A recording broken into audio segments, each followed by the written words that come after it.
Welcome to the 2023 NBA Draft Show presented by your boys at No Ceilings and ladies. We got Paige coming on a little bit, but with me right now, Tyler Rucker, Tyler Metcalf. You know who I am. I'm Draft Deeper. I'm Nathan Grubel.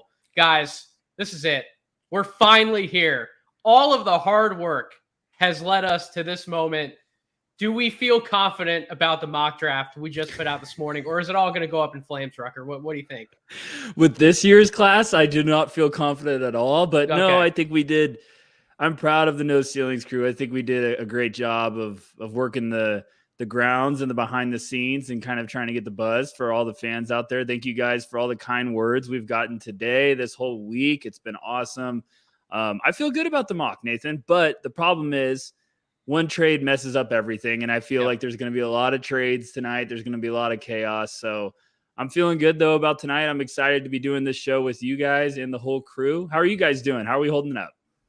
I knew it was perfect that almost 20 minutes after we got off doing the mock last night, there was a trade that screwed it all up immediately. So, the second that we tried to do something and, finalized it is like, oh, well, no, can't do that. So let the chaos ensue. I'm so excited for tonight. This is what the whole year builds up to. We obviously know who's going number one, number two, even number three. It's getting a little chaotic. I cannot wait. Yeah, it's going to be fun filling the airtime for when the clock officially starts counting down that number one pick. I'm sure we'll find some fun things to talk about with the San Antonio Spurs. But in the meantime, gentlemen, listen, it's been chaos all day long. Even going back to last night, Rucker's been texting the group constantly with all of the odds updates and everything shifting. The money at this moment, Rucker, seems to be the Charlotte Hornets are going to take Brandon Miller. But obviously, we don't know until the pick's actually made on stage. What is your gut feeling in terms of who's Charlotte's going to be taking at number two? Yeah, it's been fun to kind of monitor the money when it comes to Vegas, because obviously Vegas has some pretty good sources, but it's been wild to kind of chase it. And I think it's because last year we were all obsessed with how quickly Paolo just overnight became the heavy favorite. We were like, what are you talking about? Jabari's been the number one pick this whole time. Why is it Paolo now? So now everyone's been paying close attention to that. It shifted last night heavy to Scoot. It shifted this morning to Scoot even more. Yep. And then now it's just gone back to Brandon Miller. So we're all over the place. Jonathan Gavoni of ESPN just posted a mock draft about 5 minutes before we came on here. He had Brandon Miller going too. So no one knows. It's crazy. I still think I'm going to stick to the No Ceilings agreement, and I'm going to go with Brandon Miller too. I know it's a little chaotic for everyone, but we're going to find out. It's really exciting that almost the odds are kind of right at the same point right now. I think the last time I looked, Brandon Miller was minus 190. So that's, money moves in Vegas. So I'm not overwhelmed by those odds. It could go either way. It's going to be a coin flip. It's going to be exciting. Metcalf, what do you think about the events that have played out today going on in Charlotte? I mean, honestly, it seems to me, it feels like maybe Charlotte was posturing a little bit to try and get somebody to bite at trading up to number two with, leaking that there may be interest in Scoot Henderson this morning. I actually do think they've been Brandon Miller this whole time. I do think the sources have nailed it. But what are your thoughts about kind of what's been going on the last 24 hours for that number two pick? Oh my God, just it feels, based on the reporting, it's just constant indecision. And obviously they're not going to come out and tell us right away, a month in advance who they're going to take, because they're trying, like you said, they're trying to build value for it, get someone to bite, get someone to overpay. But I would be sprinting to the podium to select Scoot Henderson. He's the exact type of player that I would dream about building a franchise with. I've called him Chris Paul and Russell Westbrook's body. It's guys like him don't come around that often. And that's not to diminish what Brandon Miller is as a player, because he's incredible. And this is a wings league. And if he's going to reach his, peak outcome, that's an all NBA wing. Another guy who's really, really good to build a team around. It just feels like Charlotte's drafting for fit. And when you're drafting for fit at number two, I think you just set your team up for long-term disaster. Rucker, I've sounded like a a broken record probably the last few weeks when trying to discuss Scoot Henderson, because I think a lot of people would look to us and they know the quality analysis we're bringing day in and day out over at NoCeilingsNBA.com. And we've written plenty of words about both Scoot Henderson and Brandon Miller breaking their games down.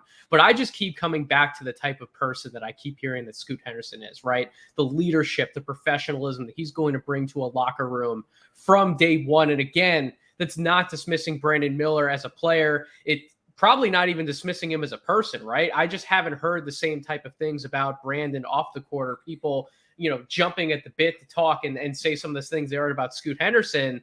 That type of person would just be who I want to select at number 2 if I'm an organization that really hasn't had a direction for a lot of years, right? Like they've been in and out of the play-in race, even with LaMelo Ball, they've been, trying to get into the play-in and ultimately make the playoffs, but there just hasn't been, to me, firm direction in the organization. And with Scoot, they would have that. Do you think they're going to be able to have that with Brandon Miller? Do you think that he is the type of player that if they do look to bring him in, he's the type of guy that can complement LaMelo Ball and maybe help them get back in the playoff race? It's going to be interesting because I'm right there with you guys. I think every single person I've talked to has just raved about, Scoot, to a point where I've joked of like, I'm trying to find that person that will talk negatively about him, and you just can't find it. And, I've listened to every podcast, every possible draft show leading up till today. Bill Simmons and Ryan Russillo, obviously they do fantastic work. They were talking about Scoot and they were just praising him because every single NBA person they've talked to is above and beyond when it comes to talking about Scoot. Just like, oh, he's a relentless worker, great kid. Yeah. He's going to, do everything he can to be all NBA. I think Brandon Miller, you knew Bill Simmons was going to ride with Scoot Henderson. Oh yeah. As soon as you heard that stuff, one. Come on. That's the least upset of the whole entire draft night. So, but when it comes to Brandon Miller, it's tough because earlier in the year, you heard similar stuff when it came to like, he's a great kid. He's a hard worker. And then this just devastating scenario happened with Alabama basketball and Brandon Miller is involved. And it's just painted a dark cloud over him, this whole process, because no matter how good Brandon Miller gets right now or the buzz he gets, that comes around. It always is coming around, and it's going to be tough. And like I've watched an interview today on ESPN of him kind of trying to talk about it. And I was like, this didn't look as good as I wanted it to. And I'm like hearing his responses. So it's just been kind of a questionable scenario. But when we're talking about Brandon Miller, the player, and from what I've heard, the kid, yeah, like I absolutely think he could be a superstar. I think he's got all the tools and everything. I know NBA teams have done their homework to kind of do the background check. I think he has it. It's just, I'm with you guys. If I was building a franchise and you need building blocks to get a franchise back on the right path, Scoot's probably one of the best building blocks I would probably come around, and you're going to potentially get him at 2. Obviously Victor's fantastic, but Victor's got questions. Like as great of a prospect as he is, he has all these injury problems. So Scoot, I think I would just be, like Metcalf said, I'd be running, sprinting to the podium. Any way I could get there faster than running, I'd probably do that. So we obviously just broke down the top 3 prospects that are on the final edition of our big board on NoCeilingsNBA.com. Please go check that out before the draft if you want some last-minute updates in terms of where we sit on some of these guys. But Victor, Scoot, Brandon Miller. Then we go through the rest of the top 10 here. Jarris Walker, Cam Whitmore, Taylor Hendricks, Asar Thompson, Amen Thompson, Anthony Black, and then Cason Wallace rounds out our top 10. Metcalf, outside of that top 3 that we just discussed, who's your favorite prospect in that top 10? I know the answer, but maybe the audience doesn't know the answer. Maybe they've been sleeping a little bit on some of the good analysis you've been bringing to the table. Oh, we're almost at 12 months of my love fest with Jarris Walker now. This kid's incredible. I absolutely adore him. And for most of the year, I had him at 3 until Brandon Miller just kind of forced me to move him up 2-3. The way he defends, just both on ball, off ball, he can cover the entire weak side by himself. He's a good rim protector, moves his feet on the perimeter. He's strong as a bull. The shot took major leaps this year. And he shot 40% from 3 this year, and no one was expecting him to do that. Then you factor in the handle, the playmaking, the ability to attack closeouts, see the weak side. There's so much more offense to him than what he was allowed to show at Houston because he was a freshman going into a really older team with national title aspirations. The fact that he was even starting is an insane testament to how hard of a worker he is and how good of a player he is. It's easily one of my favorite players that I've ever scouted. Metcalf's piece on Jarace Walker's playmaking, if you have a chance to read it during the draft or even after the draft, if you're a fan of the team who ends up taking Jarace Walker, please make sure you read that. That was truly some of Metcalf's best work that he's done all cycle. Rucker, how about you? Favorite guy inside the top 10 out of that top 3? Who's your favorite guy? Who's your guy? My problem is Jarace too. I'm right there with Metcalf, so I'm trying to think of another name. No, you know what I'll do is one of the guys I'm the most fascinated about tonight to see where he ends up. And was not in my conversation or in my head a week ago, even 2 weeks ago. I've been really buying the Anthony Black buzz lately. I did a piece of his at No Ceilings, doing that deep dive on his game. I was like, okay, I really missed a level of like love for Anthony Black this year. And the more I keep watching his game, the more I keep looking back at kind of this previous guards with his skills and size that have had some success in the NBA. I'm like, this makes sense if he's going to go early. Now we had him projected at 6 to the Orlando Magic in our mock draft at NoCeilingsNBA.com. Everybody else seems to have it now, which makes me even more nervous that it's not going to happen. But that's the buzz. I think it makes a lot of sense because as much as I've liked Orlando's guards over the years, they haven't found the one. Like, I love Markelle Fultz. I think he had a great year. I'm still a believer of Jalen Suggs as a long-term NBA guy. But they need like that star. Okay, this is it. Like, they need to find like a Josh Giddey. They need to find this big guy that they're like, okay, it runs through him because they have Franz, Paulo. You've got some real big offensive weapons. And I think Anthony Black could just be fantastic there if he ends up going 6. Now, if he doesn't, I think Washington's going to be foaming at the mouth, even with that trade today for Jordan Poole. But Anthony Black's just really gotten my attention. I've been very, very high on him lately.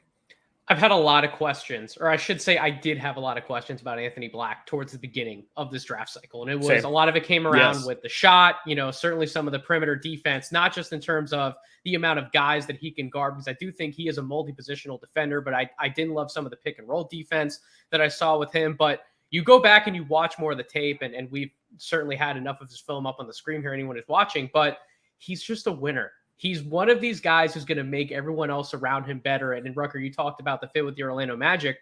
Yeah, when you're doing one of these mock drafts, we think about who makes sense fitting alongside Paolo and Franz, because we believe that they're the two guys who deserve to have the ball in their hands outside of a Fultz or a Suggs or even a Cole Anthony.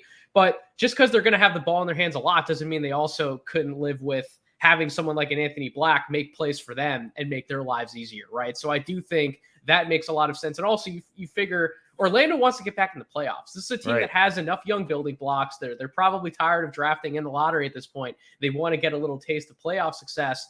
And what better way to do that than go and draft a winner at number 6 and just get someone like an Anthony Black to come in?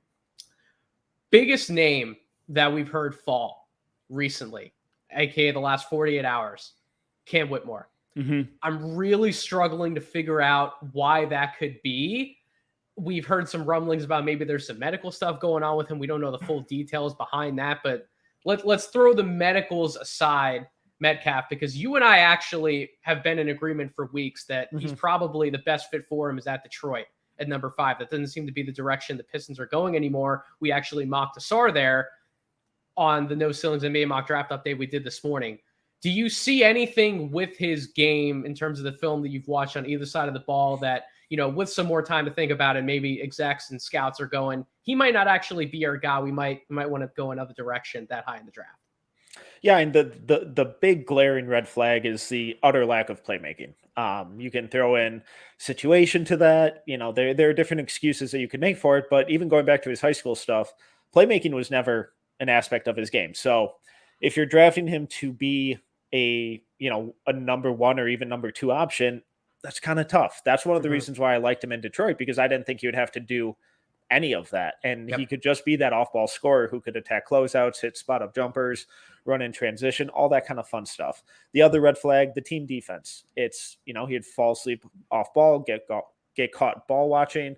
There were just a lot of young kid mistakes that, isn't completely uncommon, but they were pretty frequent. I think the big differentiator with him, though, on whether people are all in or completely out with him is whether or not they buy the shot. And if you buy that he's going to be at least a decent catch and shoot guy, I think you have him probably top 6-ish in that range. If you don't, and if he's in some of these team workouts and the shot's not falling and it looks busted like it did at the start of the season, it would be pretty easy to talk yourself out of it. And then when you compare him, if you're in Detroit's spot and you compare him to a guy like Ausar, and you're not really sold on the shot for either of them, but the team defense for Ausar is better right now. The playmaking for Ausar is better right now.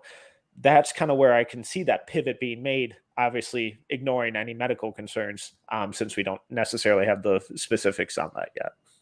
So it's us three on stage right now, but surprise, we're actually bringing a fourth person on stage. We got a special guest joining us for the No Slings NBA Draft. She didn't think we weren't going to bring out any surprises, right? Yeah, of course, Matt.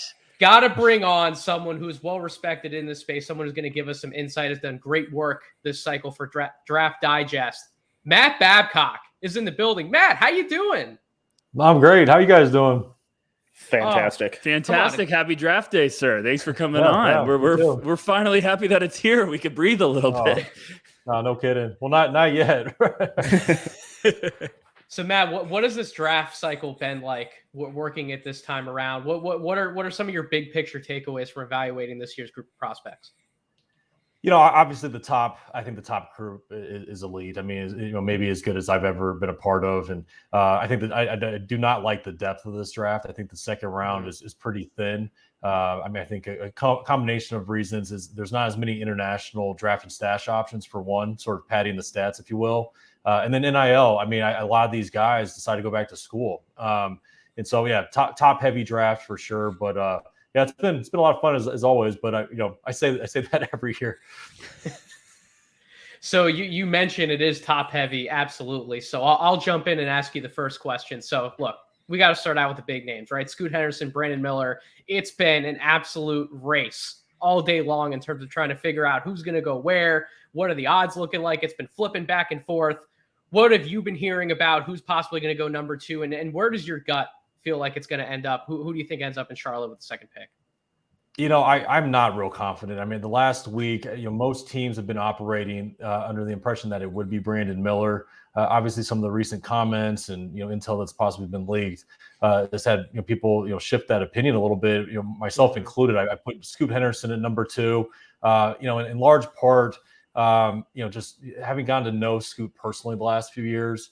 In the knowing that Michael Jordan's been involved this last week and, in individual interviews and spending time with him, Scoot Henderson's a Michael Jordan kind of guy. And I have a hard time believing that if Michael Jordan's stepping in and having a strong opinion, that he's going to, not select Scoot. And so that's what I decided to go with. It's, I'm just like everyone else. I'm going to have my popcorn out, waiting to see who they actually select. But I went with Scoot. Matt, do you think this year I know there's just kind of from everyone we've talked to, there's such a wide range with a lot of these names. Do you think this year there's so much buzz and kind of smoke out there compared to other drafts? Do you think it might be a year in which teams are trying to be aggressive to move around because there's so much uncertainty? Yeah, I think there's it's interesting that there's a lot of guys in similar groupings, throughout the draft. I think there's a lot of big wings, which I think is the style of player that's probably most valuable right now. Obviously teams want positionless basketball, guys that are versatile and switchable, and so it's some of that is pick your poison. What's your preference on certain types of players, and then looking like the late lottery and mid first round, the same idea. There's a lot of talented guards that aren't too similar, but would necessarily, would fill a similar role within teams' depth charts. And so I think there's been a lot of variance as far as where players' values are because of those reasons. Matt, outside of like the top couple guys in this draft, ignoring projections or what you've heard, who is just one of the guys in the top 10 or even lottery where you just watch his game and you're like, God, I just love the way he plays. I would be so excited to just sprint to the podium to take this kid. Sure. I mean, like I mentioned, I love Scoot. I mean, I've been such a big fan of Scoot forever, but that's an easy one, right? He's second right. or third pick in the draft.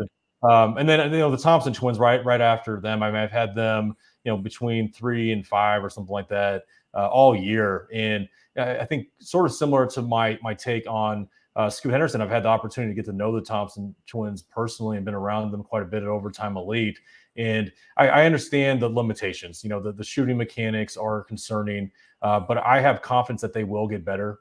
These guys are very driven, goal-oriented guys that are workers, and I have no reason to believe that over a period of time they can't at least become decent shooters. And as far as the rest of the evaluation, they do everything else. I mean, I think the basketball quality at Overtime Elite, I think it has led people to be maybe a little critical on the Thompson twins at times. But these guys will pick up NBA stuff, and they're so versatile, and I really like their upside on the defensive end, both of them, and just really, really high on the Thompson twins. This is why Matt's a pro, and I love having him on the show, because that's exactly where I was going to go with my next question. Because all the buzz after Victor Scoot and Brandon Miller, now you're all of a sudden hearing that maybe Amen Thompson sneaks into the Portland Trailblazers at number 3. And I just saw a tweet about 15, 20 minutes ago. Maybe he still goes there, even if Brandon Miller's the pick number 2 with the Charlotte Hornets. So you talked a little bit about how much you believe in the Thompson twins in terms of their character and how they can mesh with an organization. If Brandon Miller went number 2, and you just talked about how much you love Scoot and Amen Thompson, which way would you go between those two prospects? And do you think it is a legitimate conversation to have between those two guys? Or do you think maybe, it's a little bit out of your wheelhouse? Maybe they should just take Scoot and it shouldn't even be as much of a debate. Sorry, say that one more time. Between which two players? So between Amen Thompson and Scoot Henderson, there's been a lot of buzz that maybe Amen Thompson could go to Portland, even if Brandon Miller goes number 2 overall. Seems like Portland might be locked in on Amen. What do you think about that? Yeah, I mean, I would kick the tires on that idea, but I mean, I love Scoot Henderson. I think he's the type of guy. If I were looking to rebuild a team or continue building a young team, Scoot Henderson is a tone setter. He's a culture setter, and on top of that, he's got big time talent. I mean, he's built like a tank. He's extremely explosive, and he's just got that killer instinct. He's the type of guy I would want to build my team around. And so, although I really like Amen Thompson, Scoot's on another level for me. Matt's a smart guy. I knew he was smart, but this is just confirming it, so I get it. It's just fascinating, this whole process of how it seems like everyone's been like, oh, Scoot's not going to be up there at 2. And I think we've all been kind of like, Scoot's this guy. We love him. I mean, everything you hear about him is just glowing and endorsed. So I don't know. From what I've heard from you right there, I'm still going to be shocked if Charlotte passes on him somehow. No, I appreciate you saying that. And what it boils down to for me is like, okay, the safety in a guy and the confidence in a guy maximizing his potential. And my confidence in Scoot is sky high. And I think Brandon Miller is a big time talent. I think he needs to grow up. He seems kind of a kid, like a kid still, right? And not saying that he can't get out of that. My confidence level in him actually maximizes potential. It's just a little bit lower than it is with Scoot and Amen Thompson, for that matter. I think I've got a lot of confidence that Amen is going to be able to get where he wants to go. Matt, every year there's at least one guy who either jumps into the top 10, jumps into the lottery that most mock drafts rankings didn't necessarily have there. Who do you think is like the one most likely named to do that tonight? So in the last couple hours, I've got some intel that teams are expecting Washington to take Bilal Coulibaly at 8, which was not what I projected this morning. My God, let's go. Yeah, so I hit up my guys at Draft Digest. Say, hey, let's do a quick little update real quick before the draft starts. And who knows? I mean, there could still be trades and all that, but we did switch it to put Coulibaly at 8. And if you would ask me a couple months ago, where Coulibaly would have been, it wouldn't have been in the lottery. Even though I did really like him and was intrigued with his his physical tools, defensive upside, and sort of developing outside shooting. And so really like him a lot. 8 feels a little high for me, but I get it. I mean, the guy's got a lot of upside and has really shown a growth mindset of continuing to improve, and it seems somewhat like a late bloomer as well. Oh man, Koulibaly. That was going to be my next question. Thankfully, Metcalf got there first. That's been one of my guys who's certainly risen up my board. I did a great piece on him in NoCeilingsNBA.com, really highlighting how much he's grown as a prospect over the last year. When you actually go back and watch some of the Espoir tape and then what he's done with Victor, it's insane how much he's grown as a player. So it actually doesn't surprise me that Washington may want to just grab him there at 8, given some of the trades they made, bringing in Tyus Jones. You have Jordan Poole, where we thought they might have gone guard at one point, maybe if an Anthony Black would be there at 8, that might be a direction they would go. But if Anthony Black's off the board at number 6, it seems like there's a lot of rumors that Orlando's going to be choosing him at number 6. That could be a direction he goes. I have a question a little bit outside the projected lottery, Matt, for you. One guy that I've been fascinated with for months now, as well as Maxwell on our team, Leonard Miller. Yet Leonard Miller seems to be nowhere near the lottery on a lot of mock drafts, outside the top 20, actually, on a lot of mock drafts. What are your thoughts about Leonard Miller? Where do you feel like he may be going here on draft night? Does he go in the first round? Does he maybe slip to the second? Where do you feel like Leonard Miller is going to go in the draft? Yeah, I think he goes in the first round. I think he'll probably go somewhere, late teens, 20s, somewhere. In the progression of the evaluation of him has been pretty interesting. Mm-hmm. Right off the bat last year, you see the size, all the tools. Really struggled at the combine though in the live play. I thought, sort of a guy with all these tools, but the question I left sort of asking myself, is he able to kind of put it all together? And had the great year with the G League Ignite. I mean, at least a better year. And so I think the questions are still looming as far as his feel for the game, that sort of thing, even though he has addressed those things and gotten better. I think that's sort of what has kept him down. But if I were to bet, I think he's going to be a first round pick. Fair enough. Any other questions, guys, that we got for Matt? No, not from me. Thank you, Matt, so much for taking the time to come on. I know we're about to have the show finally start, so I appreciate you spending some time with us. No, thanks, I'll have guys. one more quick question for you, Matt, before we get you out of here. You talked about Bilal Koulibaly, obviously, as one surprise pick that no one was expecting in the top 10. Inside the top 20, 25 picks, is there any name that you think may go in that range that like nobody's been mocking, but you have an inkling maybe there's something we might see a little bit of a surprise on draft night? Nothing that dramatic, but I mean, I think the 3 guys that have been on the rise, that's, it's been well documented now, is Jaime Jaquez has been blowing up through the pre-draft process. I mean, everybody I talk to says he has been just torching people in workouts, impressing people in the interviews, the intel work. And so although there are some limitations, as far as, is he a 3, is he a 4, questions about his foot speed, outside shooting. I think what it boils down to is this guy is a winner, and he's proving that, toughness and winning in intangibles. Teams are valuing it, and he seems to be skyrocketing. Another couple names is Brandon Podziemski has really helped himself quite a bit. And then Omax from Marquette. I've heard his name attached to Miami at 18, Jaquez as well. So those are 3 names I'm really, really curious to see where they go. Heat culture is going to be getting one heck of a player no matter which way they go out of those guys. So, Matt, we appreciate you taking the time to come on with us. Please, if you aren't subscribed to Draft Digest, please make sure you go ahead and do so. You're not only getting Matt's content, but you're getting a lot of other fine gentlemen who contribute to that site over there. So make sure you check out Sports Illustrated's Draft Digest. But thanks, Matt. Thanks, Matt, for stopping by. Thank you. And I appreciate you guys' work. You guys do a really great job, and keep it up. Appreciate it. Thank you, sir. Thank you.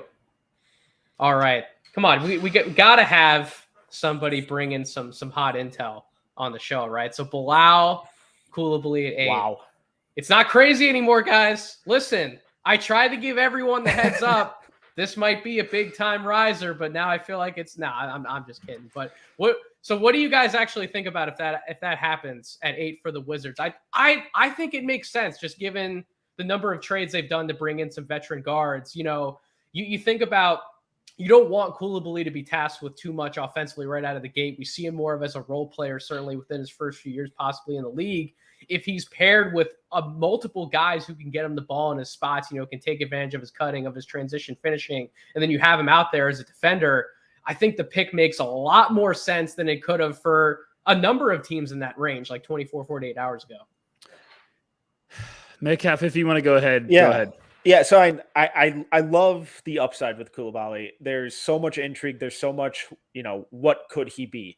And given the moves that Washington has made this week, they're tearing the whole thing down. Yeah. And so taking possibly the biggest home run swing they could at that spot, it makes sense because he's going to be a long-term project where they have to be patient with him. And if they are, given how their roster moves are suggesting they are, it makes sense because I really think he has the potential to be the best wing defender in this class. The shot needs work, but it has a solid foundation. There are some passing flashes. There's intriguing off the bounce stuff.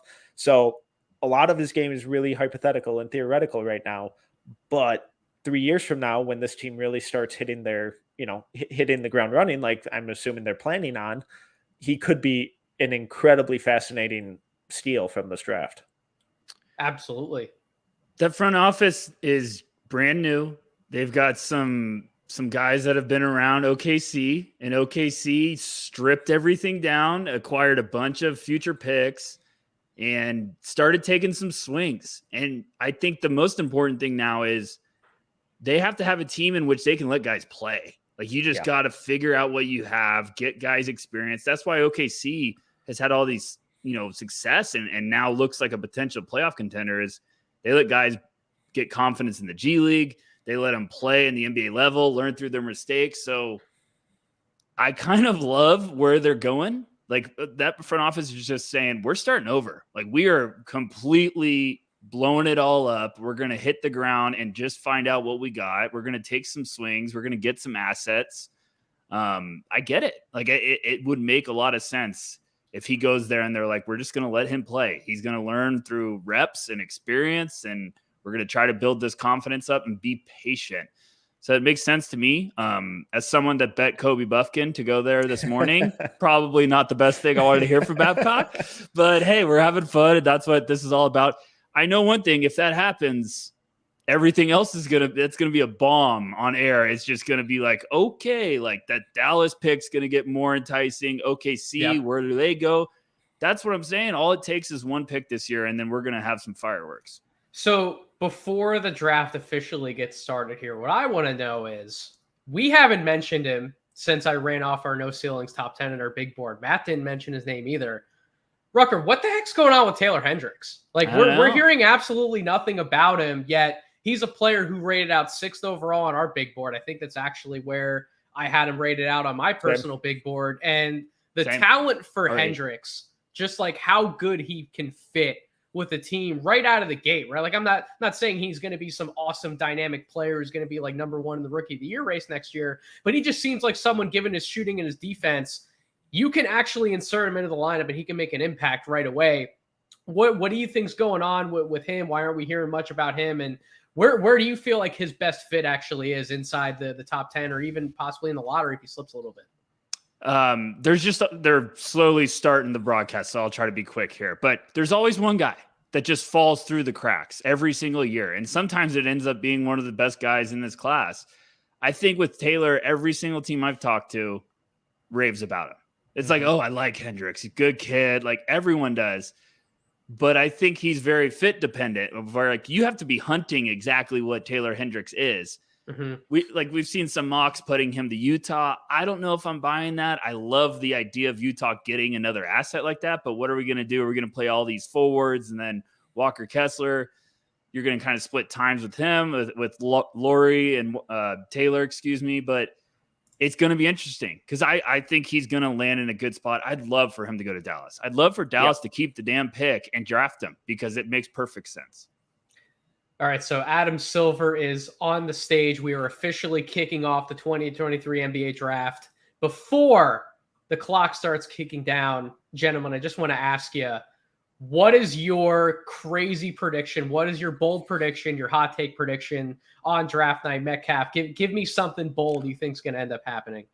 Dallas is going to trade 10 for something that looks really bad 2 years from now.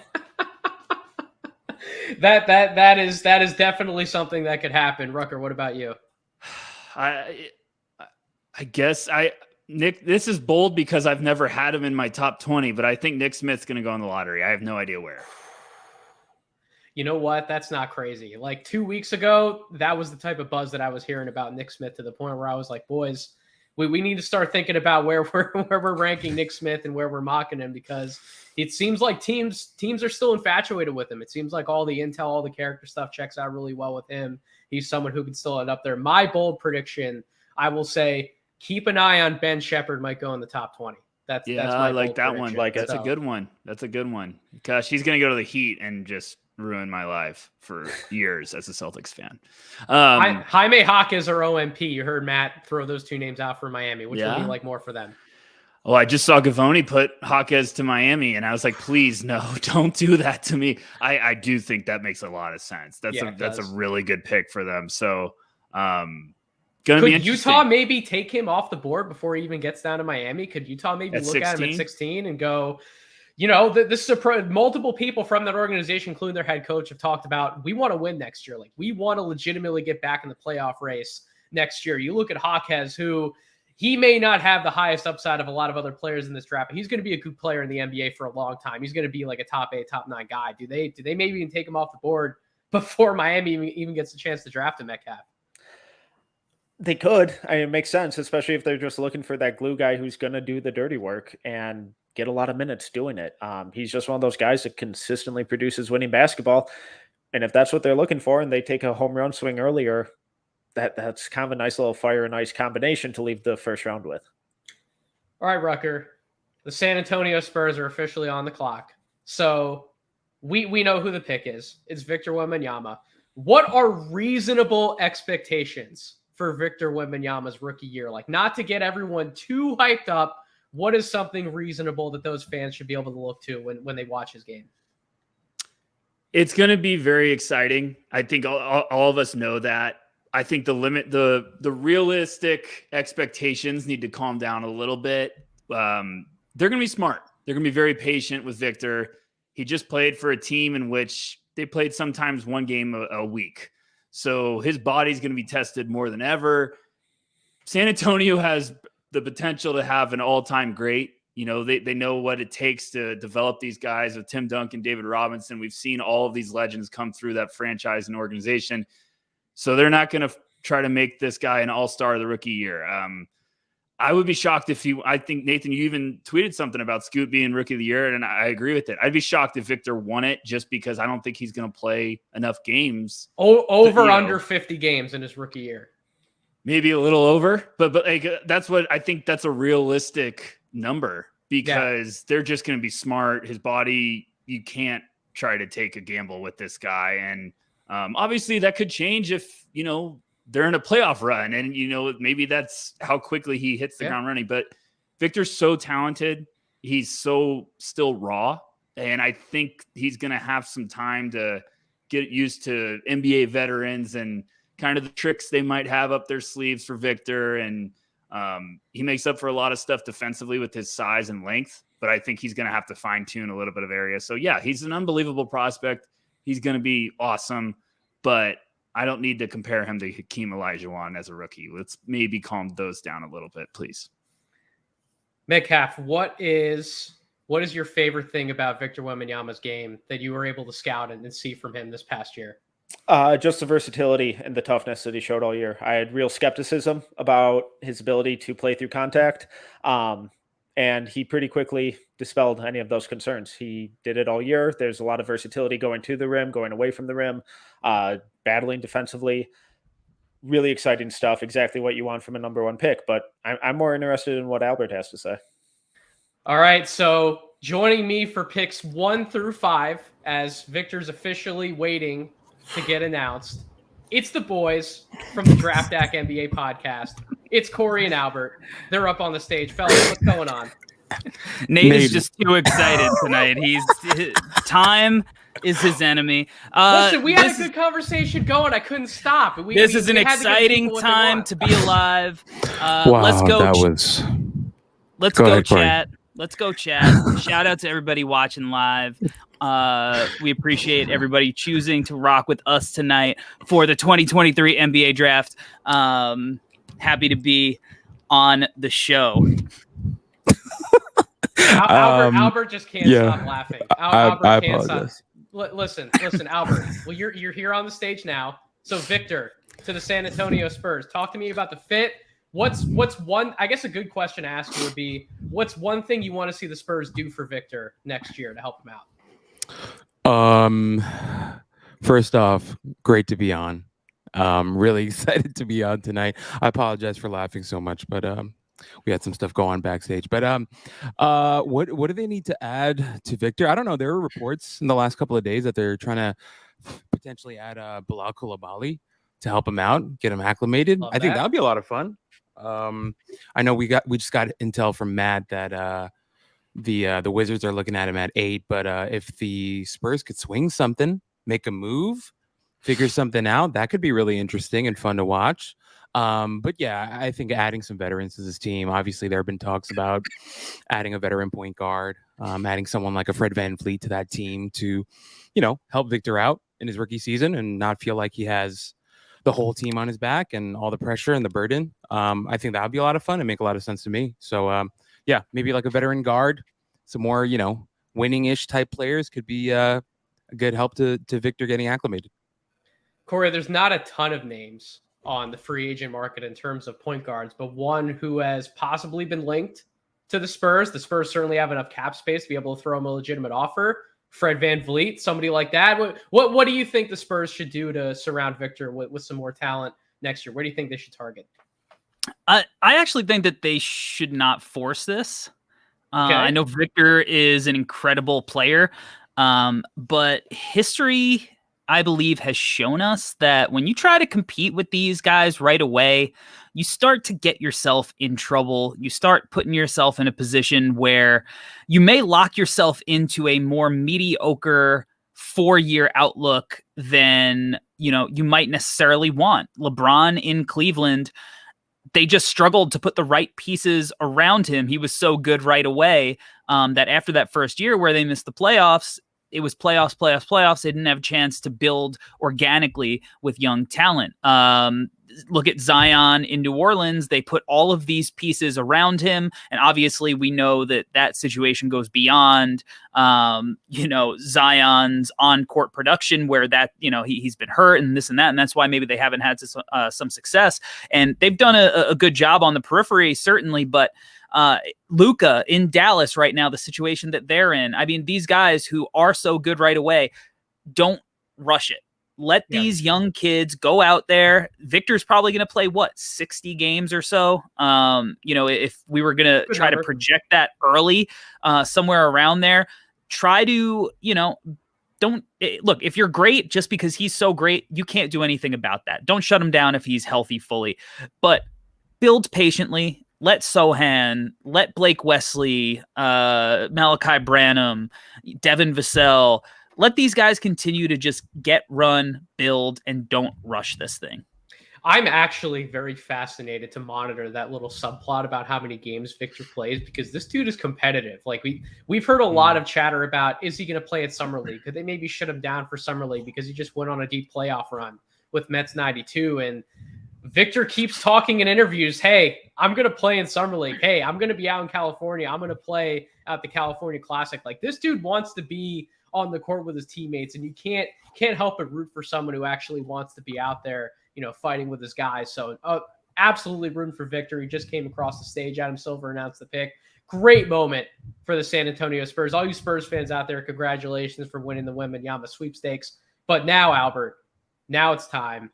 The real draft begins, right? This is what we've all been waiting for. Number 2 overall, the Charlotte Hornets are on the clock. Albert, I'm going to pop over to Corey in a second because I do want him to make a fascinating case that he's made multiple times over No Ceilings NBA. But what do you think the Hornets should do with the number 2 overall pick? Before we get to the Hornets, I just wanted to give Victor a shout out for wearing an incredible green suit tonight. That thing looks fantastic, and it looks money like green. He's wearing, that money green is great. Hunter green, whatever you want to call it. That chain that he's wearing looks really cool too. It looks like the Orion's belt thing from Men in Black that was on the cat. I don't know if you guys remember that. Of course, I do. Okay. But looks like he's wearing that too, which is really cool. The Hornets. Let's talk about the Hornets. Charlotte. Michael Jordan selling the team, right? Is what we think. Yeah. Look, I think Corey and I were on the same page. We had Brandon Miller number 2 on both of our boards. We get a lot of slack for agreeing a lot, but sometimes smart people think alike. It just kind of is what it is. But we really like Brandon Miller, and it seems like that's where the smoke is kind of hinting. That maybe Charlotte goes ahead and takes Brandon Miller. But I do want to say, like, I really love Scoot's game a lot as well. Got to see him play live. Watching him live is quite the experience. As we talked about last night on the mock draft as well, just an absolute physical specimen. The dude is so strong. He's going to be so ready to play against NBA guards.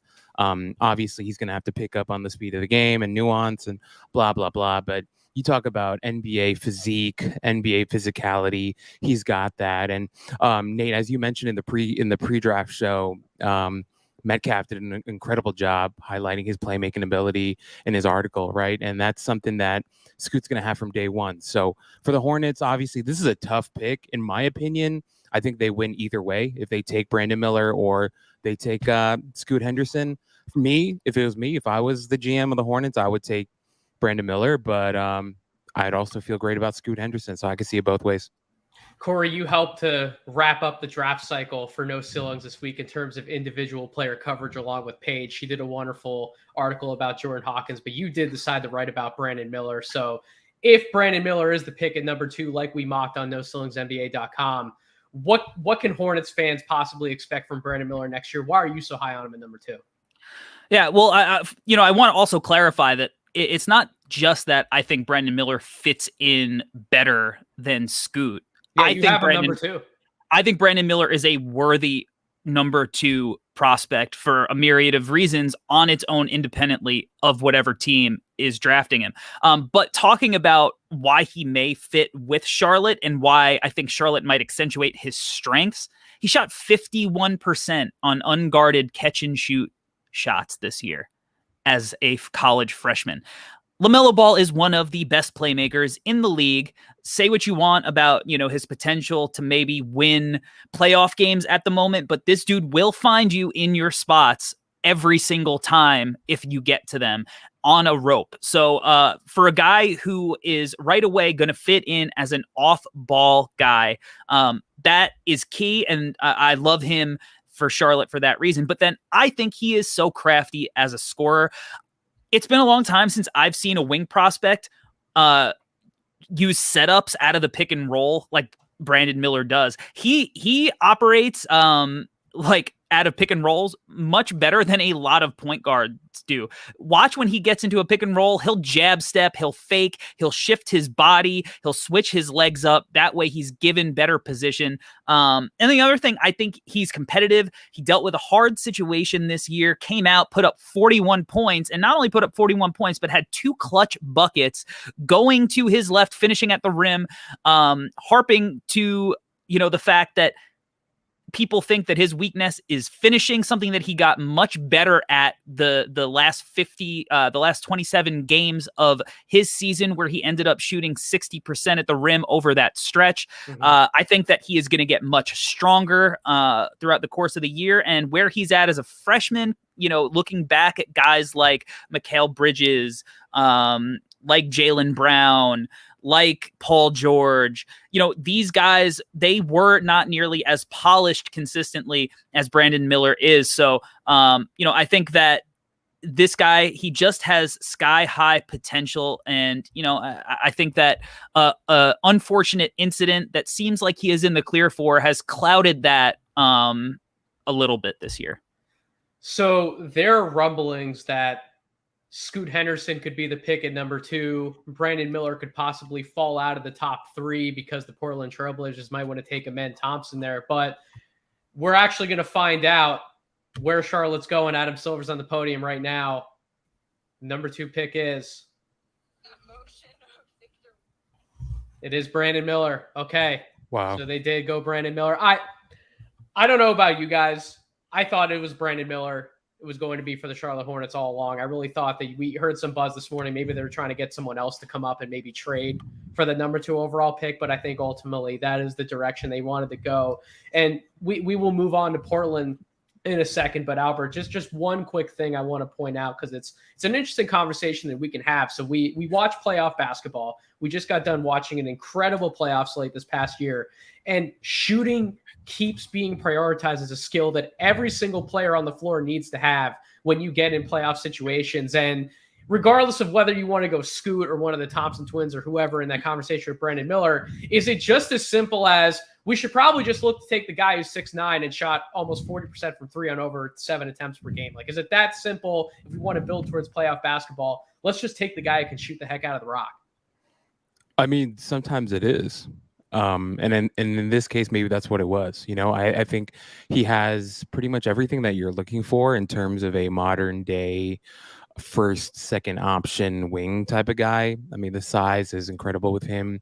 Everything that Corey just highlighted in terms of his game, all that stuff is highly valued in the NBA, and all that stuff seems to work in the playoffs. So I think with Brandon Miller, and I wrote a piece about him early in the cycle as well, before all the off the court stuff happened, but just you could tell like he was a guy that has so many talents, so much in his bag, so much to offer, defensively too. I'm excited to see how he grows and develops on that side of the ball as well. But if we just focus on the size and the shooting and the playmaking, then yeah, there's a lot to get excited about, and all that stuff seems to translate in the postseason as well. So yeah, sometimes it is that simple, Nate.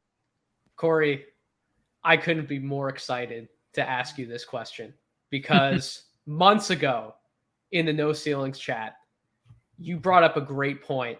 When we think about now, it's not just Scoot Henderson in contention for this 3rd pick. We're hearing so much buzz about Amen Thompson being possibly the choice for Portland at number 3 overall. And you brought up the point, given how high Amen's ceiling is, if he truly breaks through and reaches his potential, there is an argument to have him as the 2nd best player in this draft. So you're in this position now. If you're the Portland Trailblazers, where would you go between Scoot Henderson and Amen Thompson? Do you think it is a legitimate debate that they're probably having in that front office right now? Certainly. And I mean, I would go Scoot personally.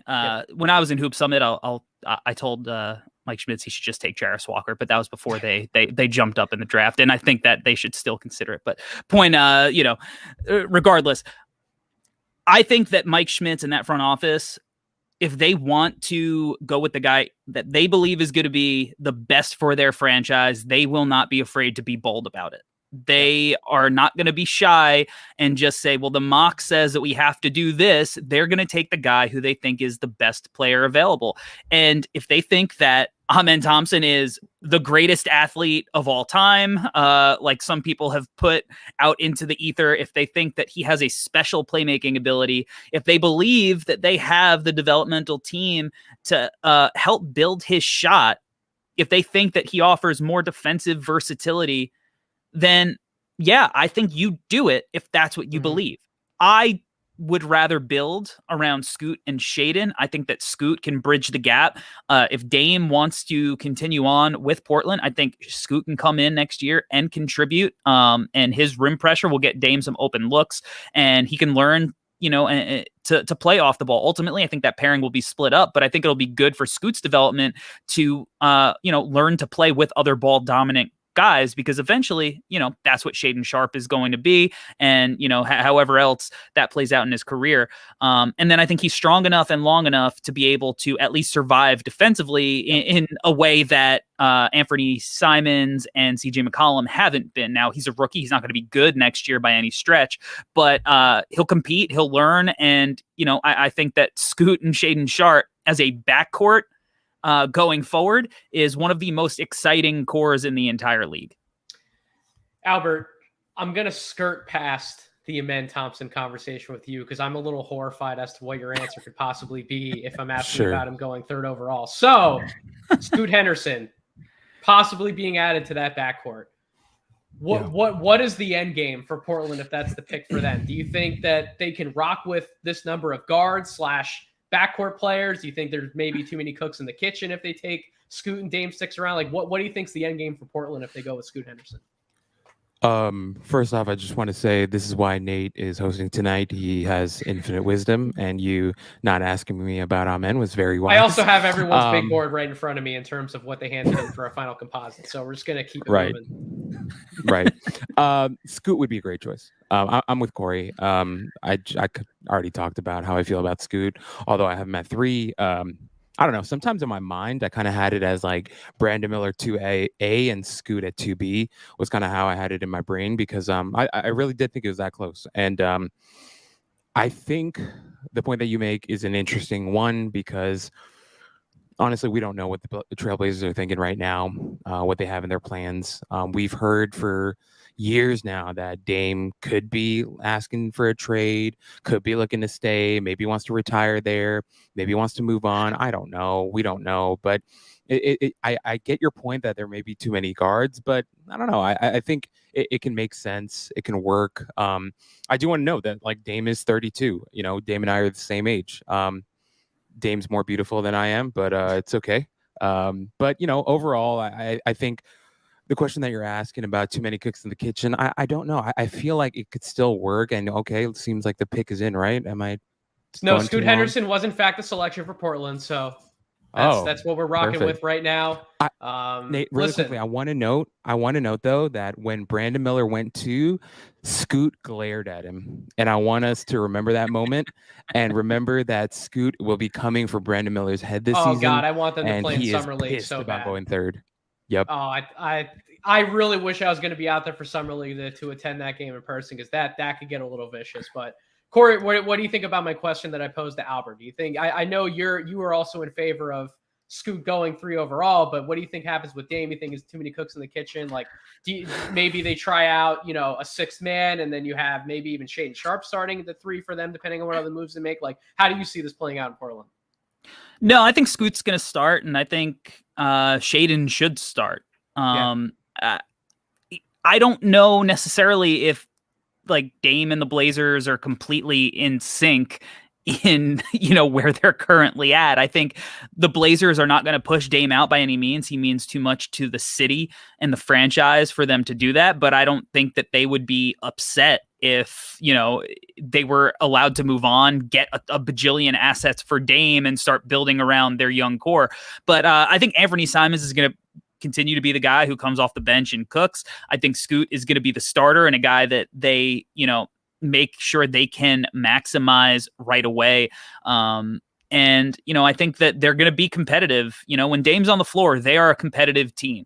And now you're adding a prospect like Scoot Henderson, who, you know, is, I wrote about him before the season started, and the title of the article was Scoot Henderson is an outlier, because, you know, he has that kind of mentality, build, and potential skill set, work ethic, all of that stuff. So I think that they'll make it work next year, and, you know, we'll see going forward, or we'll see at the trade deadline, and, you know, as the rumors continue to rumble. But you know, we got to remember too with Dame, like, it's not just like he got drafted to Portland and, you know, that's it. He played at Weber State. Like, he has been a part of this community for his entire adult life, and, you know, that means a lot to him. So I think that, you know, whether there's too many cooks in the kitchen or not, Dame's used to that already. And having played with CJ and, you know, sharing the ball with him, that I don't think any of these guys are selfish enough that it's going to be an issue.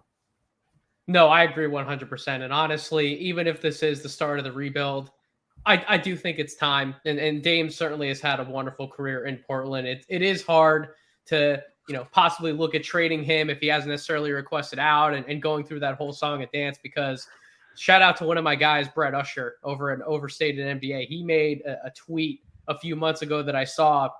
You can make a statistical case, not saying that he is, but you can make a statistical argument that Dame Lillard is like a top 10 point guard of all time, like, just based on his stats and like what he's accomplished. So like, that's easily that's you don't want to push that guy out of the building, right? Like, that's just the type of talent you want to have around. And if you're Portland, you were hoping to take a guy at number 3, if that's the direction you're going to go, who can live up to someone like Damian Lillard. And it's easier said than done, especially when you're in a smaller market, to actually come across one of those talents. So I completely understand why this has been at a crossroads for so long. We will have to see ultimately what happens in Portland, but we get to now move on to the Houston Rockets. They are on the clock, the 4th overall pick. So we think this is Amen Thompson. That's what we mocked this morning over at NoCeilingsNBA.com. That's what a lot of the rumors have been. There was a slight shift about a week ago. Maybe Cam Whitmore could have possibly been a target for the Houston Rockets. Maybe they'd make a trade with the Detroit Pistons. Maybe they move back a spot, move back a few spots with another team. But as of right now, there's no trades coming in. It's seemingly going to be Amen Thompson. Albert, I ask you, I do have to come to you now. Unfortunately, he is going to be taken. So Amen Thompson, Houston Rockets. What do you think about that possible fit? Yeah, really excited about this pick here. No, for real though. I get it. Me personally, Nate, as we've mentioned, I'm not the biggest fan of Amen Thompson's game, but I can totally understand why Houston would be targeting him, right? If we talk about the strengths, as Matt Babcock came on and talked about, the athleticism is unreal with him.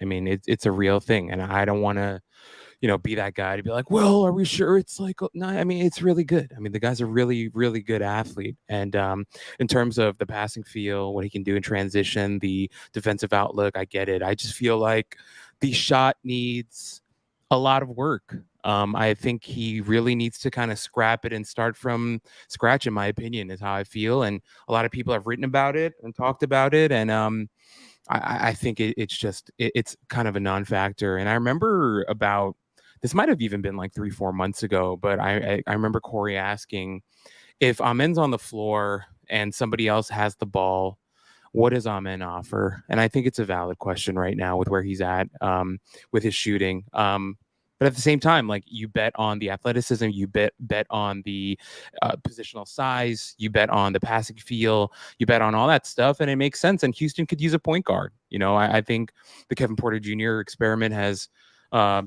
gone long enough, and I think adding a guy who can kind of organize things and makes sense. And also, like, there have oddly been some weird rumors about like Jalen Green possibly being on the trading block, which I would hate, because I think Jalen Green's still going to be a really good player, and I think he still needs more time. But adding a guy like Amen Thompson and playing next to him could make sense as well. So I know, Nate, I've been a little harsh on Amen's game, but I still think the pick makes sense here at 4. Corey, the Houston Rockets have a ton of talent within this organization, a ton of young talent, but they do seem like an organization that hasn't quite had a plan in terms of how to properly cultivate and mold and turn that young talent into a legitimate winning group. So my question for you is, if they do need a floor general, if they do need a point guard, is Amen Thompson definitely the best route that they could take? Or, as you guys have talked about, as Jeremy Wu's talked about, like, why can't somebody like Anthony Black possibly be in the conversation here if, like, that's the route that they want to go? Like, talk to me about what you think about Amen and the Rockets and where that organization's going.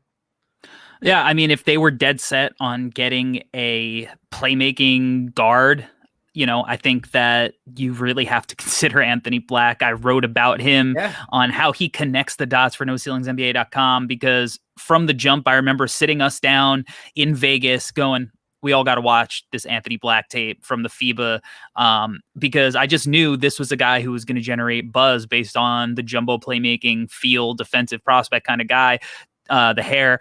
And I think that he's the kind of guy that I believe in his shot more than I believe in Amen Thompson. But they both offer a lot of similar things: rim pressure, playmaking, and I don't think I think that Amen going to Houston, which I believe pick is in. Yep. Is the pick.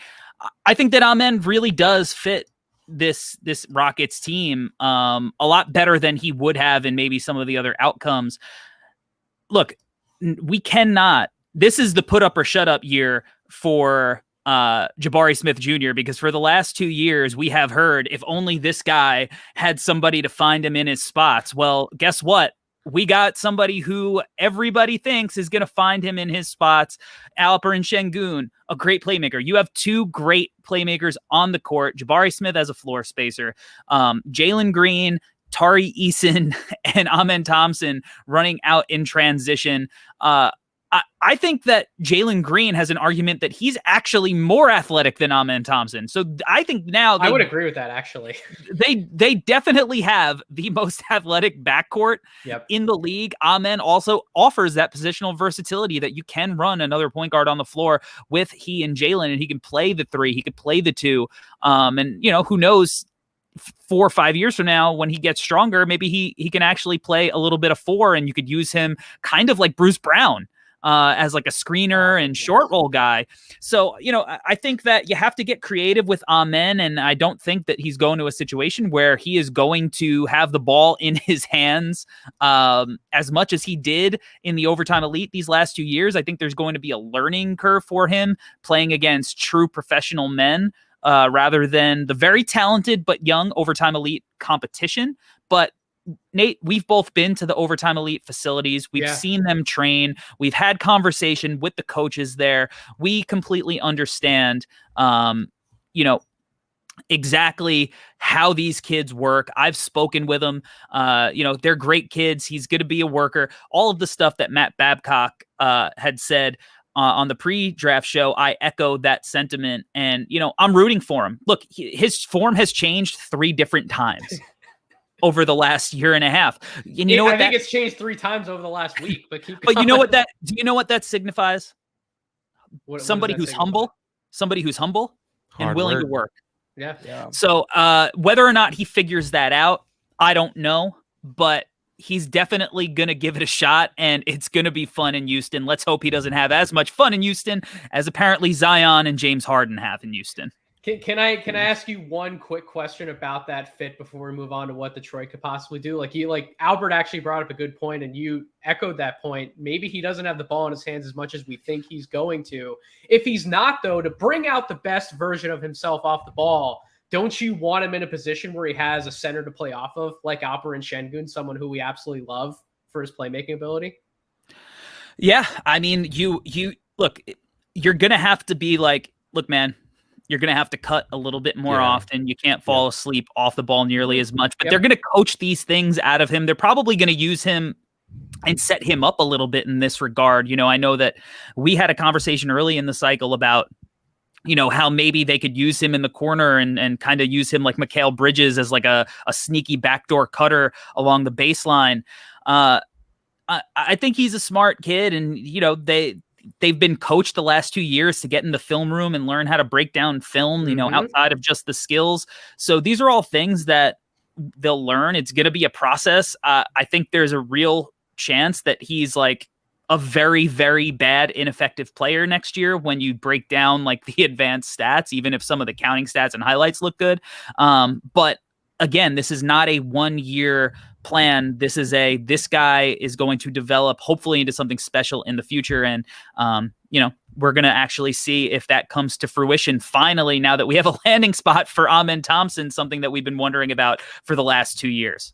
Albert, we did not have the Thompson twins at 4 or 5 on our composite big board. We had them below that, yet we mocked both of them going back to back this morning. Ausar going to the Pistons at number 5, and the pick is in. It's seemingly going to be announced any second now.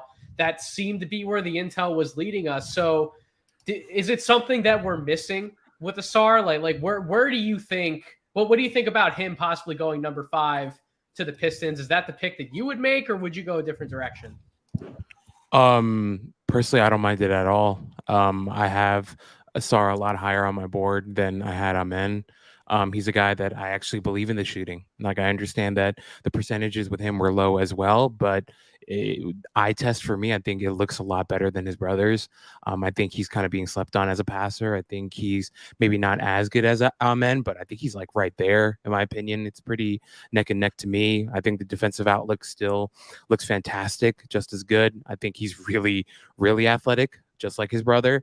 So I don't know, like for me, I just looked at Ausar and I felt like he's played, next to his brother and knows how to play off of a guy that is a little bit more ball dominant. So I think he'll be really comfortable playing next to an Ivy, next to Cade Cunningham. So I would feel great about that pick if I were the Pistons. And obviously, up until maybe like the last week, we've seen a lot of Cam Whitmore getting mocked there, but for me personally, I'd rather take Asar. And I know Cam Whitmore shot the ball pretty well in college, but I have some questions about his shot, maybe more than others.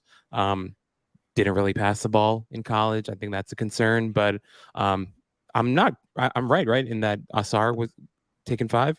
Yeah, he was taken 5. So we are Okay. 5 for 5 on the latest No Ceilings Pretty NBA good. mock draft that we put out this morning. So he is, in fact, the pick. Listen, he wasn't number 5 on my board, but Corey, I understand why the Pistons are taking a chance on him, right? If you have Cade Cunningham and Jaden Ivey, you have 2 guys in the backcourt who are going to command a lot of the usage, right? They're not going to ask too much of Asar coming in. They're going to be able to set him up for a lot of shots that make sense for him. And then in turn, he has playmaking instincts that a lot of people didn't really talk about enough until we got much later into the draft cycle. Like, he may not be the type of creative passer that Amen is, but he's got juice of his own in that regard. So maybe are the Pistons looking at it as he's the type of athlete that we want to draft, he's the type of defender that we want to draft, and he's the type of playmaker that can also help those 2 guys make them better when they don't have the ball in their hands. Yeah, you know what? I think that when it comes to Asar and his playmaking, and the difference, I actually think he's a little bit more like cerebral than Amen. Like, Amen makes those last second improvisational reads when he like gets in the paint. And I think Asar is capable of making those reads too, but I think he just plays like more within himself when it comes to pace. He's not looking to be like quick, twitchy, and beat his man like with speed 0 to 100 every single time. But I think his vision is really slept on. I think he's shown some really interesting stuff in the pick and roll. And when it comes to fitting that roster, we knew they were going to take an athletic guy. That's what Troy Weaver does. Yes, and the reason that I liked his fit so much more than I liked Cam Whitmore's fit is because of the connectivity that he does have as a passer, because I think he offers a lot of the same things as Cam. He just is a much, much better passer, playmaker. And I think that matters when you're trying to build a team and not just assembling a roster. Absolutely. I'm in agreement with you. I think that fit makes a lot of sense. Orlando seemed to be sprinting up to the podium. Like, their pick is already in. We didn't get much time to talk about Detroit's pick. It seems like they have their minds made up. Albert, we had Anthony Black going there at number 6 overall. Before we switch out partners here, we get some more co-hosts back on the stage. Is that what you would do at number 6? I'd be okay with that. Okay. I'd feel pretty good about that. Fair enough. So, guys, thank you so much for hopping on. We're going to swap out 2 more of our awesome people in No Ceiling. So, coming back up on the stage, just spent a lot of quality time with him, is Tyler Metcalf, as well as my co-host over on the Draft Deeper podcast. We're going to get Maxwell Baumbach in here. Guys, welcome back in the case of Metcalf. And hey, buddy, missed Maxwell, you. I know, right? It's been so long since I've seen you last. And Maxwell, welcome to the party. How you feeling, man? I'm doing great. I'm doing really good. My family's a little annoyed at me. They said that I've developed a caffeine addiction in the process of getting ready for the draft this year. Max, I've never seen a coffee mug. Yeah, people can find a new slant. We're ready to go. Maxwell, that mug size terrifies me. I've never seen. So yeah, no, it's empty. I'm lying. So we've got Orlando here. So far, the draft is chalk as far as how we projected it last night when we all met up. What do we think of the AB and Orlando thing? Because they continue down this path of size and length and guys in the backcourt that maybe have some jump shot questions. So where are we at with this thing? We gave our opinion a little bit on Anthony Black, Max. I want to hear from you. Like, I want to hear if you think it makes sense. I think it's interesting. I think Anthony Black, of the guys that can't shoot, I have a little bit more faith in him maybe figuring it out, just because he didn't fully devote himself to basketball until like 2 years ago. I will say, though, the things that we heard about Anthony Black, just from different players and people that we talked to, was like resoundingly positive, like overwhelmingly positive. Other players thought that he was a real pain to compete against. He's so crafty, finds so many different ways to make people's lives difficult as a defender, has some of the best hands defensively in this class. They just move at warp speed. So physical, so tough, that I think that as his frame fills out, even if the shot isn't there, he's going to figure out a way to play a meaningful role in this league. Let's see what the pick is. Adam Silver's announcing it now. It is Anthony Black. Okay, so we're 6 for 6. So that intel was pretty strong. Wow. Anthony Black, Metcalf, I'm happy that they did that because for a lot of the reasons that we talked about in the previous show, look, this team wants to compete in the playoffs next year in the Eastern Conference, or at the very least make the play-in. And the best way to do that is to go get someone who can make all of their other guys better and who truly believes in the type of culture of, I'm going to buy in. We're going to do all the little things it takes to win basketball games. Let's just go out there. Let's be one strong team and let's go make some noise. What do you think of the pick now that's made? And it's fascinating. I feel like this entire process, we've put a home run swing for them at this pick and then, address the shooting or something else, a different need with their second pick. This is about as big of a home run swing as they could take. The more I've thought about Anthony Black throughout this process, the more I've really come to appreciate what he does on the court. I was really cool on him for most of the year. I didn't really get it. I thought the shot was a huge concern. I thought the defense was overrated. And then you just keep watching the little ways that he constantly affects the game and makes everyone who's on the court with him better. It's hard to not get really excited about what he could be, not just as an individual player, but what he could be as a team player. The versatility that he's going to have playing off of Franz, playing off of Paolo, his ability to run point, to be put on the wing, the defensive versatility with him and Franz. There's just so much fun stuff that this Orlando Magic team can do now in terms of roster and lineup construction. Does he improve their shooting? No. But does he give them a lot of size, a lot of IQ, a lot of two-way versatility? Absolutely. When you mentioned the lack of shooting with Orlando, but here's the thing, Anthony Black's used to playing with a lack of shooting. Exactly. After playing for that Arkansas team this past season. And think about how he's still managed to get to his spots. He still managed to pressure the rim. He still managed to make good reads. It didn't phase him. Like he's just a winner. Like it's such a cliche thing to say about him, but he just finds so many meaningful ways to impact the game. He's going to get to the free throw line a ton. And that's the thing too. Like look at how Paulo changed his approach in terms of how much more he got downhill as a pro than he did in college. Like they've just got so many guys that are going to be a nightmare to contain. Even a guy like Jalen Suggs, where guys might sag off on him a little bit, but when he's rolling, like they've just got a lot of guys that can get to the basket. And all it takes is like Anthony Black getting a little better at shooting, Paulo becoming a little more consistent as a shooter, Jalen Suggs getting that percentage up a little bit.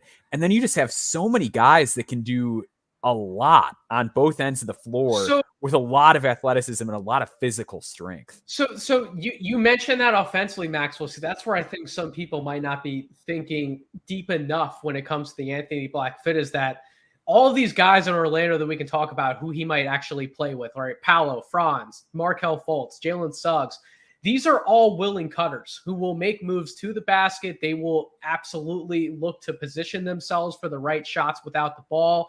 They can run a very movement-centric offense to the point where the spacing, obviously, it still matters. And by the way, I think Paolo's going to improve as a shooter. We know Franz Wagner is a great shooter and still improving. Markelle Fultz is also still improving as a jump shooter, even maybe not from three, but especially in that mid-range type area. I think as long as they prioritize not only ball movement, but player movement within that offense, I do think a lot of this can work because they're all willing to make moves toward the basket in that regard without the ball. You thinking this a lot of the same, Metcalf?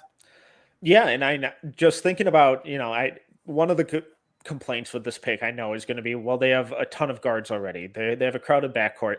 I think Anthony Black's almost immediately jumps to the start or to the front of the line in terms of minutes. And just thinking long term, I really like how Markelle Fultz has kind of resurrected his career, and I think he's going to be a good player. I don't think he's in Orlando's long-term plans. And you look at a guy like Jalen Suggs and pairing him with Anthony Black in the backcourt, defensively, you can throw Suggs as your point of attack defender, and you don't have to worry about Anthony Black getting around screens, keeping up with quicker point guards. You can then put him on the wing.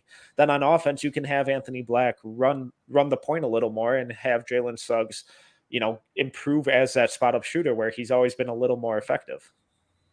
Oh my goodness. We have the first, Lord Almighty. We have the absolute first breaker on the No Ceilings NBA mock draft. It is not Jarace Walker going at 7.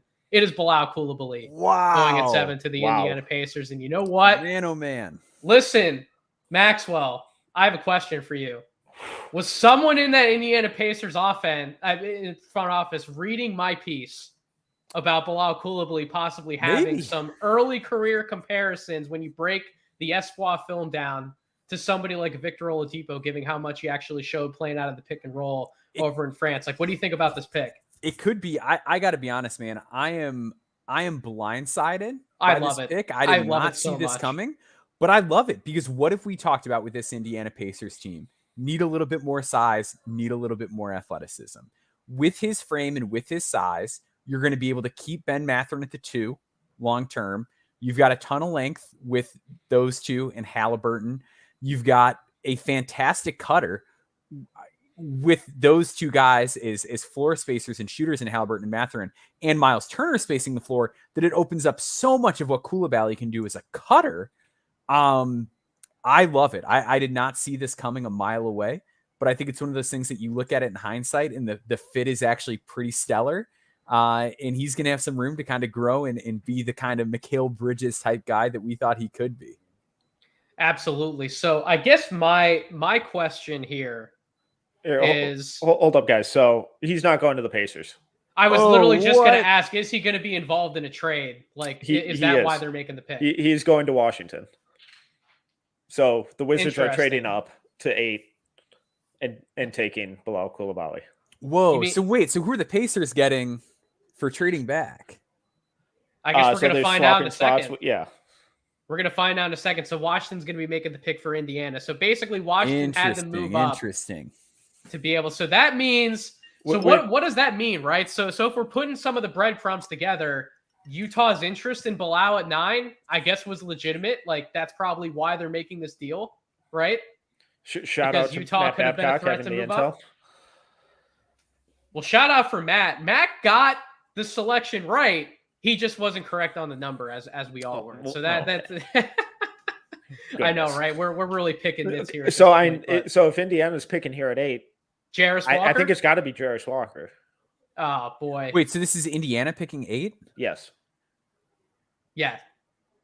So they're essentially swapping spots. So Washington's about to make a pick for Indiana. So we think that's going to be Jarris. Metcalf. So Utah stays at 9. Utah staying at 9. Metcalf, you have to be breathing a massive sigh of relief because I saw your face. Your boy Jarris was about to fall past Indiana. Listen, if I were on the board for the Pacers at 7, I would have also taken Jarris Walker. I know how much you like him, but that would have been the pick that makes the most sense to me. Now that we think that's what's going to happen, but regardless, your face said it all when you heard Coulibaly at 7. Like what was going through your mind? I just wow. There's the home run swing of home run swings of the night. We talked about a pre-show where his upside and what he could grow into is really, really exciting. I just think he has a little farther ways to go than both of you guys do. I think he's a really good defender. I think the offense is a big question mark in Washington. He should have the time to really develop all of that stuff. I think it's a great landing spot for him. It didn't really make a ton of sense for me in Indiana. I figured that they would want someone who's a little more polished, a little more ready to go right off the bat. And if that is Jarris Walker, that fits the bill perfectly. And it's a position of need. I love his fit with his playmaking, ball handling next to Tyrese Halliburton, the physicality and defense next to Miles Turner.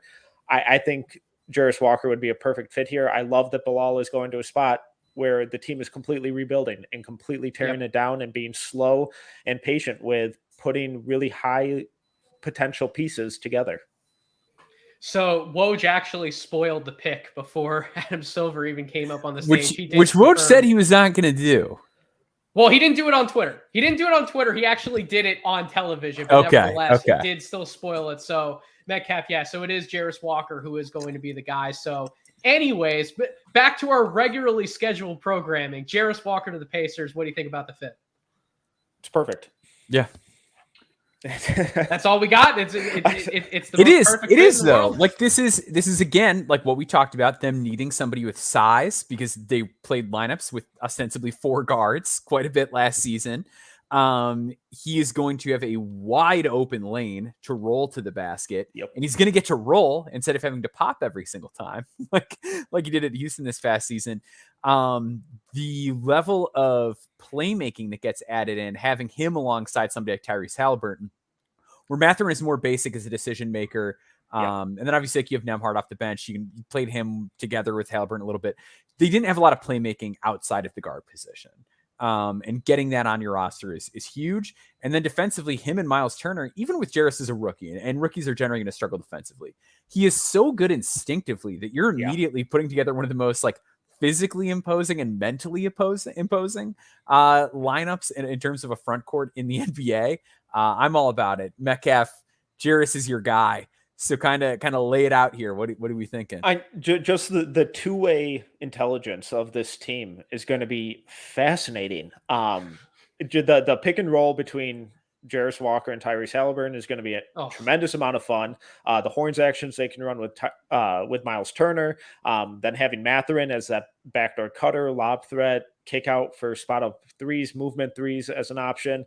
The spacing that he's going into at Indiana is so much better than what he's played with this last year at Houston. And it's just going to open up so many different avenues for how he can impact a game, where when he's rolling or cutting, Roberts isn't going to be standing right at the rim waiting for him. It's like, hey buddy, like let's take a couple steps out and give me a little bit of space here. And then defensively, the amount of ground that him and Miles Turner can cover, and the versatility and the physicality that they can play with, defending the rim, defending in space, rebounding.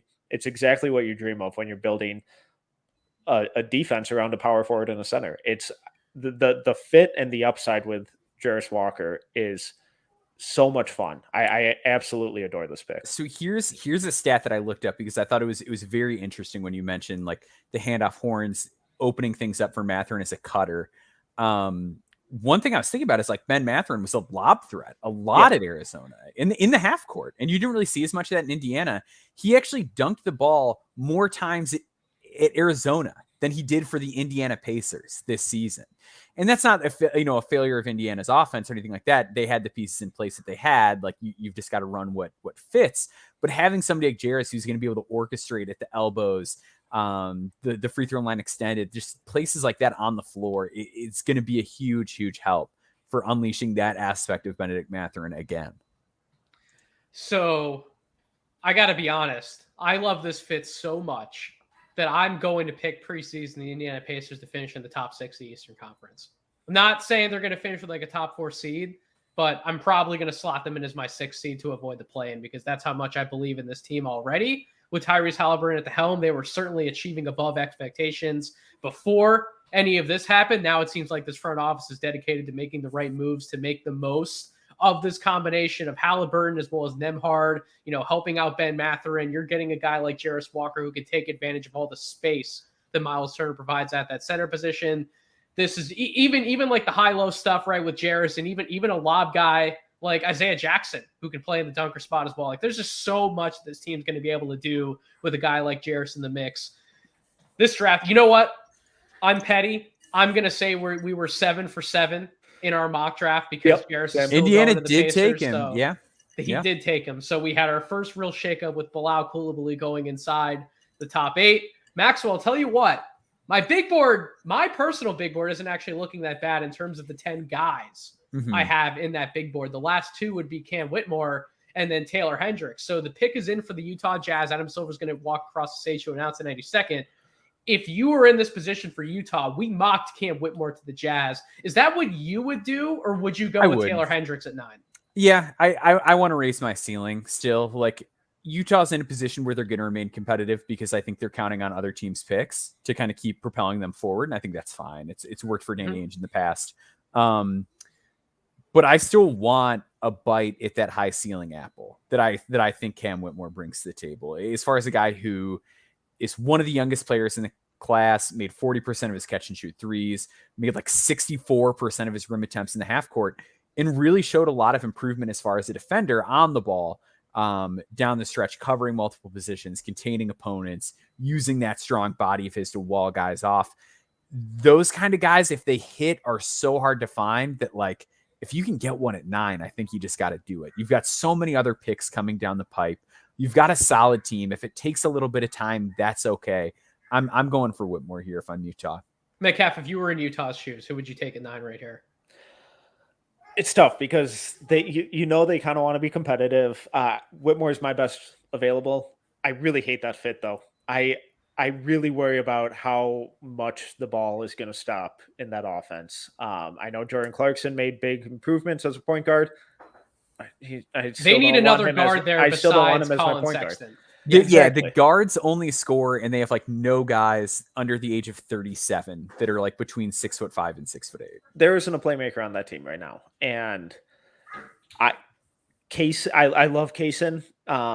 In terms of pick and rank, I have him at 11. He's 4th best on my board. I love the idea of Kobe Buffkin there.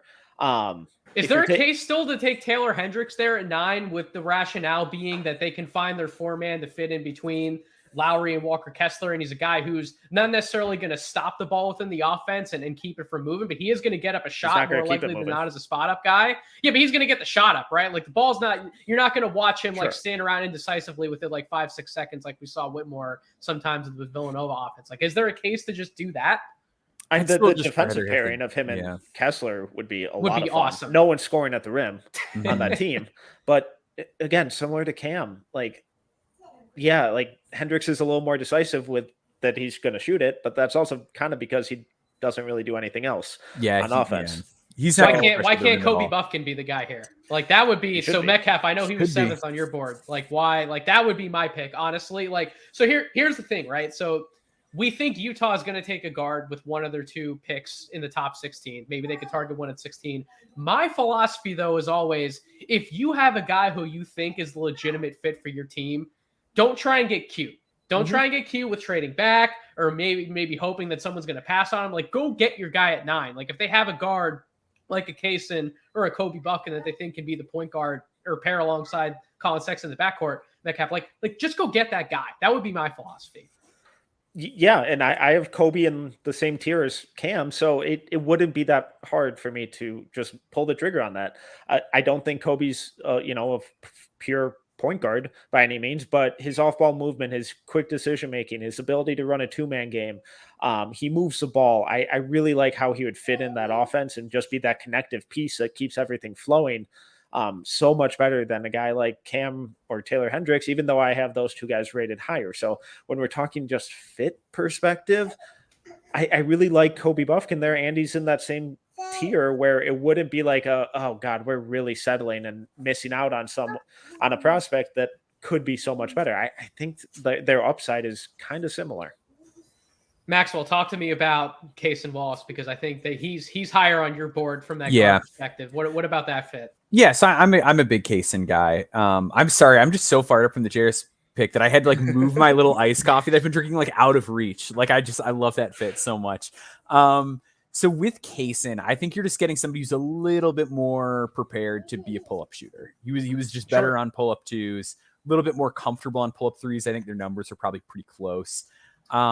I just think Kaysen's a little bit more in control of himself, a little bit more polished. While Kobe Buffkin did pressure the rim and finish really well there, a lot of those numbers were actually assisted, which changes things a little bit. But yeah, I just the pick Kaysen is Taylor Hendricks, guys. It's Taylor Hendricks is in, so Cam Whitmore is still falling. So hey, somebody thought my pitch just made sense about 5 seconds ago to just take Taylor Hendricks. But Maxwell, now that the pick is in, you and I went back and forth a lot over text about Taylor Hendricks and how much we thought he could be an impact player. And I actually made a case that was very similar to the case that I think Chuck from Chuck and Darts was making a lot of times. Shout out to Chuck over on his show. Maybe this is a guy we're sleeping on to actually finish in like a top 3 rookie of the year vote. Like maybe he could be much more of an instant impact guy than we thought, while also having a good long-term ceiling of his own. So can you justify the pick on the Utah side, or would you still want to see something else happen? Yeah. And I think a big part of it is like what Metcalf said, right? Like your level of rim protection between Walker Kessler as a traditional big who's going to show at the level or drop, and now having one of the best weak side rim protectors to come along, really just among forwards. Like if you look at guys that have stuck in the NBA over the last 10 years or so, Jarace Walker and Taylor Hendricks are like outlier good as far as shot blocking numbers for a 4, especially for freshmen. So you're getting another really high level weak side rim protector, and you're getting somebody that's a great 3-point shooter. When I wrote my piece about Taylor Hendricks a week or so ago, one of the biggest things that stood out was that he made around 42% of his unguarded catch and shoot 3s and 40% of his guarded catch and shoot threes. He has such a high release that even when guys are standing in front of him, he can knock down shots. He's going to have unbelievable real gravity at the NBA level. Grew a lot in terms of his technique defensively, playing a little bit wider, sitting lower in his stance, not putting his hands on guys, staying long. I think he might have a bit of an adjustment just because the ball skills aren't all the way there. He's still really thin. He struggled at the basket a lot because of his frame. Guys who were a little bit better at the basket against him at times because of that. I think it's going to take him some time, but I think if we come back down the road and we look at this class and he's a top 5 guy, it's not a big shock just because he does so many valuable things that translate to winning in the NBA playoffs. I think you're getting a good long-term starter in Taylor Hendricks. He's traded McDaniels without the on-ball stuff. That's actually a really interesting comparison, one that I really haven't heard thrown around too much, even in our No Ceilings chat. Well done thinking on the fly with that one, Metcalf. But I have another question for you. So Dallas is on the clock. Yeah. There has been no trade announcement as of yet. There were a lot of rumors that maybe Atlanta moves up to 10 and Dallas ultimately would move back to 15, pick up one of Atlanta's assets. Now that we've seen Cam Whitmore fall to this spot, wouldn't it kind of make sense for them to take Cam Whitmore at 10? No, because Adrian Wojnarowski just announced Mavericks are trading number 10 and Davis Bertans to the Thunder. Oh, the Thunder are moving up 2 spots. Boy. Are the Thunder going to take Cam Whitmore? Or do they have someone else in mind? I'm calling my shot with Kobe Buffkin. That would be awesome. If they were full on Buffkin boys. That's a lot of guards, though. That's a lot of guards. I kind of think it's Whitmore. I could be wrong. So it is a lot of guards, but at the same time, though, Maxwell, outside of Shea and then Giddey in that starting backcourt, who also you sold on after them at this point with that Thunder team? Like, if is the move maybe them going out and getting a veteran to fill like that third guard spot, or do they feel like, hey, let's just solidify the rotation, go get someone like Kobe Buffkin who can also play off of either of those guys and give us the type of depth that we want at that position going into the playoffs, hopefully. That could be the move. I'm just like really hung up on the lack of like 4-5s on this team. So am I. I think Derek Lively would make a lot of sense. Yeah. Yeah, but are you trading up to 10? No, you're not. That's the thing. So, but do we know what the package was outside of 12? You've got $1 million first-round picks, so if you think Lively's the guy, maybe you just do it. I think it was just Bertans. I think they took on his contract. Oh, it's just taking the contract? I don't hate that. Maybe you do. If Lively's your guy, I think that's totally fine. Yeah, there's no other details. I know Woj just talking on ESPN's broadcast right now. There really aren't any other details behind it. So it is quite literally that easy of a swap. So my money would be on them taking Cam Whitmore here. Honestly, does he fit how they play at all? Or no, any of the but players I think that's drafted? part of the argument. I think that's like part of the thing is it's like, okay, yeah, everybody on this team passes. Everybody's very like, we keep the ball moving and whatever.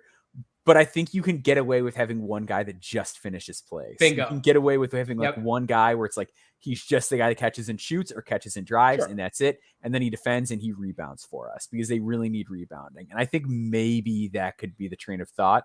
But if they don't take Cam Whitmore, I think it's for those very reasons that you outlined. Like he is just not their type of guy. Like even like look at like Ousmane Dieng, right? Who's like super, super raw. I mean, obviously had a great stretch to close the season before his draft year. But yeah, like they just like the toolsy feel guys. So, and I have Cam at 5 on my board, so I'm not trying He's 4 for me. Yeah.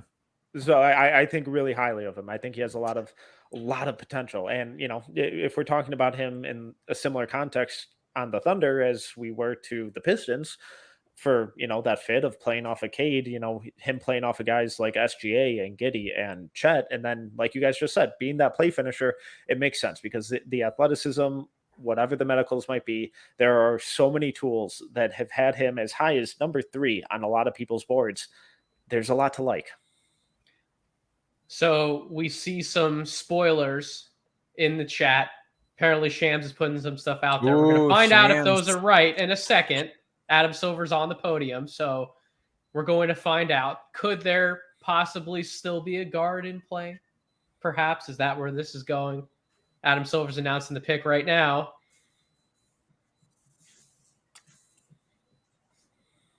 So Cason Wallace. Okay. Wow.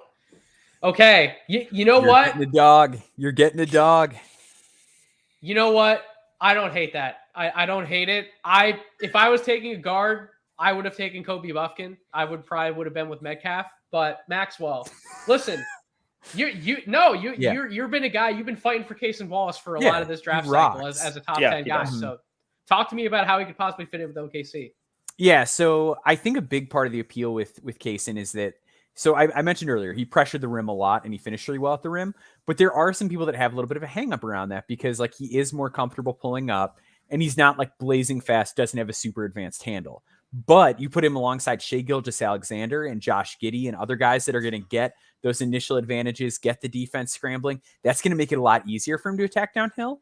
And this is also a guy who was making 42% of his threes before he had a back injury. So off the ball, he knows what to do. He knows how to space the floor. He's ready to launch it off the catch.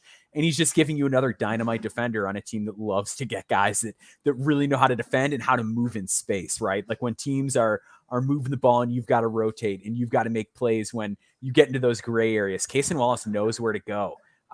Great transition shot blocker for a guard, which anytime you can throw something like that out there, you got to do it just because it's so fun.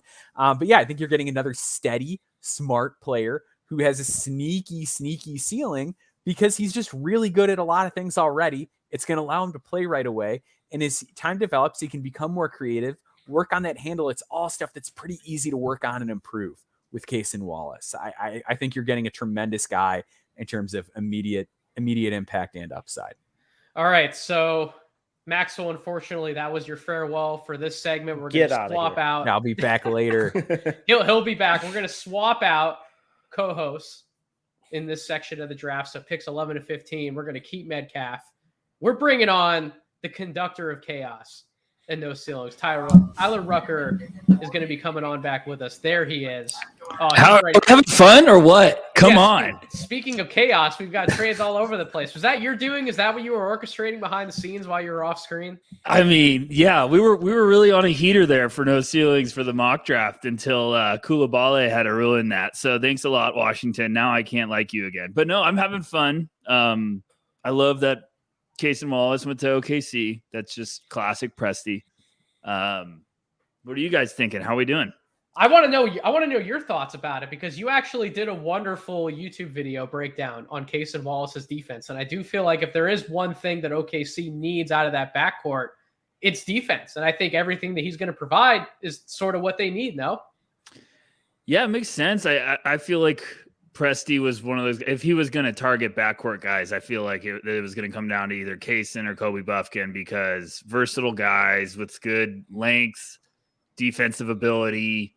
We all know that OKC has those offensive guys that have the weaponry right now. J-Dub looks like he's going to be having another great year probably after a strong rookie campaign, but I think they've even played him on the three because he's got some size. So you need to get another backcourt guy. You need to get someone that can lock up things. And I think Cason's a fantastic pick. It's you know what it is? It's one of those really smart picks for a team that's going to try to make a push in the playoffs. And Bingo. You get another piece, and Cason in a playoff series sounds really fun. Like a nice little wrinkle that goes out there and is like, okay, take care of business and make smart plays, give SGA a break. Who knows? Now they got versatility. And then all of a sudden you have Chet at the end. But I love Cason. Me and Metcalf have talked about he's got some of the most violent hands you'll see in this entire draft class.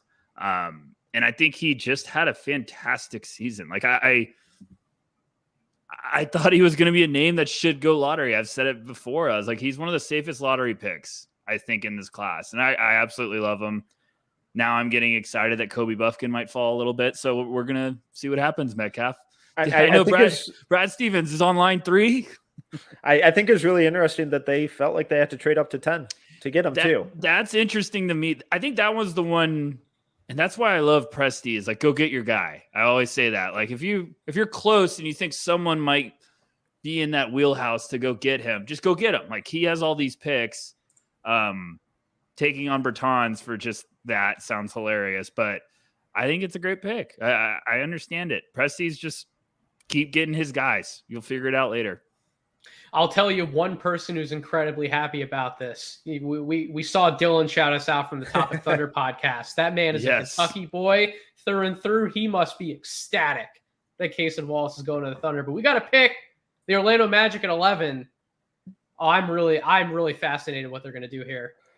Oh gosh, here we go. I moved my eyes. Jet Howard, look at this. I'm so happy they picked Jet. Let's go, guys. We did it. We did it. This is giving us shit Go for blue. years, and we're blue. Back. You know what? This is a massive victory. But I was the idiot for having ceilings. him preseason lottery. That's what I thought. Where did I have him on my board? Take my victory lap. 14. Looks like okay. We're good. Shout out. You know what? Always believed. I'm proud of this. A lot of us stuck to our guns. Shout out Albert too. Albert had him early. I get it. I mean, they needed a shooter. Jet has that size. Now you have Franz. You have Jet.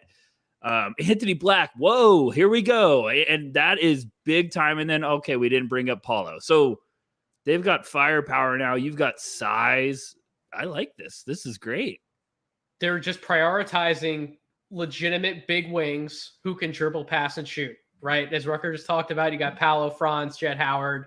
You're throwing Anthony Black into the mix. I get it. He's not your prototypical shooter yet, but if he can become at least an average shooter, talk about how dangerous this team becomes. And what I love the most, Metcalf, about this pick, I know you've been a Jet guy for this entire cycle, going back to the preseason, the playmaking flashes that he did show at Michigan to me. It wasn't just the movement shooting or his ability to move without the basketball, but when he got reps in pick and roll, when he worked off DHOs, his ability to find guys, I think Paolo and Franz are going to love that he's just another guy who can get him the ball. This team's going to be able to run some of the most fun stuff on offense next year. Just the movement between him, Franz, Paolo, Anthony Black. It's going to be so much fun. And obviously he's a rookie, so you have to temper expectations a little bit in terms of minutes. But the size and offensive versatility that this team just keeps putting together, it's awesome. They took the home run swing with Anthony Black at 6. Now they're adding shooting and a player who has a ton more upside. What I think is so fascinating about Jet is when he was coming out of IMG as a senior, the big question with him was the offense, and there was more intrigue about his defense, and that completely flipped this year because the defense was not good, but the offense was something special, and his ability to create on ball, to create off ball, the decision making, the passing, it's a lot of fun. Absolutely. And I want to clarify, I shouted out at when this pick was made that I think this was a big win for No Ceilings. And I know that we mocked him at 17, Rucker. Maxwell and I made that pick on behalf of the Los Angeles Lakers. When we were making that mock, again, it was predictions based around a lot of the intel that we were hearing. And basically everything among consensus media was that Jet Howard's a name that is dropping. You could even find him on some mock drafts and big boards outside of the top 20. And we all understood why that may very well have been happening, but we also used the why as a rationale for if the double ankle injuries are really what's holding him back in terms of that second half of the year production, then why shouldn't we put more stock into what we saw the first half of the year, which is a guy who was projected top 10 at a lot of different points throughout the first half of the year. Like this pick doesn't surprise me at all. I just think it's a great move for Orlando through and through. I don't want to sound arrogant or make us sound arrogant. I think this is a win for us because it was kind of a case study for us because all of us were sticking. It's probably one of the top guys we've all discussed in the group chats. Every single time we've had a meeting, this whole team is like, I like Jet. What's going on? What are we missing? And it's pretty cool because a lot of us stuck to the guns. A lot of everybody had him really high. Albert had him really high the whole year. Shout out to Albert. And we were all like, he could still go really early. Like, obviously, he's falling in all these mock drafts. We projected him later, too. But we were like, he could probably be one of the surprise guys that still goes early. He's got size. He's a lethal catch-and-shoot weapon. And I feel like we did so many mocks where we mocked him to the Thunder, and Thunder fans were all over us. And they're like, that's way too early. And I was like, yeah, I guess one pick later. We did the Orlando thing too, I think a few times, right? We had him to Orlando 11. It just makes sense. And I think that's where people get to a point where they're like, okay, you always got to swing for upside. And it's like a team like Orlando, this made perfect sense because you need a big wing that can do this, especially. He's going to be one of the best shooters in this class. Jet was banged up. When we saw him healthy, he was lethal. I mean, I think this is a fantastic addition. And now that is a scary lineup. Like their smallest guy might be 6'7" running the point. So I really like this. I think this is a smart move. And Orlando's, they're going to be fun. I'm telling you, they're on the right path. We knew they needed to add shooting one way or another. They had to come out of this draft with 2 lottery picks, getting someone who can put the ball in the basket from the perimeter. A lot of mocks had Grady Dick. I know Jonathan Gavoni was on ESPN this morning banging the drum for Grady Dick being a real target for them at 11. I am much happier though they went the Jet Howard pick instead, because there's just so much more upside because of the ball handling, because of the creative passing flashes that he showed. Like, it is an upside pick to me, right? Like if Jet Howard reaches his ceiling, he could be like a Franz Light, honestly, for this Orlando team. I can see them running a lot of the same stuff they did with Franz. Jet can do those things. And so, yeah, I can't stop gushing about this pick, but we have to look forward and continue moving on in this draft, because OKC is going to be picking for Dallas. And now Dallas moved back 2 spots. This pick doesn't seem to be on the move as of yet. There's could always be some, Woj bomb going off. There could be a 3-team trade, or we don't know what can happen. But it seems like Dallas is going to be taking a player here. To me, I think Derek Lively makes the most sense. Honestly, I think that should be the pick. Is there an argument for anyone else, Metcalf? Is there possibly like a Kobe Buffkin type argument in there? Maybe getting another guard if they think Kyrie's going to be on the move and he's not coming back to Dallas. Like, is there another argument, or you think Lively, like, yeah, let's just see Dallas make that pick? Yeah, so I think Cam Whitmore's the home run swing again. But it really seems like teams are really concerned about the medicals. So we heard I heard 3 different medical rumors with Whitmore, like as of this morning. Like even too. Rafael Barlow was like sharing some of that on social media. I got 2 heavy ones, and they were both very blunt. I was like, okay, all right. So it's bad when you keep getting that one. Yeah. When you keep getting them, that's not good. The fact that he's now falling, teams are trading up for other guys. It's not a good sign, unfortunately. Bad, yeah. And earlier today, I think it was Mark Cuban who came out and said, we need an athletic rim protector. Oh, okay. Well, Derek Lively's on the board, and here you are. So I think the Lively pick just makes too much sense. He's incredibly low maintenance on offense. There were some passing flashes. I don't buy the shooting at all. Any NBA guy can make 14 straight threes in an empty gym. That's a very normal thing. But his defense and his rim protection and his lob finishing and rim running are perfect for what this team needs. It would be such an easy fit next to Luka, and a really young athletic defender that this team hasn't had in a while. If you interviewed any Dallas Mavericks fan before the draft and said, what if we said you got Lively and got rid of Bertans? That's what I was just going to say. Every single one would be like, this would be the best draft in the history of our franchise. Like that, what they did alone just to get rid of Bertans' contract, that's an ugly contract. That's a humongous deal for them. And they only went back a couple spots. So if you could potentially get a guy that you thought you were going to get at 10, moving back a couple spots and unloading that contract, now you can go use that money probably for free agency, like get someone for Luka. But Luka is going to love Lively because he's just going to throw every lob and be like, catch everything, rebound, throw me the ball, block shots. It's going to be great. But can I throw out a fascinating rumor? Fascinating rumor. We love rumors. What if all this cap space clearing is going to be a target to target a wing who just announced he was going to be an unrestricted free agent? Now, I think he's going to go back to Milwaukee on a hometown discount, but could this possibly be a play for Chris Middleton in Dallas? Did Middleton go to A&M? No. Yes, he did. So it's connecting some dots, though. Brain works sometimes. And again, he could be going back to Milwaukee. We don't know. But Silver's walking out. Let's see the pick's gonna be made. Silver's announcing for. Gosh, he's skinny and tall. Derek Lively. Here we go. Okay, so it just makes sense. It just makes so much sense. Like that's what we've been. Dallas talking about, is one of my winners of the draft right now, and it's not even that I'm like head over heels about Lively. I just think what they just did is fantastic. You got a position of need, you moved back a couple spots, and you got Rit. Now you opened up some security, some cap flexibility that I hope they don't use towards Kyrie. No offense to the Kyrie faithful out there, but what do you guys think?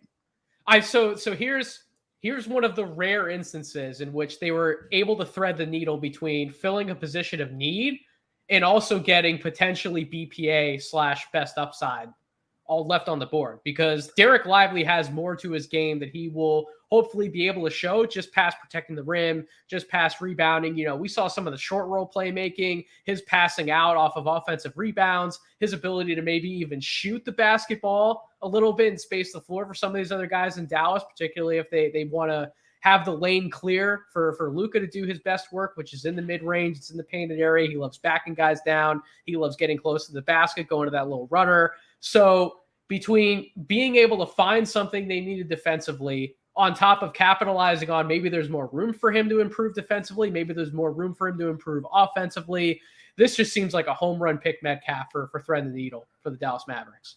Yeah, I agree. And I think the biggest selling point with him is the defense, because he was one of the best, or I think he was had the highest block rate in college basketball this season. He's one of the best rim protectors in college basketball over the last couple of years. And he can move his feet on the perimeter. You obviously don't want him switching everything, but in a pinch, he can hold his own.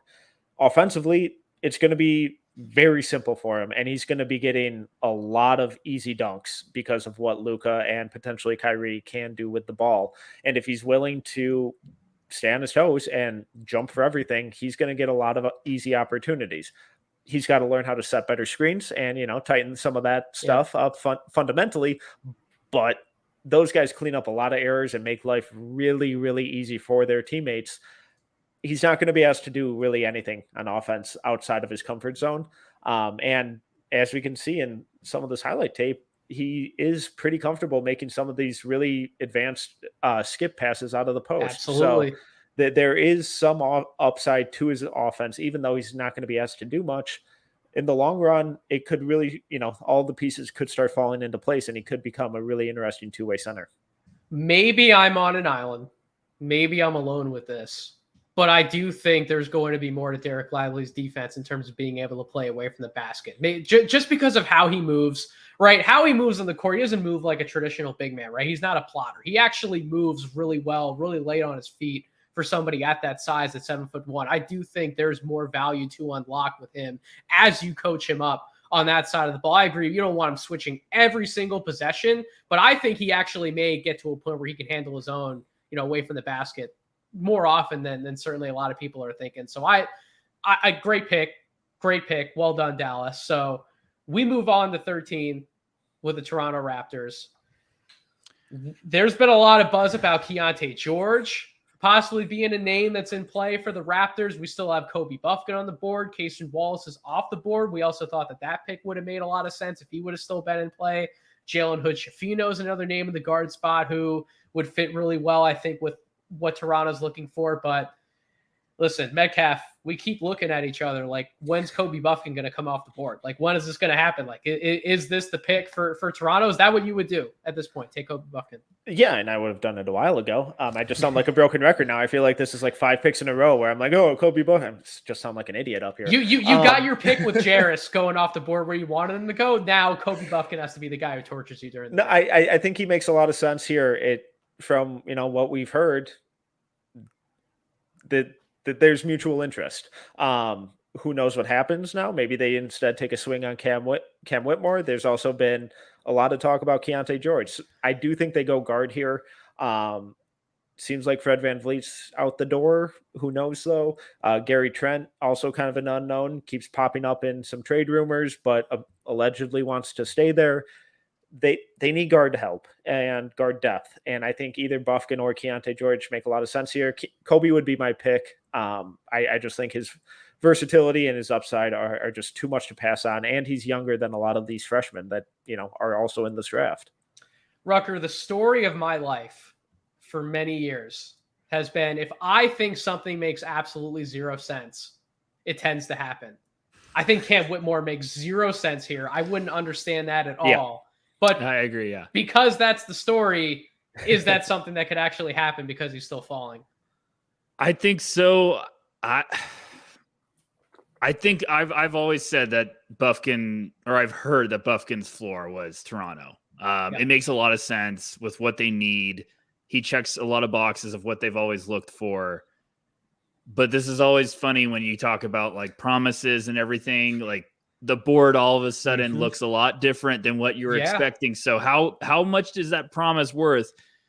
And I was just going to say to you guys, I think this is my favorite range of the draft, is like right at the end of the lottery, because there's always a name or two that isn't supposed to be there. We weren't expecting it, and teams are freaking out. So then the whole board there's some good names on the board right now. There's like some Kutchafino, great names on the board. Keontae, Grady Dick, like obviously Whitmore. So there's some really big names, and all of a sudden, like this is where you could get some more chaos because teams behind you are starting to get into that war room a little earlier. Like, let's get on the phone, see if we can move up. So here we go. Adam Pick Silver's his in. coming up. I want to hear this one because I want to talk about New Orleans. Yeah, you're ahead of me too. So just give me like a delay. He's talking. Oh my goodness. Oh my goodness. That guy wore the red suit for a reason. He knew where he was going on draft night. Yeah, it is Grady Dick. God, I'm so behind. Oh my God. For the Toronto Raptors. I tried to be quiet. I'm sorry. So it's always fun, you know. So here's the thing. I said I didn't understand the Cam Whitmore fit. I also do not understand the Grady Dick fit. Not that Grady Dick is a bad player or he's going to be a bad player. He's probably going to stick around in the NBA for a long time as a top 8, top 9 rotational asset, maybe even as a starter. But man, I just thought Rucker Toronto would swing for the fences a little more than just Grady Dick. Like, I don't know. I kind of like it. Just because I think if they're going to turn the keys over to being like, okay, Scotty Barnes, it's time. You got to be really taking that next step. I think Grady could be a good piece. Yeah, you could be a good piece with Scotty where it's like, okay, he plays off the ball, he can move, stuff like that. I just really wanted them to add a guard. And now, I mean, you know, every time Kobe Bufkin doesn't go, I get more excited now. Like if Kobe Bufkin is the Marcus Smart replacer, I'm going to be okay. I'm going to handle it. But being serious, like he was going to be the wild card that I think we were like, okay, he's either going to go early or he's going to go much later than we're expecting. But all it takes is one team to kind of fall in love with them. Metcalf. Sorry, Rucker. I didn't mean to. No, go ahead. Go ahead, guys. Go ahead. I was just going to say, Metcalf, I saw an interesting quote from some people online that were kind of talking about the playoffs this year and how specialists aren't necessarily thriving anymore, especially deep when you get deep in the playoffs. And our concern, at least my concern with Grady Dick, is if he's not knocking down shots, how much value does he actually have on the floor? And is that a player you actually want to take in the lottery? That's why I'm kind of looking at this pick with a side. Like I get just getting shooting, but maybe trading out and getting him a little bit later if that's the player you wanted to target. Like, are you also scratching your head with this? Not entirely. I mean, when you kind of just even keeping it to his physical profile, he fits their project 6'7" or whatever they call it. So he has the positional size plus the shooting. You know, none of us think he's quite the movement shooter that a guy like Jordan Hawkins necessarily is. Few are, but Grady's constantly moving, and he is really exhausting to defend because he's constantly running off screens, relocating, cutting. He's a lob threat on backdoor cuts. There's a really good offensive rebounding stuff with him. I think he's a smart defender. He's going to get targeted on ball just because of his frame. I do think there's a lot to like it. I think he's a really smart player that provides a bit of versatility. He's not going to be creating off the bounce. He's not going to be doing much of that, but he can attack closeouts. He can get to the rim doing that. He can hit mid-range pull-ups doing that. So playing off of guys like Pascal and Scotty and OG, if they're all there throughout the year, I think he's just a really nice compliment that gives them a reliable outlet, helps space the floor, and gives them better driving lanes. Well, I will say if this pick works out to the point where it's projected to at 13th type value, you're probably looking at it as like a Cam Johnson type of situation where that's exactly the type of player he becomes in the NBA. And that's ultimately what he's going to be worth annually, that type of like Cam Johnson asset. So 14, the New Orleans Pelicans. Rucker, you just mentioned this range of the draft. There's a lot of good names left on the board. New Orleans is fascinating, and I wanted to talk about them because you see they seem like a team that has a little bit of everything, but then you look at some parts of the roster, it's like, well, they actually could use an upgrade here. Maybe they could use another type of player here to better complement what they have. Like if you were the Pelicans, what type of player, not even just the name, you can throw out names, but like what type of player would you look at if you're the Pelicans? Safe. Hood-Schifino? No, yeah, Hood-Schifino's probably like that. in that. I need some backcourt versatility. I need a guy that we just took Dyson Daniels last year. Almost getting another one of those where you're getting some size, some position versatility. Like Whitmore would be I feel like they could go Whitmore, and I would be like, this is another terrifying idea, just because of what's going on with Zion and Bufkin makes sense. Like you were probably not thinking that he was going to be there. I don't know. Like Jordan Hawkins, maybe. They just have so many different directions they could go that I have no idea what they're thinking. They were probably thinking that maybe Cason Wallace was still going to be on the board. So maybe if they were, Did they just say screw it and go Cam Whitmore because he's fallen at this point? I think normally you would. Then you get the injury concerns with him. Yeah, and Zion. then you're That's doubling fine. down, and I don't know. I mean, Bufkin or Hood-Schifino seems like a great pick for me here. And then I would say Keontae George is probably in that conversation too. But I don't know. We're getting interesting now because now we're getting to the teams where we've all had struggles figuring out, like Atlanta, New Orleans, where like they could go in so many different directions. And I also think this is a popular part of where some trades could start falling in. I know one thing, Utah is coming up, and Danny Ainge is about to say, I'm about to get Taylor Hendricks and Kip Whitmore in the first two picks. I'm going to be looking pretty good. So it's at this point, could have New Orleans maybe been hoping that Derek Lively was going to fall here, and maybe they could pick up some additional size with, you have Jonas Valanciunas, but is he the type of long-term big you still want to keep signing to contract extensions because he's not a real rim protector? We don't know what's going to happen with Jackson Hayes. I believe he's also going to be in restricted free agency. So with him off the board, you don't really have another big man you're looking at in this range. So if you are looking at guard, Metcalf, you said Jalen Hood-Schifino. Doesn't Kobe Bufkin make more sense, though, than Hood-Schifino? Because this team needs shooting. This team needs legitimate perimeter shooting.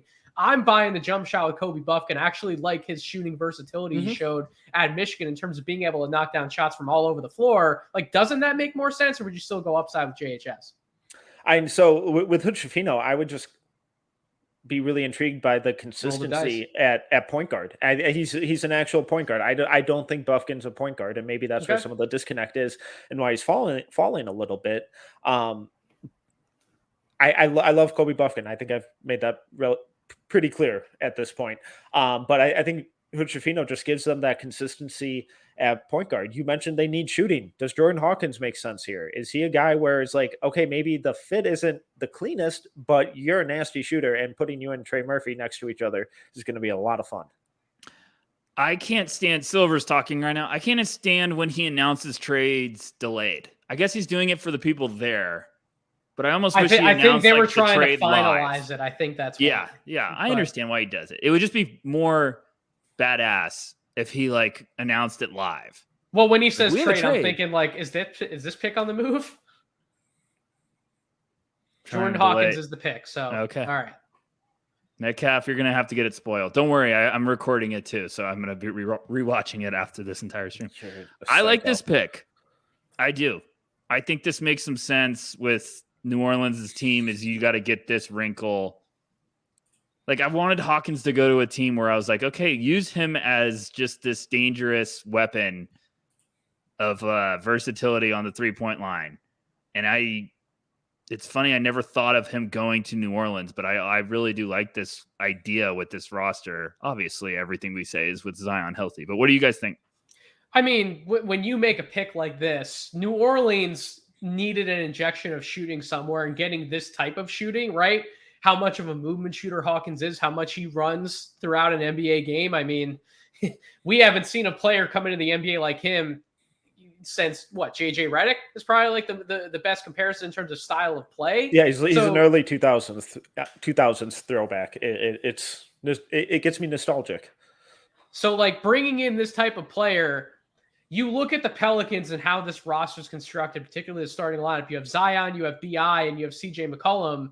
They can all move the ball, sure, but they are also kind of like ball stoppery in a way, right? Like they want to break guys down, they want to work one-on-one. And so to bring in someone like Hawkins running off screens, why do you set screens on a floor? It's to distract defenses. It's to make them think. It's to make them move their attention somewhere else. And if you have the ultimate guy running around like Hawkins, who, yeah, he's a 4th or 5th option offensively, but he can be that perfect decoy around 3 isolation heavy scorers, like that's the type of player that I would actually want to bring in if I'm not targeting, another lead ball handler right here, Metcalf. So I like the pick. Yeah, and it makes sense. If just in terms of pure shooting, he's the best guy in this class. The movement, he's exhausting to cover, and then even defensively, I think he's a solid on-ball defender. I think he moves his feet well. He's physical. The off-ball stuff needs some work, but he's young. It can come in time. The fact that he has the shot preparation that he does is astounding. And the draft right now is comparing him to Ray Allen and Rip Hamilton, 2 of my favorite players of all time. Those are lofty expectations, but when you look at style of play and that's the idea, and shooting difficulty and versatility, there are a lot of similarities.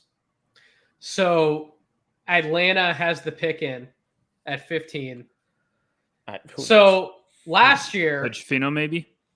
Last year there was a player who also was falling, on draft boards and in the draft ultimately, named AJ Griffin, who also had injury concerns of his own. They rolled the dice.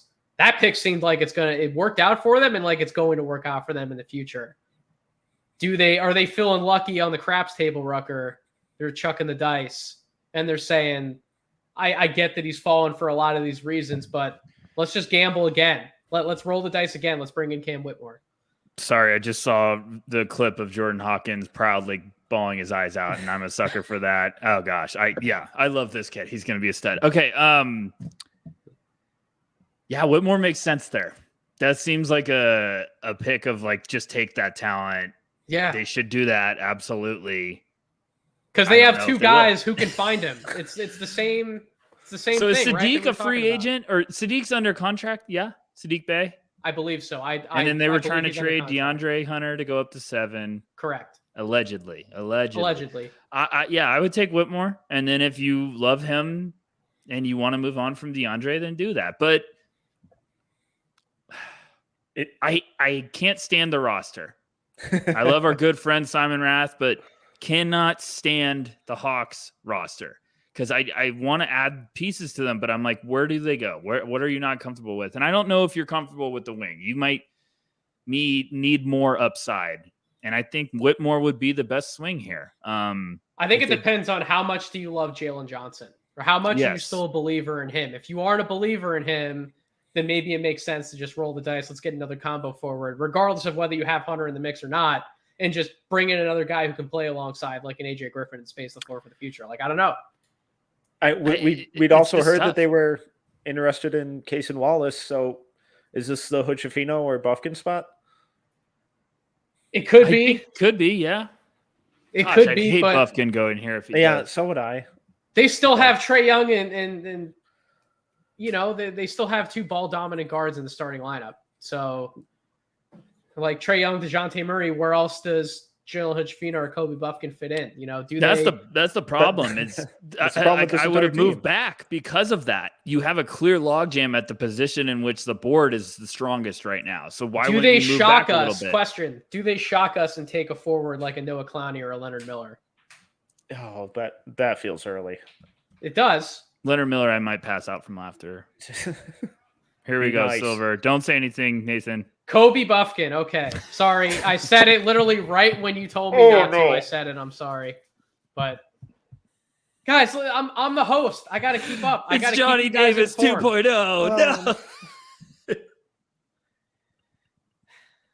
Yeah, I've had a tough 24 hours with the Marcus Smart trade and then Kobe Bufkin going to a place where all seriousness. Why can't I have nice things? All seriousness. I think this is fantastic value.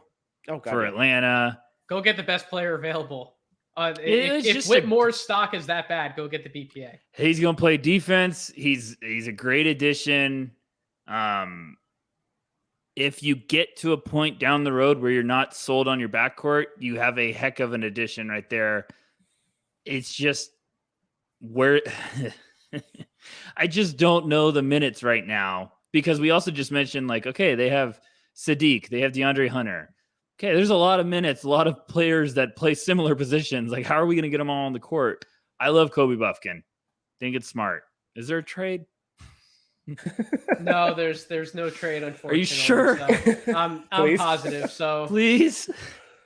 It is time for me to hand the keys to another host. Thank you, everyone in the stream who's listened to me talk for over 2 hours now.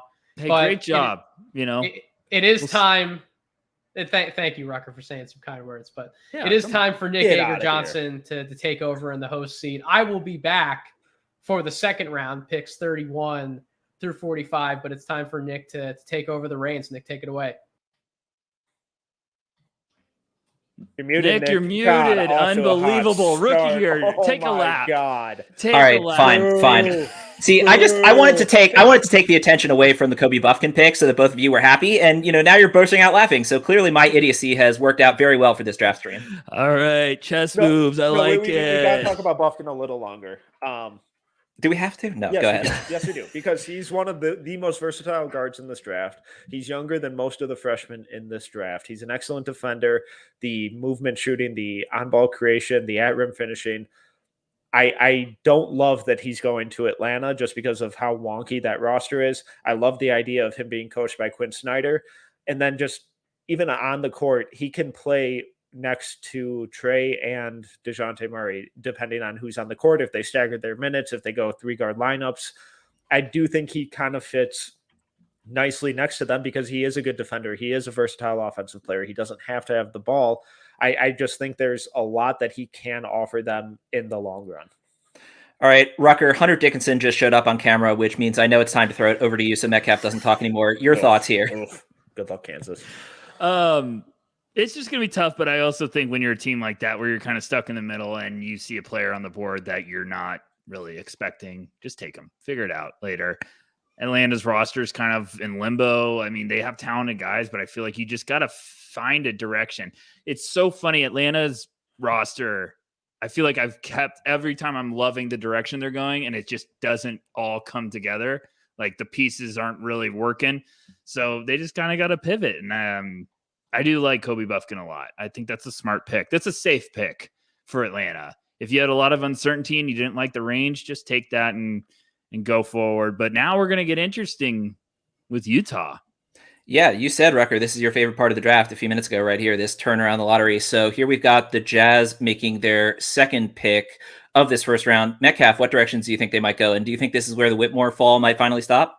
Oh, God, I hate that from a lineup construction standpoint. There'd be zero offensive flow. How amazing is it? Me and you have him like what, 5th on our boards? 5. Yeah, and we just keep saying, I hate that fit. It's just like, this is our 5th ranked guy. We hate the fit. Yeah, I get it. So yes, he should be the pick just because the upside is that good. Kobe Buffkin would have been ideal. I think Jalen Hood-Schifino would have been. I'm done with Buffkin, I promise. I think Jalen Hood-Schifino would be a tremendous upside play and just fit from the start. His ability to keep the ball moving, run actual point guard. But I mean, passing on Cam Whitmore again, that just feels absurd at this point. If he ends up going to the Lakers, I'm going to be so mad. I just would like to say that right now for the record. If he ends up going to the Lakers, I will be very upset. You know where he's going to go. If he doesn't even go there, he's going to go to Heat Culture. Gosh, Cam Whitmore is a Heat Culture guy too. No. This is sorry, Lakers and Heat fans, but yeah. I love all fan bases, but this is a death row for me of just fan bases in which Whitmore could absolutely ruin my life for years to come. Lakers, Heat. I actually like him going to all those places though, because I think it'll work out nicely. Utah's in a good spot. They got board looks fantastic. You added Hendricks, you can get another really good piece, really good talent that you probably weren't expecting. Hood-Schifino, Keontae, George, I've had high on my board. I think he's still up there too. Yeah. I don't know. It's going to be Keontae interesting. is highest on my board other than Cam Whitmore at this point, who's still available. So, I mean, I think that's a direction that could make a lot of sense. This is a team that desperately needed point guard help, as we discussed at the 9th overall pick for them. So given that they got Taylor Hendricks at 9, it definitely makes sense for them to lean guard here, point guard in particular, given what the board is looking like. But I mean, Keontae could make a lot of sense for them too. Could this be the surprise Nick Smith spot? Could be, certainly. I think I hate him less than everyone else on the No Ceilings team, so I'm not as upset by that as some people might be. Got to clarify all my takes here. No, we're just getting into this. Is going to get really fun. Like, we've known this forever, but now with the board shaping up like this, we're getting into the stretch of the draft where it's going to be just wild with every pick. Like, you just said Nick Smith, and I'm like, he could go to the Lakers. Like, he could go to Miami. Like, he could go to a lot of places. So Leonard Miller is a name too that we've heard could start going around this range. Hood-Schifino's still on the board. Sensabaugh is the wild card. This is really going to be fun. And then we have so many teams with multiple picks coming up. I wonder if someone's going to try to trade up. Nick, you got the Kings coming up. And then I got the Celtics right after your pick. So this is going to be just wild. So yeah, we're having you fun and I now. could be in very different moods in about an hour or so. I know. Me and you both also might be crying. Why? The board looked great. Yeah. What are you guys thinking? Give me predictions. I think it's got to be Whitmore at this point. We've heard the medical concerns, but just the upside and the talent, he can't keep falling.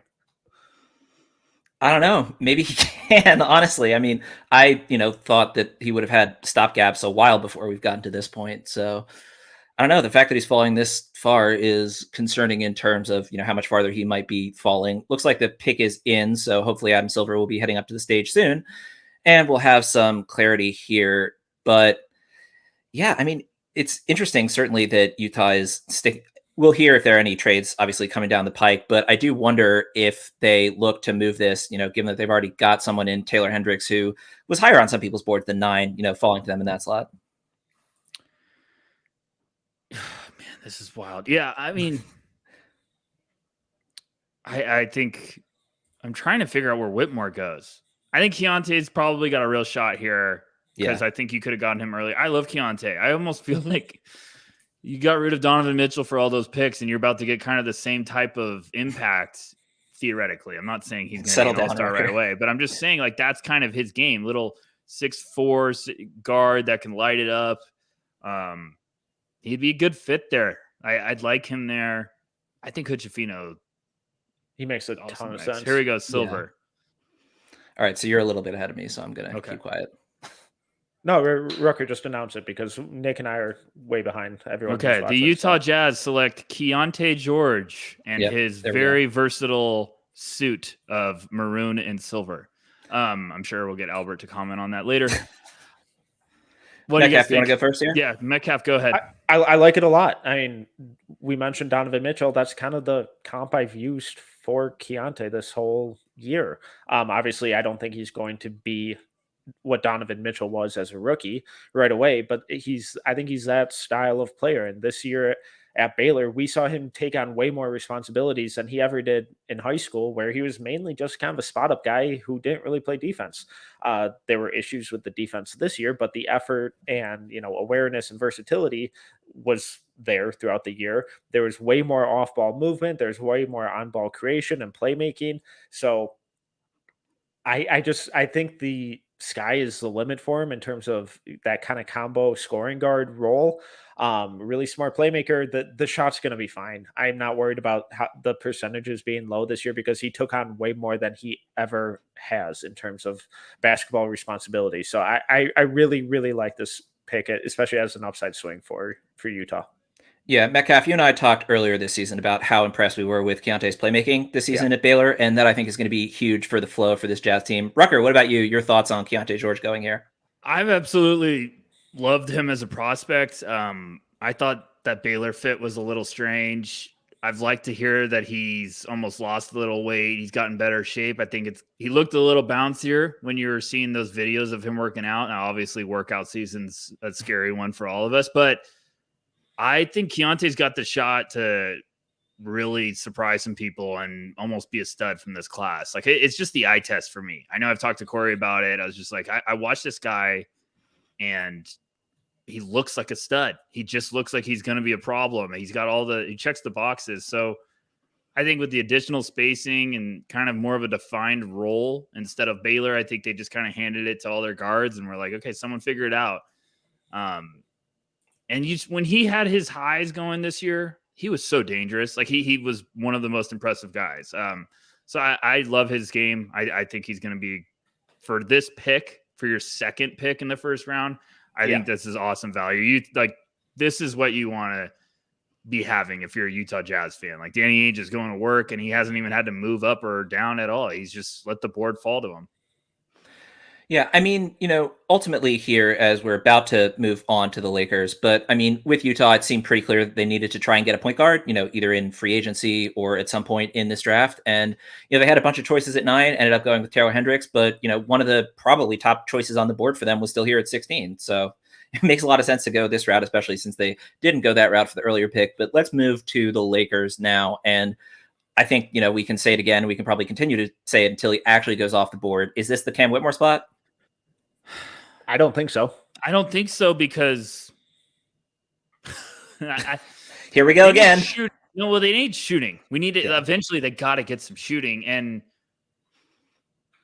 I'm trying to look at the board. I really like Jalen Hood-Schifino here. I do too. I think he makes a lot of sense. Yeah. The size, the defense gives them another ball handler to kind of take some of the responsibility away from LeBron and Austin Reeves. I think he's going to be fine shooting it. Him and AD would be able to run a fun pick and roll. That would be my pick if I were them. So I do have Hood-Schifino higher on my board than this, but I do want to bring this up because I think it's relevant. Are you worried if he ends up on the Lakers about what he does when he doesn't have the ball in his hands? Rucker, why don't you go first? No, that's a good question. Gosh, Nick, jeez. I'll ask dumber questions next time. No. I like this. This is good. I don't think so. I think it'd be a great place for him to go. And, obviously like playing with LeBron and all that stuff and AD, but like his size, his length, his versatility, I think I would buy into. I think he's going to have more of he needs to be more assertive offensively. So I understand what you're saying. I think he kind of took a little bit of a back seat and expectedly, like I understand, to TJD last year at Indiana because it was TJD's team. He's a senior, potential national player of the year. So yeah, could you get in that same conversation with him with like, oh, I'm playing with LeBron? But any rookie probably is going to have that for the first week of camp and then get rid of that. But I don't know. I know one thing, they're running down the clock. So that must mean that they're very all over the place. By all accounts, they've been trying to shop this pick. They also traded up to get 40, I think, in the second round earlier today. Maybe they packaged both of those with Malik Beasley and, bring in more of a veteran wing who can provide some of that off-ball shooting. Maybe this is where they finally bring in Buddy Hield that they've been rumored about for the last 18 years. Just circling back to Hood-Schifino, he did struggle off the ball this year, and the outside shot wasn't really there. But at Montverde, he did shoot 35% off the catch from 3 and was in the 78th percentile in spot-up scoring. So it's not like he's never had success with it, but I definitely get your concerns. All right, so as Rucker said, the pick is in. I'm still at commercial break. Rucker's probably already seen the next 7 picks. So no, I'm at commercial break. What commercial are you on, Nick? Wow, what a fascinating conversation to have. Quickly, before the Lakers pick actually goes in, any surprise names that we haven't mentioned yet? Colby Jones, probably a little early, but if they're looking for a win now guy, Bryce Sensabaugh. Colby Jones probably around like 25. The guys will get that joke later. That's the Celtics pick. No, Sensabaugh, I think, needs to be in the conversation soon. I know everyone's probably saying Gigi Jackson. I would be shocked if he's coming off the board very soon. Chris Murray, Podziemski, Leonard Miller, Jaime Jaquez, I would imagine could be going in these next 2 picks.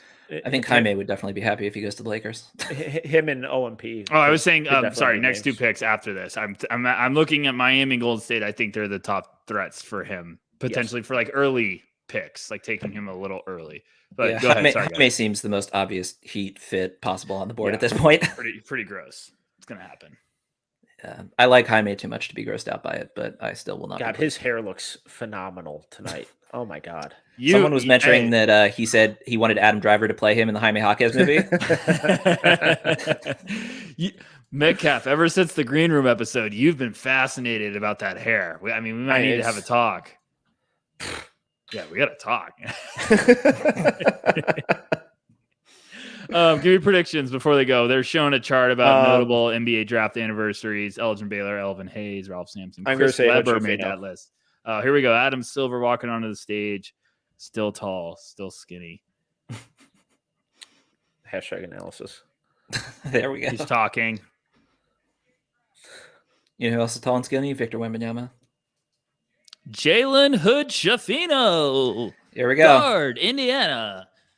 Very, very green suit. Thoughts? Go. Extremely green. No, I mean, I think that, there's a lot to like with this fit. I think defensively he will be a huge plus for them sooner rather than later. I mean, pretty much all rookies are bad defensively, but I think Hood Shafino can get to the point where he's contributing on that end, if not by the end of year 1, then certainly by year 2. Offensively, again, I love the playmaking from him. I'm not entirely sure about the fit just because, I've had some concerns about what he does without the ball in his hands. But I mean, this is, a great team for him to go to in terms of the surrounding talent. And he'll certainly have more 3-point shooters around him than he did this past season in Indiana, which is not a high bar to clear. Yeah, but I think there are a lot of similarities between what him and Austin Reeves do. And I think that adding that size, like you said, helps them defensively. Giving them another ball handler helps diversify the offense, take some of the responsibility, especially during the regular season, where he'll get a few more opportunities to kind of learn through failure and get meaningful minutes and play along some of the best players we've ever seen, like LeBron and AD. And then you throw in a guy like Max Christie with his second year growth. I knew you'd mention Max Christie. He was good in the minutes he got this year. Like there are real reasons to be intrigued by this Lakers young core. I just think it's a really smart team building move and a guy that helps diversify their offense while giving them defensive versatility. Rucker, let's circle back to you. Your thoughts here. I mean, you go back and look. I posted that graphic about their draft history. Like, the Lakers have had a very good scouting record when it comes to finding value in the first round. Kyle Kuzma, Josh Hart, Lonzo Ball, Brandon Ingram. I mean, obviously those guys are going early, but like Josh Hart was a later pick. Larry Nance Jr. turned out to be a great pick for where they got him. They do a good job of finding these guys. And I'm with Metcalf. I think Max Christie is going to be solid. I think he's going to be one of those guys that we're probably watching at Summer League that going to be looking much better. And I love Hood Shafino. It's just one of these prospects that I was like, I should be higher on him. Every time I watch him, I was like, I should be higher. I should believe in more. And then I kept moving him up and I was like, I like him even more. But that's this class is there's just a lot of these prospects that are really tight, close. And I think he's got this mature mid-range game that is, I love it. I think people are like, I don't know. And it's like, no, that's what I'm buying is he has patience to let windows open. He's lethal coming off handoffs. And that elbow jumper is his bread and butter. I mean, he loves to go to it. So I believe the shot's going to come around. You go watch him against, I think it was Iowa. He was cooking from all over the place. He was throwing dimes left and right. I just am buying the upside. I think this is great value for the Lakers at this point of the draft. And he's 6'6". Sorry. Yeah. And he's 6'6" with, dealt with some injuries this year, but I think if he's healthy with that size, he's going to be a problem. I'm too excited. Sorry. Yeah. No, the stream will always go better when you cut me off so that other people can talk. We're now on the clock for the Miami Heat. So a few names we mentioned already, Cam Whitmore, Jaime Jaquez. This could potentially be, one of the early Nick Smith spots, depending on how you feel about him. And, I think Colby Jones is, one of the most Heat culture guys on the board, even if Jaime is more of a Heat culture guy. But Metcalf, why don't we start with you? Who are you thinking might be the target here for Miami? Yeah, I'm a little lower on him, but two of the names you just said, Jaime Jaquez and Olivier Maxence Prosper. I didn't say that name, but okay. Oh, I thought you said OMP.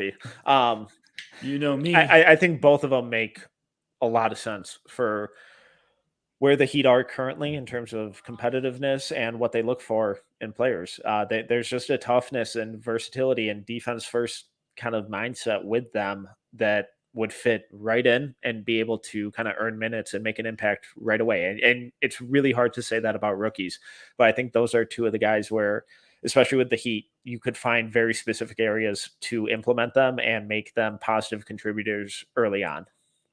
Well, the camera is currently on Cam Whitmore, and he looks inordinately pissed off. I don't know if that means he's pissed that he's fallen this far or if he's pissed that he's going to be falling again. But, Rucker, what do you think? Do you think Cam Whitmore might be the pick here? Thoughts on that? Anybody else we haven't mentioned? I don't know. I mean, if you're Miami, I don't know if you could pass this up. This is too intriguing for this type of team. It's funny because this year with Woj saying he's not going to tip picks, every time he comes on the other screen, I kind of have a panic attack when it's. Same. I was like, he's going to be traded. There's going to be a trade here. Like every time, because I have it muted, so every time he comes on and it's just Woj, I'm like, uh-oh. And then they just were talking about Whitmore and like he struggled in interviews. He's also struggled in some private workouts. At his pro day, he looked fantastic, which shouldn't be shocking because those pro days are usually scripted. I think Miami's got to, if you could get him, you'd be dancing if you believe in it. If everything checks out. And this is the problem is everyone's like, how is he falling? If the medicals are that bad, teams are not going to risk. If they're going to be like, well, we kind of like him, but this guy has terrible medicals. No, move on. Well, the pick is in and the camera's still on him. So it looks like it's a good sign for Cam Whitmore's draft chances. Isn't it funny how ESPN does that often? You usually get hinted pretty heavily. The funniest was when they always used to give like the clues. Like, oh, maybe they could be looking for a powerful forward here. Like, oh, I wonder who that is.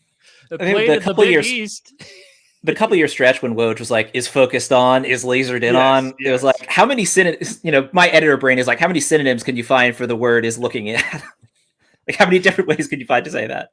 That year was incredible because I feel like him and Shams did the same dance. Like they weren't allowed to do it or say like, oh, the pick is. So they just kept, like you said, just being like, they're lasered in on. Yeah.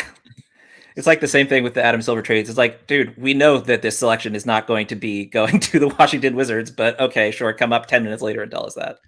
And by 10 minutes, I mean like an hour. Nick, go. Give me your prediction. We're gonna see who's gonna be right. We're gonna keep score these next couple of picks. Oh, are we now? Okay. Yeah. No checking phones. Fine. I'm gonna go Whitmore. Been telling us about picks. Okay, so you're going Whitmore. I'm gonna say, or no, Metcalf. I'll let you go first. Go ahead. I'm gonna go Jaime. I'm gonna say Jaime too. Here we go. Mr. Silver approaching the stage. The 18th pick.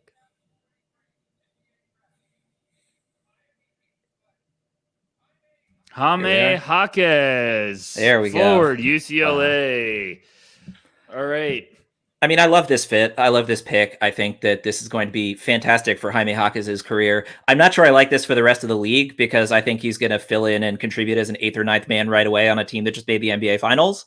So, like, for the sake of the rest of the Eastern Conference, I don't think this is, the pick that the rest of the Eastern Conference might have wanted to see. But if there's any team that's going to maximize Jaime Jaquez's talents, the Miami Heat is right up at the top of the list. So I love this pick for him and not as much for everybody else who has to deal with him for however long he's on the Heat. And your thoughts? By all accounts, he was kicking everyone's ass in workouts. Yeah. You rarely hear about a guy having as impressive of a pre-draft process as he's had. And his ability to kind of skyrocket from consensus early to mid-second round to where it's like, no, he's not falling out of the top 20. That's really, really impressive, especially for a guy with questions about the shot. But he just does everything on the basketball court that leads to winning basketball. The rebounding, the passing, he's shown some on-ball creation, the defensive versatility, the physicality. Whatever you need him to do, he's going to go out there and do it. And he just screams Heat culture and exactly what they look for in their players. I mean, some of us have had him as a first rounder since his sophomore year, but sure, whatever, go off. Rucker, your thoughts here? Yeah, but that was incredibly wrong then. It's not now. Oh, no, I didn't want him to. I did not want him to go to a team that was going to give me headaches, and he just did because I love Jaime. He can play. we've had plenty of fans that know ceilings. I feel like I was just a little lower last year with him as a prospect. And then this year, like I got to see him more in person. And I was just like, dude, Jaime can just play basketball. Like he just does so many things in the right level, right way. I feel like this year he was struggling a little from outside. So he just had this stretch of games where he's like, fine, I'm going to go inside and do what I do best. And then later in the year, the outside shot started coming around. So like just a smart player who's willing to do anything he can to win. He checks the boxes. Awesome feet. Awesome feet. I'm sure Metcalf talked about it. Awesome feet. But I'm looking at him and he's in a Heat hat. He just looks like he's supposed to be on the Heat. So this is driving me crazy. But really good pick for the Heat. I think, don't think like upside here. I think you're just thinking this guy might be playing for us for 10 years. He's a plug and play guy. Yes, he's going to be in the rotation. Like, absolutely. He just does too many good things. Like, he's going to be a guy that goes to war for them, battles. He's around 6'6", 6'7", but he will battle in the trenches. So I like him a lot. I'm really happy he's not at UCLA anymore, but now he's with the Heat. So same thing. I think Adam Driver is going to be a lot happier to do this movie now that a lot of it's going to be based in Miami. I think that increases the odds of him signing on to the project pretty significantly. Let's move on to the Golden State Warriors here on the clock at 19. And you two have been saying it for 74 consecutive picks. I haven't yet said it, but I'll say it again. I have Cam Whitmore 5th on my board, and I think this fit makes no sense. So, yeah, I don't think there's a chance in hell they take him here. And now watch them take him here. Yeah, there we go. I think there's still too much rawness for what they want in their players now. They went down the path of raw guys who, maybe we can develop them. There's a lot of similarities to Kuminga. I don't see it. I would make it just because the value is insane to me right now, but I would be really surprised if Whitmore was the pick here. Rucker, you're the Golden State guy. What are your thoughts here? I'd be shocked. I think they probably wanted Jaime. I think Chris Murray's probably in the mix. I think Podziemski's probably in the mix. Maybe Colby Jones. We're getting Bobby Marks and Woj on the screen, which is always scary. But they need to, like, the problem with taking Whitmore here, it's a fantastic value, but you're almost doing the Kuminga experience all over again. And so then you, like, if you're doing that, you probably got to move Kuminga, which is fine, but then you might have the same problem. Sensabaugh, maybe, I don't know. Like I just don't like the fits. I think Chris Murray seems like a fantastic pick for a first-year GM. And Mike Dunleavy just got promoted, made a big trade today, which I applaud him for making that trade. Some people were very against that trade, and I was like, you guys got to see what that was. That was getting out of a very lengthy contract for Chris Paul's contract, which is, I think, 2 years shorter with non-guaranteed. It's a very good trade, and it's chemistry. You need to get the right mentality back with this Warriors team, and Jordan Poole can play, but obviously there was some stuff there. I like Chris Murray, and I really want Chris Murray to go to Sacramento because I want the Murray brothers to be back. But I would what do you very guys much think? like that too. Nick, Yeah, what do you think, your though? thoughts. Unbiased, Nick, because I know you want Chris. Where would you go for the Warriors? I'd go Colby Jones, honestly. I like that fit a lot. I just wonder if they'll do it. It would be a very Warriors pick. I think they go OMP. I think they need some size on the wing, some defense on the wing. Silver, sneak attack. Hold on, he's on the clock. He's talking. Just out of nowhere, he was on the clock. I was like, whoa. The Golden State Warriors select AirPods, baby. Wow. I like that a lot. Hey, Corey, shout out Corey for doing the highlights. He's kind of sneaking it in there. I almost like Corey just kind of surprise us and tell us who it is. What a rise for AirPods, huh? Yeah. I mean, this is certainly a lot higher than I would have had him going. But, of the teams that are going to have a look at him, I'm willing to bet, the Warriors made the trip to Santa Clara more than a few times. So. Yeah, and just the rise that he had this year, he's going to get the Jalen Williams comps a lot, but they're such different players. I was a little skeptical of Pods But the more you watch, it's like, holy crap, this dude's scoring touch is insane. Really shifty ball handler. There are a lot of Jalen Brunson vibes to his game, not just because he's a lefty, but the shiftiness, the strength inside, the ability to get to his floaters, his touch off the glass, the shooting. The way he moves off ball too, I think is going to fit in with what the Warriors tend to do on offense. Really good positional rebounder. It's a fascinating pick. And the fact that they moved off of Jordan Poole earlier today kind of makes sense, fill in that hole. Yeah, I mean, I think this pick would have been a lot stranger to me if Jordan Poole were still on the roster, but with him moving to Washington, it certainly makes a lot more sense. Rucker, your thoughts here? It makes a lot of sense if you think about it, where it's like Pods is going to be one of these vicious battlers, and he's got good size. Bring Chris Paul in. Now you got Steph, you got Clay. Like, I think Pods is going to be low maintenance and just do whatever he can to help out. And he's going to impact the game in a number of ways. And he's going to go to the best roster he probably can learn how to play the guard position from. Like, he's going to have two unbelievable mentors, not going to be expected to do much right out of the gate, but I think you can give him some versatility with his, his height and kind of feel for the game and ability to space the floor. So I like it. I think that's a good value too. And it's a name that was really impressive throughout the whole year. We're talking, he's 6'5" guard. I think he almost averaged 9 rebounds a game. So just crazy, but I like Pods a lot. Everything you've heard throughout the pre-draft process, like, this dude's mean.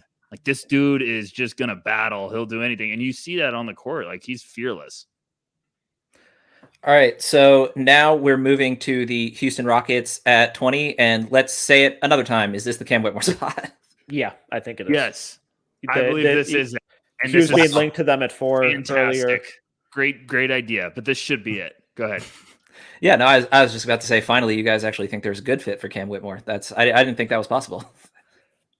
I mean, I'm not sure I love the fit, but the athleticism with him, Jalen Green, Amen Thompson, I mean, good Lord, that's fun. But Cam was getting linked to Houston at 4 a week ago. Yeah. So there's at least some interest there.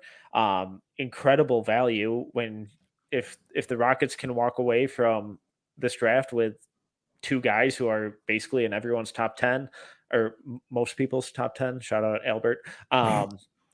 That it's a couple incredible home run swings for a team that wasn't really in a great spot coming into tonight, and they could be walking away with 2 just incredible talents. I think you hit the nail on the head there. This team just needs star power. Like, they need, they need the next person who's going to be the main driving force behind this team, right? And they took one of the biggest home run swings in the, top half of the lottery in Amen Thompson. And now Cam Whitmore, who, again, up until like a week ago was presumed to be, going somewhere in that like 4 to 9 range, for him to show up for them at 20, even if the injury concerns do come to light, I mean, the kind of value that you're getting for him at 20 here is pretty insane, given the way that, he was being talked about draft stock wise even a week ago. Houston's going to be doing a backflip. I mean, every single Rockets fans is going to be going absolutely nuts.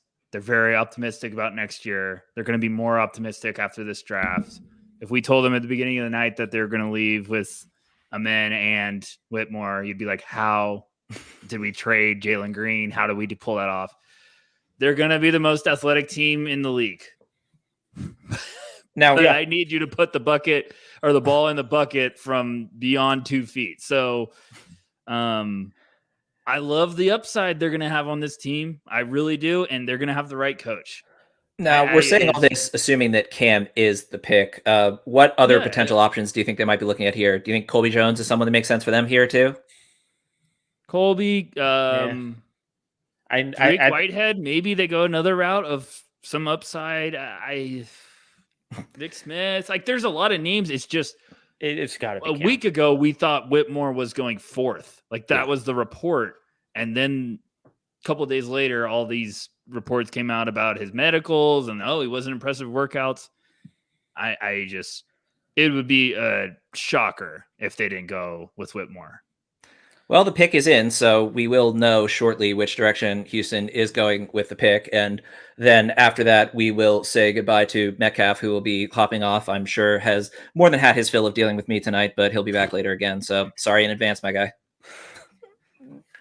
How dare you? No, so we all think that it should be Cam Whitmore, but Houston took this down to the wire. Do you think they're just trying to work the phones, get someone to bite and overpay on a trade, or do you think there's serious debate and discussion about whether it should be Cam or not? I think it's trade talks. I mean, I think it's like if Cam is on the board and Houston is willing to move this pick because they already got Amen Thompson at 4, then it's like, okay, how much can we extract, right? It's like basically, low key what Indiana did earlier, right? Basically holding Bilal Coulibaly hostage from the Washington Wizards. Like you could maybe do that with Whitmore, but given that he's fallen this far, I'm not sure the value is going to be there. Like nobody traded up to 15 to get him. Nobody traded up to, anywhere in the teens to get him, right? I don't think the value is going to be that high for trading back out of 20. Yeah, I kind of agree, but he's the intrigue with his upside is so fascinating because I think he's the best athlete in this class. Maybe the medicals say otherwise, but his P3 testing was through the roof. His combination of power, agility, and strength is really second to none in this class. I love him as a cutter. I buy the shot more than some other people at No Ceiling. So if he is the pick here, I just think it's going to be a really, really fun offense that Ime Udoka gets to build. All right, we're panning to the podium here. Rucker, you're ahead of us, so maybe the pick's already been made, but looks like Silver's walking up to the stage. I got you. Cam Whitmore. There we go. Okay. Good for Cam. I know it's a little later and he was, in the green room for much longer, but that's an exciting place to go. And it's going to be interesting to hear. It's about all the medical specifically. That stuff will start to linger out, but I think you're in a good spot. That team's going to be fun. It's going to be fun to see how that team develops and comes together. And I know Udoka was in the news for the wrong reasons, but I think Udoka can coach. And I think he'll get that locker room's attention very quickly. And, I would not want to mess with Udoka. So I think that team will start to listen, and it won't shock me if they start playing better to start out the year. But Whitmore's upside, I love him. I think he's a scary dude. He's a freight train attacking the basket. His first step, we've all talked about it. Like he's got one of the best first steps in terms of just pure explosion in this draft. There we go. We get to see it. And I believe it's going to take some time, but he's still very young and he's got some raw tools. So I think he'll develop his handle and be respectable enough. But I don't know. What do you guys think? I'm quite confident that I'm not the only one on the No Ceilings crew, but not the only one on this particular screen right now that had Cam Whitmore ahead of Amen Thompson on my board. So for the Rockets to get both of them with 4 and 20, I think is insane value. The medicals must have been really bad with Whitmore, honestly, for him to fall this far, which is concerning, obviously. But I mean, ultimately, unless his knee blows up in like year 1.5, this is going to look like insane value for the Rockets if he's anything like the player we thought he would be coming out of college. Yeah, and it's just the perfect situation for Houston to fall into, where they get an uber athletic point guard, dynamic playmaker at 4 with all NBA upside, and then they get a small forward with kind of the similar upside and framework at pick 20 when a lot of people had him top 5. So it sucks for Cam that he fell this far. I'm sure that tonight has been rough for him, but the young core that he's going into, the coaching staff that he's going into, this could be a blessing in disguise for him. All right, so the Brooklyn Nets are on the board for the first of their 2 first-round picks, and the Sacramento Kings are coming up at 24. So my Eastern Conference and Western Conference teams are both on the board. I have lost whatever little tiny touch of sanity I had left heading into this draft night. But Metcalf, it's been a pleasure. I will see you again later. And Maxwell, why don't you come on up and join us and try and figure out with us, what do the Brooklyn Nets do here? Because they've got 2 back-to-back picks. It'll be very interesting to see which directions they go with them. Yeah, so if I'm Brooklyn or any team in picking in this range, but it's specifically Brooklyn with 2 draft picks, if Bryce Sensabaugh has a pulse, I am taking Bryce Sensabaugh here. Like, I know I'm the big Bryce guy here, but if I can get him this late, like the potential return of value is absurd. You've got to do it. I'd also consider Leonard Miller here. If you want to go vet a little more stability with one of the picks, which I think you should probably do. You've got Chris Murray, you've got Omax in that mix. I'm a little lower on Colby Jones than you guys, so you guys can make the case for him if you want. No, that's fine. But yeah, those are the guys I'd be targeting here. Rucker, who do you have in mind? Sensible makes a lot of sense with one of these picks. I'm imagining Nick Smith's going to come off the board. Oh, that's a good one. Yeah. It's funny. I'm annoyed with all the buzz that we got about Nick Smith going lottery. Where everyone, I was like, no, you're lying to us. That's not happening. But I think this is the range where he should go. It's just wild. I'm still trying to process just Houston walking out with Whitmore and Amen is pretty funny. Wild. But I'm right there with Maxwell. I think sensible for a team like this that has multiple picks. Maybe Brooklyn's trying to trade one of these. You never know.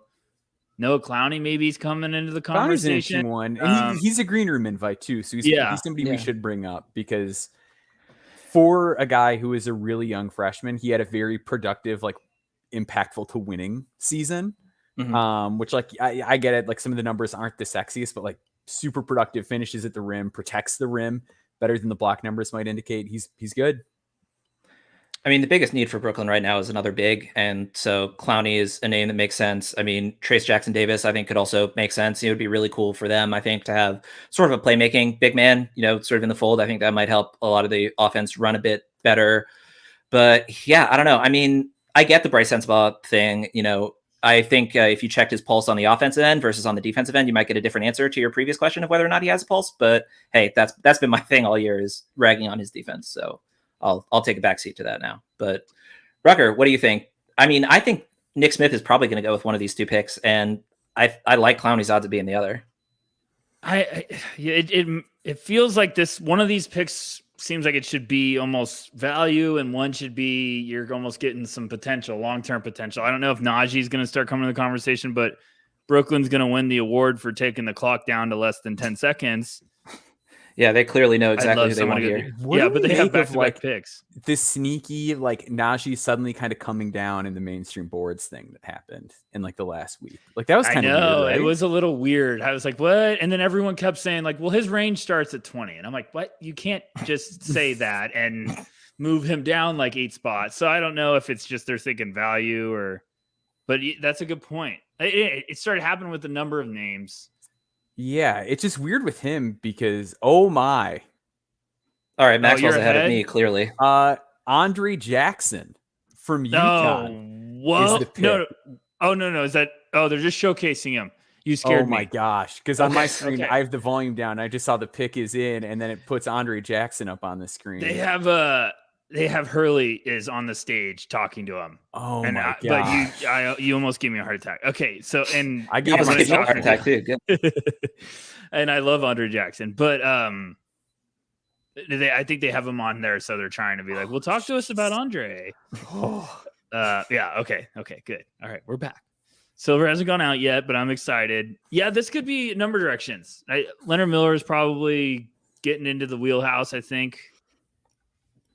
Part of me finds it funny that this team had 2 back-to-back picks and they still took the first one down to the wire. Yeah. Surely at least one of them, right? Well, I've never understood the point of the clock when it's all right, well, you had your 5 minutes. All right, well, we're going to actually kind of give you an extra 3 minutes. You know what I mean? If you're the next team picking, they don't start the clock at 2:14 because this pick took forever to get to the podium. Right. I think it's in the war room. They all have a running clock, and it's literally just they have an announcement for Universal that's not TV related. But here we go. Adam Silver to the podium for the first of Brooklyn's. Is it Noah? Yep. Okay. Good. So Maxwell's the farthest ahead of the 3 of us. Okay. Clearly. Yeah. So we figured that out quickly. What do you guys think of Noah?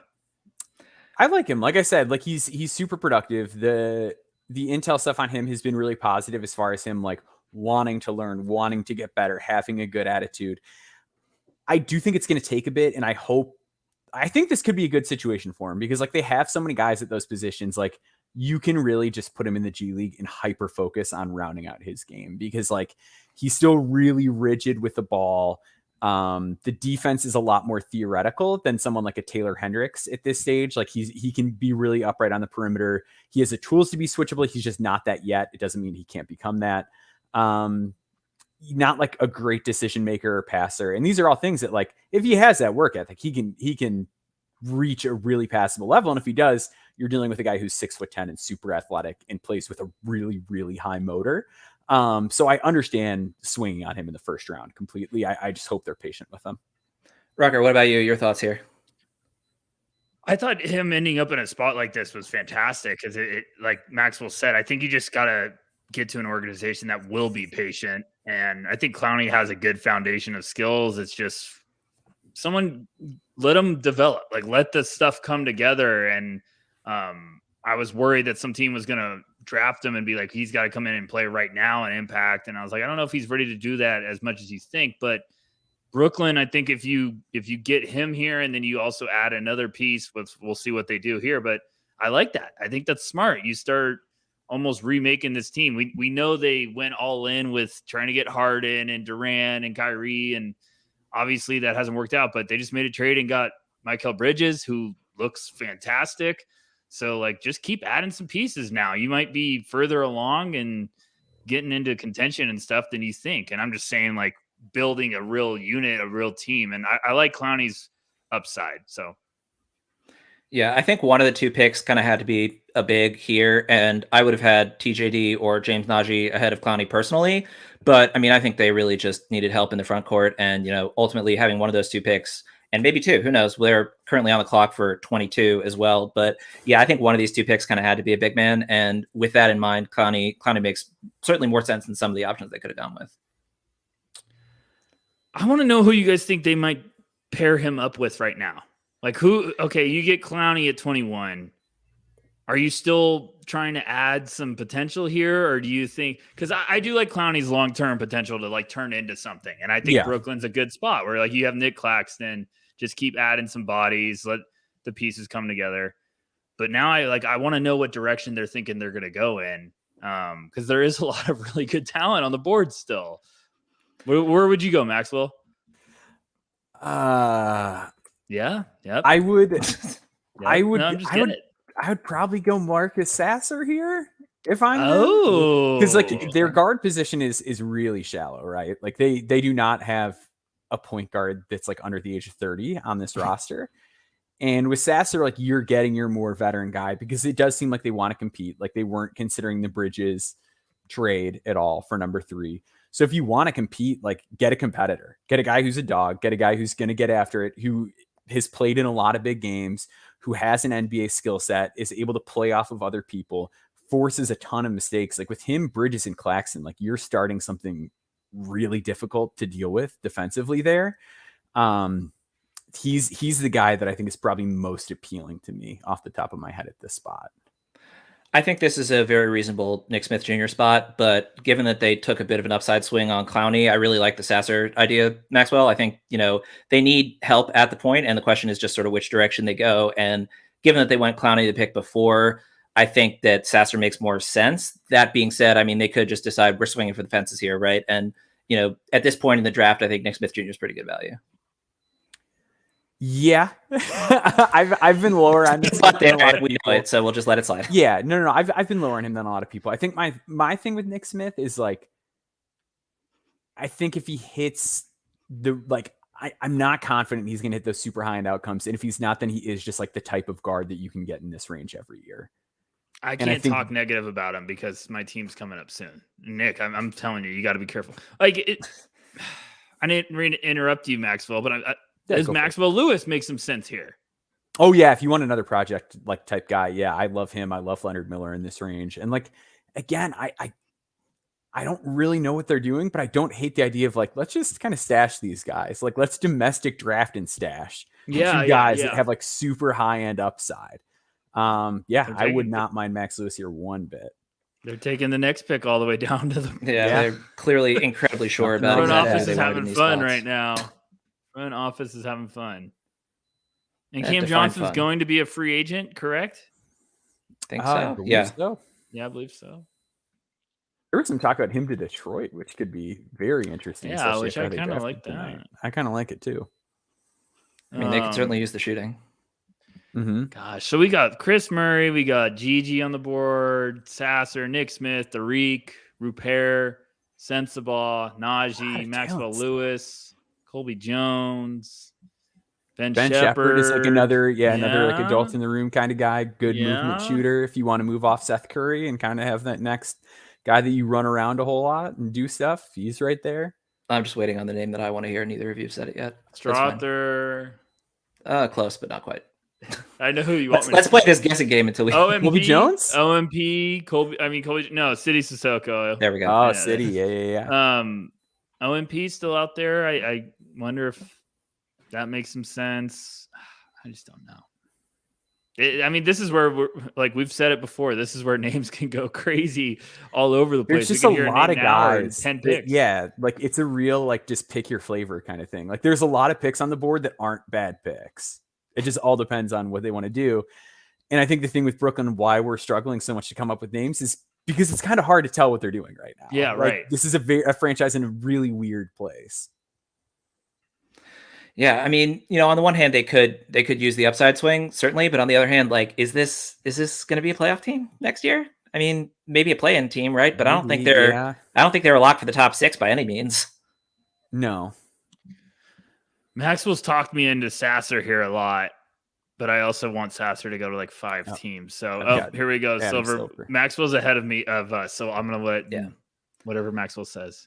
Dariq Whitehead. Wow. Good for Dariq. Yeah. Good for Dariq.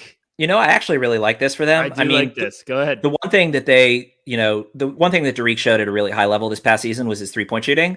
Yep. And, that I think will be a huge thing for this team. He's not going to be relied on as, the number 1 prospect in high school, right? He's not going to be seen as the guy heading into Brooklyn, right? But he goes there, he can just be a spot up shooter to start out his career. I mean, I think we've mentioned this before, but there's a lot of AJ Griffin vibes going on with Dariq Whitehead. He could just show up and be this spectacular 3-point shooter next year. And, everybody like, why did he fall as far as he did? But I mean, that part of his game certainly showed out at Duke, even if the rest of it was a bit of a struggle. But Rucker, what about you? Your thoughts? Fun little wrinkle that Corey just brought up to us in the group chat, and I forgot about this. I think the Brooklyn Nets team surgeon or the doctor for the Brooklyn Nets actually did Dariq surgery. Correct. For the last they know that thing's healing right. There you go.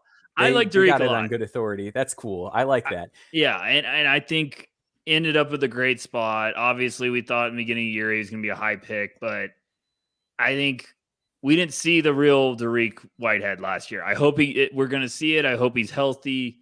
But I think he ended up in a good spot. That another team that can be patient. Like that's what I think. If you're a team like Brooklyn, like take the best value on the board, maybe get some roll of the dices, and like they got Noah Clowney, which you can be patient with to develop. And then Dariq, you might look up and be like, oh gosh, the health came around and we just got an absolute steal. So I like that.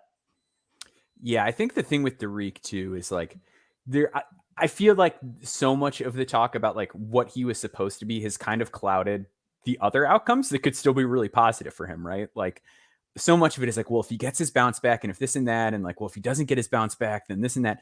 Here's the bottom line. This dude is like a nuclear 3-point shooter. Like he can really shoot the ball off the catch. And even if he's not like this high flying dynamo off of 1 foot in traffic, like he was at times in high school, like he's a really gifted shot maker. And when you can knock down shots, and he has a level of strength and physicality to him on the defensive end, defensively, he had his ups and downs, but the overall metrics were not bad. If he's able to guard people and knock down shots, like it's going to give him a leash to kind of figure things out. And like Rucker said, like a great place for him where you can be patient and kind of just let those things actualize. Like find something you can do, whether it's in the G League or for the Nets, and then slowly just kind of work everything else into form. He doesn't need to be a star. And I think there's a lot of, I think boomer bust gets thrown around a lot. And I feel like with Dariq Whitehead, there's a lot of like good gray area results with him. You just got to be patient. And the feel really has to come along with him. He's never been much of a passer or playmaker for others. And that's one reason why I think for like a competitive team, I'd be a little less interested in him. But for a team like Brooklyn that's doing this sort of 2 timelines deal, this is a good fit.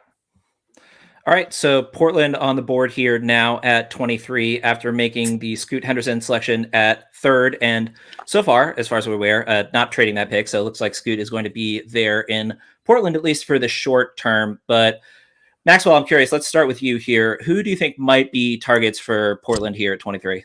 I think this is Rupert. I've Okay. thought this has been going to be Rupert for a while.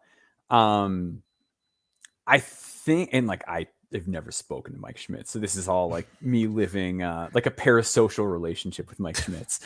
So Mike Schmitz last year was very high on Ousmane Dieng and did not waver on him. Like a lot of people like were like, oh, I like Ousmane Dieng, and then like slid him way down and then slid him way back up at the end. I think that Mike Schmitz thoroughly values the level of competition you face in the NBL. And he sort of has this reputation for being a great scout on a true international level. And I think if you're going to keep Damian Lillard, it makes sense to have a guy that's got a 7'2" wingspan that can really defend some people, because those are going to be the kind of guys that you need on this team. So that's where I've always kind of thought they were going to go. As soon as he got that green room invite, it just seemed to me like that's a Schmitz special, but I could be wrong. Well, Rucker, I know you know Schmitz certainly better than I do. What do you got your thoughts here for potential picks for Portland? It looks like the pick is in, so seems like they're slightly less indecisive than the Nets, at least. Yeah, I would say Rupert, James Najee would make a lot of sense. We'll see what happens. I mean, that was a quick one. I'm gonna wait till Chris Maxwell. Murray. That's a good pick. And I'm so sorry for Kings fans. Gutting for Sacramento. You know what? That's a heck of a haul. You get Scoot and you get Chris Murray at 23. I'm so sorry. Sacramento literally is about to fight every single. That's so heartbreaking for Kings fans. Oh gosh. I Thanks. hope like Big Thanks. Nair Really comes out appreciate and be it. like, I'm we weren't sorry. going to take him. Don't worry about it. Like it would be like, but I like Chris Murray. I think Corey's even had a good line where he was like, he's very high on the list of, we might look back and be like, why did we overthink this? Or he's a much better player than we think. Very just like boringly good film, I feel like, where you're just like, okay, yeah, I get it. He could play, he can impact, he could do the little stuff. I don't think like everyone being like, oh, he's just a left-handed version of Keegan. And I was like, no. Like I still think Chris is, go ahead, Maxwell. Like I think Chris is going to play a long time, but I think he's just going to be one of those rotation pieces. That's how I see him too. Yeah. I'm a little lower on like the starter level outcomes for him, but like I think he guards the ball better than Chris did, or better than Keegan did. Yeah. But I think the difference was like Keegan as a freshman almost played like an energy big role in a backup for Luka Garza. And like he was doing stuff there that it's like impossible for me to see Chris doing. But I do think Chris is like a little bit better as a passer, a little bit better on the ball. He just doesn't have that same like off ball playmaking juice, and he's not the same shooter. Much less dynamic as a shooter, I would say, but like still solid, like makes a lot of his unguarded threes. He just didn't get a ton of them. So yeah, I think he's going to be one of those guys that like hangs around for a long time. And so smart instinctually on the glass on both ends, like just really, really knows where guys are, who isn't boxing out, and how to grab an offensive rebound. Yeah, I mean, I think you already said most of what I wanted to say here, but I think the idea of him being a long-term rotation player makes a ton of sense. I mean, he's someone who you can reliably plug into a rotation for 10 to 15 minutes a game, have him splice the floor, right? And just, be hopefully a defensive plus, right? Sooner rather than later. Yeah. So we've got Sacramento on the clock. Oh boy. Yeah. My heart rate definitely didn't go up in the last 30 seconds. These are your guys. Yeah. Take the floor. Who's your guy for Nobody Sacramento? wants me to take the floor. Yes, we do. Come on. You put the hat on. You earned the right to take the floor. Put the hat on. I mean, I've been saying basically since the start of, the idea that the Kings were going to be at 24, right, is that what they really need is a backup big who can fill some of the offensive responsibilities of Domantas Sabonis as an offensive lead guy, or just wing help. Anybody to replace the Terrence Davis / Kessler Edwards minutes. Oh God, there's a trade, isn't there? I can tell on the base record. Yeah. So we have Rashawn Holmes in 24 going to Dallas. Okay. Well, no, let's talk. Okay, I know this is a heartbreaker.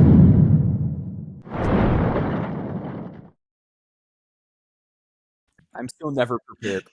I literally every single time they make me laugh. Okay, so what was that contract, Nick? The Holmes, I believe he was in year 2 or 3 of a 4-year 48 deal.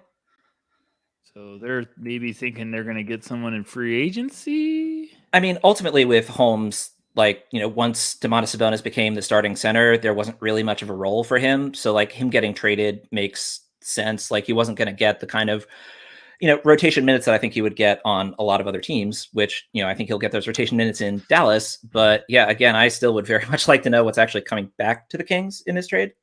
He's got a $12 million contract. Next year, he had a player option for 12.8. Okay, so you're 3 of that deal, not year 2. My bad. I'm waiting to see. The Kings are sending Holmes in the traded player exception created with the OKC trade. And what are they getting? That's like, I still just keep going back to like, can we get part where we figure out what they're getting back, please? When Woj announces a trade and then just like installs one sentence of each thing, it always drives me insane. Let's see who they're taking for Dallas. Why did I agree to host for the Kings pick? Max. Okay. I mean, at least they keep getting Luka some shooters. But I will say I like that they're getting big and athletic, because that was like a huge problem with the Mavs. Was like they were playing a bunch of 32-year-old like slow dudes that are 6'10" and like can't jump. So Max had a purple suit on too. It was perfect. Sorry, Maxwell. Go ahead. Sorry, yeah, that is sad. Sorry, that would have been the perfect Sacramento Kings outfit to wear a hat with. But yeah, Dallas desperately needed positional size. They needed athleticism. They need rebounding, and they're getting a lot of that. And they're getting guys that can play without the ball. Like, think about Omax's role this year, playing alongside Tyler Kolek, playing alongside Ozo Ighodaro. It was so much like spot up, move, cut, catch, attack, go. Like, he's not going to be a high maintenance guy.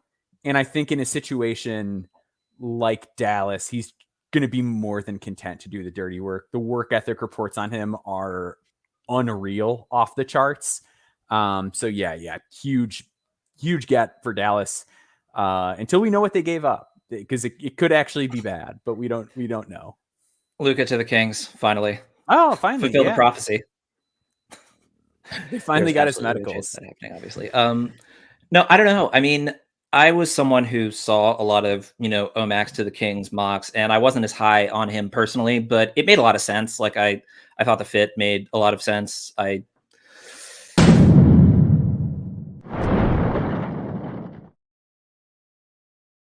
Involves another the one. I'm gonna fight someone. Don't do it. TJ Khaled, another one. The Bucks are acquiring the 36th pick from the Orlando Magic. Okay. Is this part of the Kings trade? Can someone tell me who they're getting, please? I don't know. I can't look. The Celtics are on the clock, Nick. I need a breather. I'm so scared of how the board is right now. There's a lot of names that are just terrifying me. Who are you thinking? This is your team. I kind of get if they go Sensabaugh. I get it if they do it. I kind of love the idea of whoa, that pick in fast. Okay. I like Sasser. I understand GG, but I don't. What about Lennon Miller and Max Lewis here? If they traded Smart and drafted GG, it would be like the complete Twilight Zone of just 24 hours. Oh, we got a Shams bomb. No, don't. Is it involving us? Yeah. Is it involving either of us, Maxwell? No. Poor Rucker. They're just dragging this out on you. Are we still in the first, or did you trade back a bunch? You traded back to 31.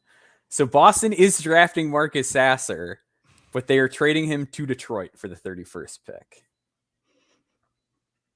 All right, then. It's going to be the Desmond Bane must pick think whoever all they're over getting again. is still going to be there, which is interesting.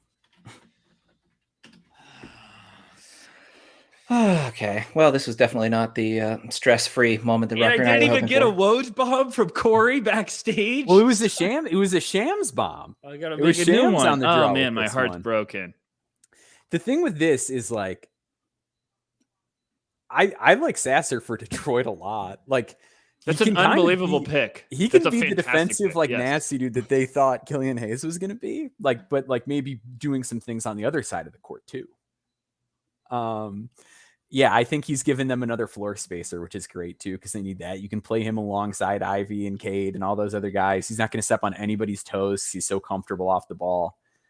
Yeah, I like it. I like it for Detroit. I still don't know what Boston is doing, but I also still know don't know who they're going to take, and it's going to punch me in the face. They're going to trade back and take Gigi. I think they're.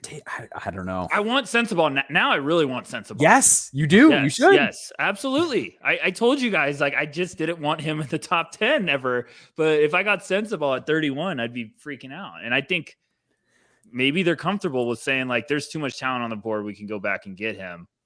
There's still a lot of talent on the board. Like, There's a that's ton. the crazy thing. Like, the weird thing with this draft is we had so many guys where, like, we were comfortable with the college film, and then we had all these risers in the combine and pre-draft process, and not a whole lot of like, oh, this guy stinks during the pre-draft process or at the combine. You had a lot of guys with draw, so like 40 through 60 is a little thin. But it just seemed like this year, like the depth just got a lot better. Like we just found out a lot of guys can really play during the pre-draft process this year. It's just funny. Every year, everyone's always like, weak class. And then it's like, no, you just got to let these guys play a little bit, like develop. And then I feel like even us, we were like, okay, like at one point this year, a lot of us in No Ceilings were like, okay, there's this clear range of guys we like. Now we're trying to figure out who's the guys that are rising up from the back to get into that middle range. And eventually it happened. Like eventually guys kind of made a statement. And then we quickly figured out like, okay, there's some intriguing pieces all over, but gosh, Sasser, I'm trying to focus on Sasser. What a fantastic pick for Detroit to go get him. I mean, you're going to have him kind of as your change of pace guard behind Cade. I just think Sasser is going to be a steal. Sooner or later, Detroit, all these picks are going to click and start coming together, and it's going to make a very nasty team that I'm going to be excited about. And maybe Monty Williams is the coach to get him there, but what, they got a Sarr and Sasser? That's a pretty good draft. That's the thing. It's like they just have so much athleticism that if Cade Cunningham does hit, it's like you've just got two completely different gears you can play at. And if not, you can just play at a speed that nobody else can play at. Yeah. So here is two Marcus Sasser stats that I really love. When he defended pick and roll ball handlers, they turned it over 34.3% of the time. That's insanity. That's an absurd stat. It's absurd. A third of the time. And he made 45.9% of his catch and shoot threes. So like you talk about a guy that's like ready to step in and have a clear role to fill as a nuclear off the catch shooter and a nasty point of attack defender. Like this is a great guy. This is a great guy to grab at 25. I know Woj was trying to be better about reporting trades this year. I need him to be better about giving details of trades because he just goes like, "Oh, it's." We have a lot of half trades tonight. You and me both, my friend. 25 for 31, and I'm like, no, they didn't just agree to move back. And I like the Kings one's still bugging me, like. Yeah, because otherwise that's a real like I'll trade you my carrot sticks for your snack pack type trade. Okay. Keith Smith says now the Celtics, now that they dropped back, they're going to be able to use the taxpayer mid-level exception salary cap. Sense. That's why I got to start focusing on that stuff. But okay, yeah, wow, okay, fine. So I got to just keep waiting. Just keep waiting. Yep. Sasser, great pick. I can't talk enough about it. Are you surprised, both of you, about the board still? I think I'm supposed to get booted soon, but I just have so much fun talking to you guys. You both are on the way. Yeah. Out. Well, whenever. I think the Bryce thing surprised me just because I thought somebody would do it by now. The Nick Smith one is shocking to me. Yeah. Repair a little surprising because I was just like convinced Portland was going to take him, but that's it. Nick Smith and Cam Whitmore are the surprises. Then Whitmore's off the board already. We still have yet to see how far Nick Smith will fall. All right, gentlemen, thank you ever so much for joining us. And now coming back, we have Corey, we have Albert, and we have our second special guest of the evening. So Dan Purcell from Sports. Nope. Not yet. Great. In 5 pick. Okay, so.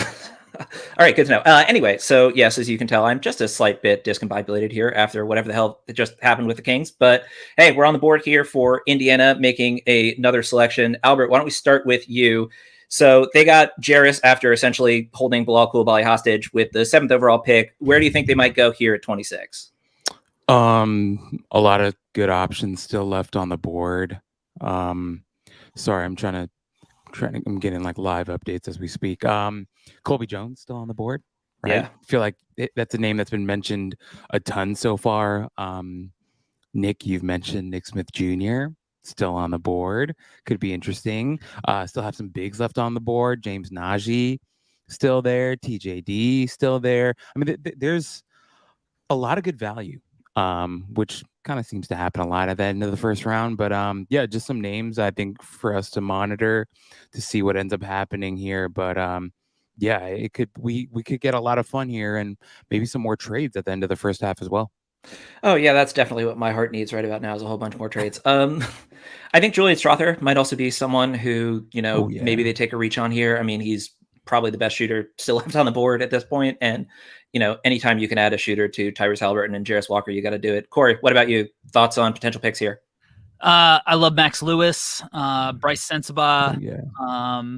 I mean, those are two guys that I think are just incredible value plays at this part of the draft. I think, especially with this team, this fit, definitely worth taking a shot on. Those are the two guys I'd focus on the most at this part of the draft. I mean, this is the part of the draft where Ben Shepherd, I think, might come into play. He might be a guy who played his way into this range. So, but guys that could shoot, like the league's about shooting. And at this point, if you can get guys who could shoot, you mentioned Strother, he's another guy I like. I think those are all guys that are worthy of consideration here. So now that you've mentioned that it has to be a guy who can shoot, let's bring up a guy who can't shoot. Maxwell was just discussing how Ryan Rupert is one of the last green room invites to stick around. Do you think maybe they just opt for a defensive piece instead of that shooting if Rupert is the option here? Albert? Kind of feels like they got their defensive piece in Jarris Walker, though. Yeah. I mean, not to say, hey, I mean, more defense never hurts, but I kind of agree with Corey. I think they should go shooting here. I feel like a guy like Ben Shepherd would be a great option here. Julian Strother shot the crap out of the ball at Gonzaga. I don't know why things are falling around me right now. I apologize for that. But adding a shooter at this part of the draft seems like a good pick to go along with Jarris, what have we seen from Tyrese Halliburton? A guy who's fantastic with the ball in his hands, but can also play without it. But, having a shooter around him for him to, find and throw some beautiful dimes to would be fantastic. So I think those would be some pretty good options for them. So I feel like now is time to play the game that we just played with Rucker and Maxwell of whose stream is the farthest ahead. I'm seeing that the pick is in on my end, but looks like Woj is attempting to drop another bomb live on stage. So on Twitter, he's doing riddles now, which is great. Fantastic. Yeah. Did any of those riddles involve the Sacramento Kings? No, Please? not yet. Please? Not No, yet. got But it. the Celtics, that trade, they're getting number 31 and a couple future seconds. So that's the haul the Celtics got. But for whatever reason, we still don't know what that Kings haul is, which is interesting. Don't know why that's taking so long. Yeah, I say there's no way that it's just we traded the 24 pick to offload Rashawn Holmes' salary. That's old Kings fan talking of maybe they did something that dumb, but until we know otherwise, that's all we've got, right? right. All right, so Corey's ahead of me. So I'm not. I'm on the socials. I don't even have the draft streaming at this point. Okay, Ben Shepherd. There we go. There it is. Good call, Corey. All right. So yeah, we went, again, we all said that shooting might be the way they go here, and they go with one of the best shooters who's been a hot name in recent weeks in Ben Shepherd. I mean, he's been rising up boards dramatically since combine and individual workouts. What I love about Shepherd too is not just that he's a shooter. Like, obviously he's shooting the cover off the ball from three. Free throw issues for sure, but I like that he is a movement shooter. He's not a guy that just is gonna have to stand in the corner He's hyperactive. Sometimes I think too hyperactive. I think he's got to learn to play with a little bit more pace. He's definitely a one-speed guy. But I think when you look at a guy like Tyrese Halliburton who wants to continuously push the pace, and you have athletes like Ben Mathurin and Jarris Walker on the floor, and you add a Ben Shepherd into that equation, I mean, in transition, this team is going to be super exciting. Just a lot of like old school Suns vibes from this team. And I'm really, really excited to watch the offensive and defensive ability of this squad now. I think, I mean, this is a great pick at this part of the draft. It's not too early where you feel like you might be passing up guys with a little bit more potential. This is a guy who actually has gotten better every single year, good size. And he's always going to compete and play the right way and do the right things. I think the young core that Indiana is building is pretty terrifying, like Corey's saying. I mean, the pieces that they're putting together, I mean, just the fact that they got Jarris tonight. Like, if they only walked away with Jarris tonight, that would have been a huge win, in my opinion. But the fact that they're adding a guy like Shepherd here to go along with that, and, it's fun to think about, right? Like, they're clearly trying to build through the draft. They grabbed some good guys last year in Mathurin and Nembhard, so to add these two guys along with what they've already gotten, it's going to be a lot of fun. And as Corey mentioned, and I talked about before as well, with a guy like Halliburton, you just want to give him options, right? And the 2-man game that he's going to run with Jarris, and then looking for guys like Mathurin, looking for guys like Shepherd now, it's just a lot of fun. And also they still have Miles Turner, right? It's big shooting big as well. So the options are going to be, I think Indiana is going to be a really, really fun league pass team to watch next season, just with the young talent that they've accrued. So fun. All right. The pick is in here for the Charlotte Hornets. So Albert, throw it back to you quickly. Thoughts on which direction they might go here after taking Brandon Miller at number 2? So my stream is already announcing the pick, and it's Nick Smith Jr. Okay. So fun. Oh, I think Corey's already got it up, right? Yeah, Corey already knew as well, but he is weeping currently on the screen, which makes sense. Wow, he is really crying.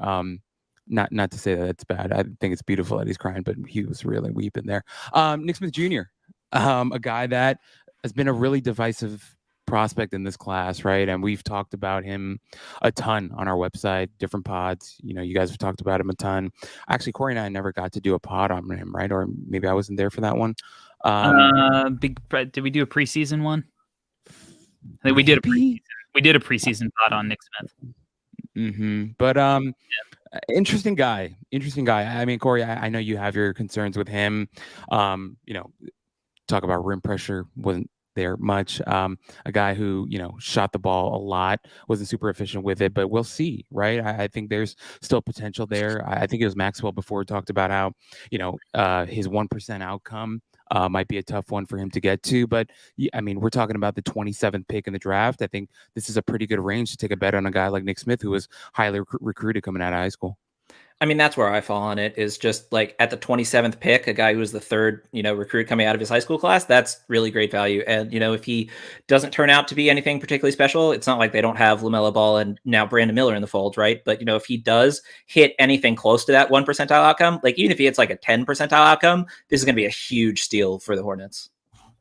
Now, my only concern is that he's going to Charlotte to play with Brandon Miller, to play with LaMelo Ball. And his mindset is like, oh, I'm the dude on the ball. And that's his mindset. Like, behind the scenes from the intel I had, like he very much so believes that he is the guy on the ball, that's what he wants to prove. And if he buys into the fact that LaMelo could really make him better, that playing off Brandon Miller can make him better, that, just being that third option, change of pace guy, could really accentuate his strengths. If he buys into that, he's still got a lot of talent that Charlotte can use, especially because it looks like maybe the James Bouknight experiment might be coming to an end with a pick like Nick Smith Jr.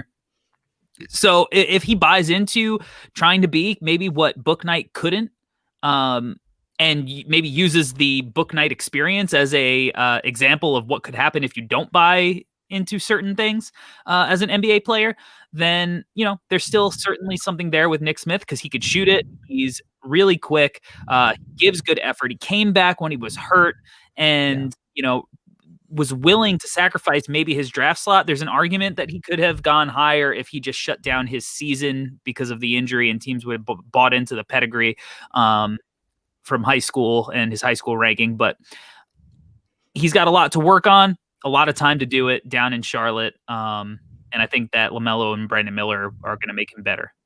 All right, so the pick is in for Utah. That was pretty quick. They turned that around fast. So thoughts here. I mean, in terms of, green room guys that it could potentially be, maybe Ryan Repair is the pick here. I mean, I'm personally going to go to bat for CD Sissoko, of course, because that's just how I roll. But I think Colby Jones is also someone who could make a ton of sense here. And I don't know. I mean, I don't like the fit anywhere near as much, but this could also be a spot where Utah says, screw it. We're just going to go all in on offense and go with Bryce Sensabaugh.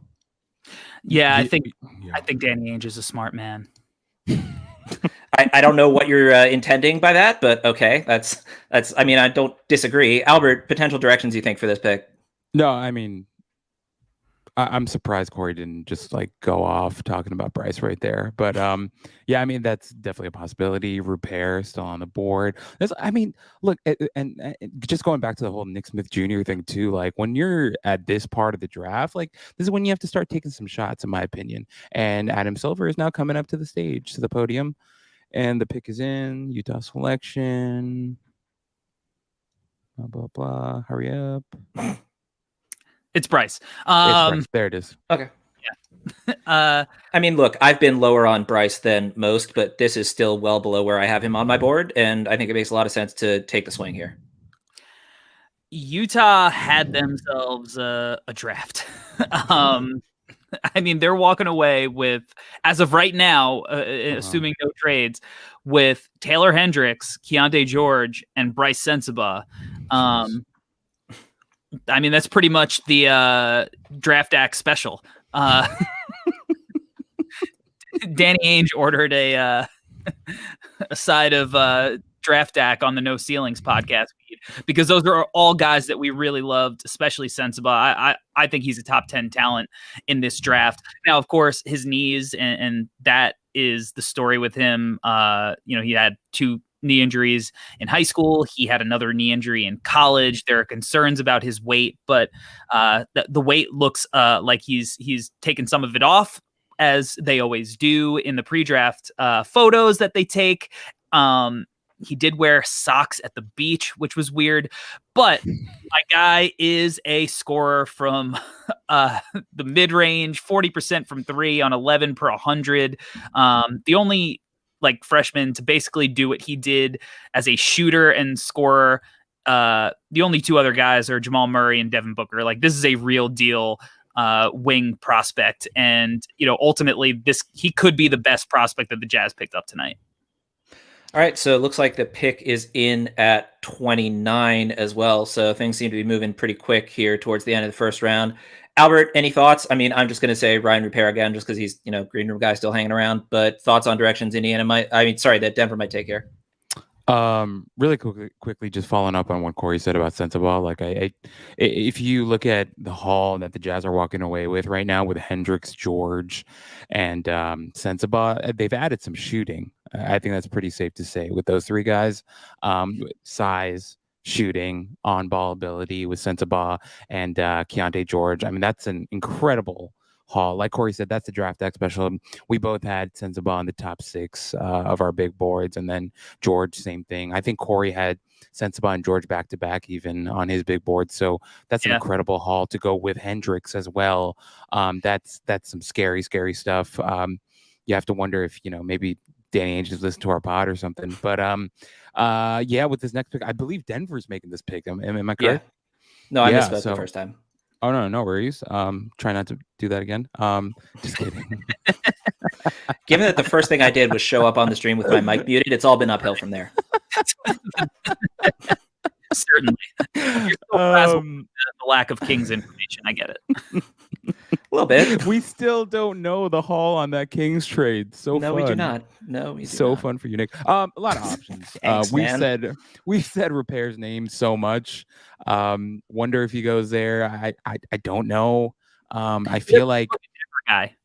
Yeah, I feel like. Go ahead, Corey. They took Peyton Watson last year, and basically, if you're taking Repair, you're just putting him behind Peyton Watson, who does a lot of the same things on the court. And Watson's already been in your system for a year. I also buy his shot a lot more in the long term than Repair's.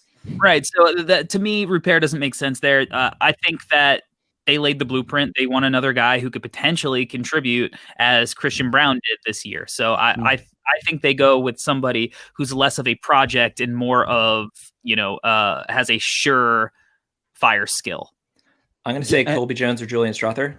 Okay, those are pretty good guesses. I mean, even in the NBA Finals, they had some stretches where they were struggling with some outside shooting. So adding a sniper like Julian Strother, I think, makes a lot of sense. Obviously, he's not the strongest defender, but a guy who I believe can grow into that and become a better defender. But the shooting that he offers from day one will be really fun. A guy who's played in some big games, has made some really big shots. I mean, that shot against UCLA, who can forget that one, right? Pretty much shot it almost like the step inside from half court. But a guy also who has incredible touch around the rim, one of the best floaters in this class. So I think a really interesting pick. And here comes Adam Silver to make the pick. And the pick is Julian Strother. There it is. Look at us. 1 for 29. Let's go. Shoot or shoot. Yeah. And speaking of shoot or shoot, I mean, Julian Strother, right? Real deal. I mean, I've had him as a first round pick for most of the year. And, he's someone who's, not just got 3-point range, but got parking lot range. And I mean, I am just very much looking forward to seeing how he fits into this Nuggets offense, because he's going to get the ball in good spots, rather. And he's not going to be afraid to fire it up from long range. So I think this is a great pick for Denver. And not just because I predicted it, but because a good pick, Albert, what about you? No,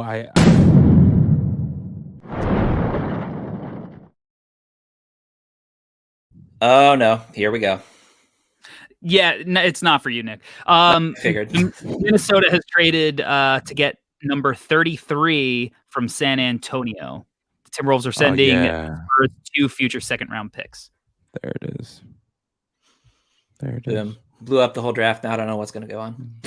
But, really quickly, if I can, going back to Strother, he's a guy that I've seen up close in person a couple times, and just a really fun player. A guy who just I don't want to say he's Tobias Harris where you forget that he's out there, but he's kind of sneaky about getting his points up there. Like Rucker and I, when we saw him, not this past season, but the year before, we were watching the game and then we look up and he had 12 points. And we're like, when did he put up 12 points? And then we're watching the game again and we look up and he suddenly has 18. So a guy who I think is going to be a steady contributor, won't be the flashiest player, but as you mentioned, Nick, has great range, a guy who can really shoot the ball, but also, once again, with that shooting gravity, I think he's going to be able to take it all the way to the rim and finish at the rim as well. So I think a really good pick here for the Nuggets. Good fit.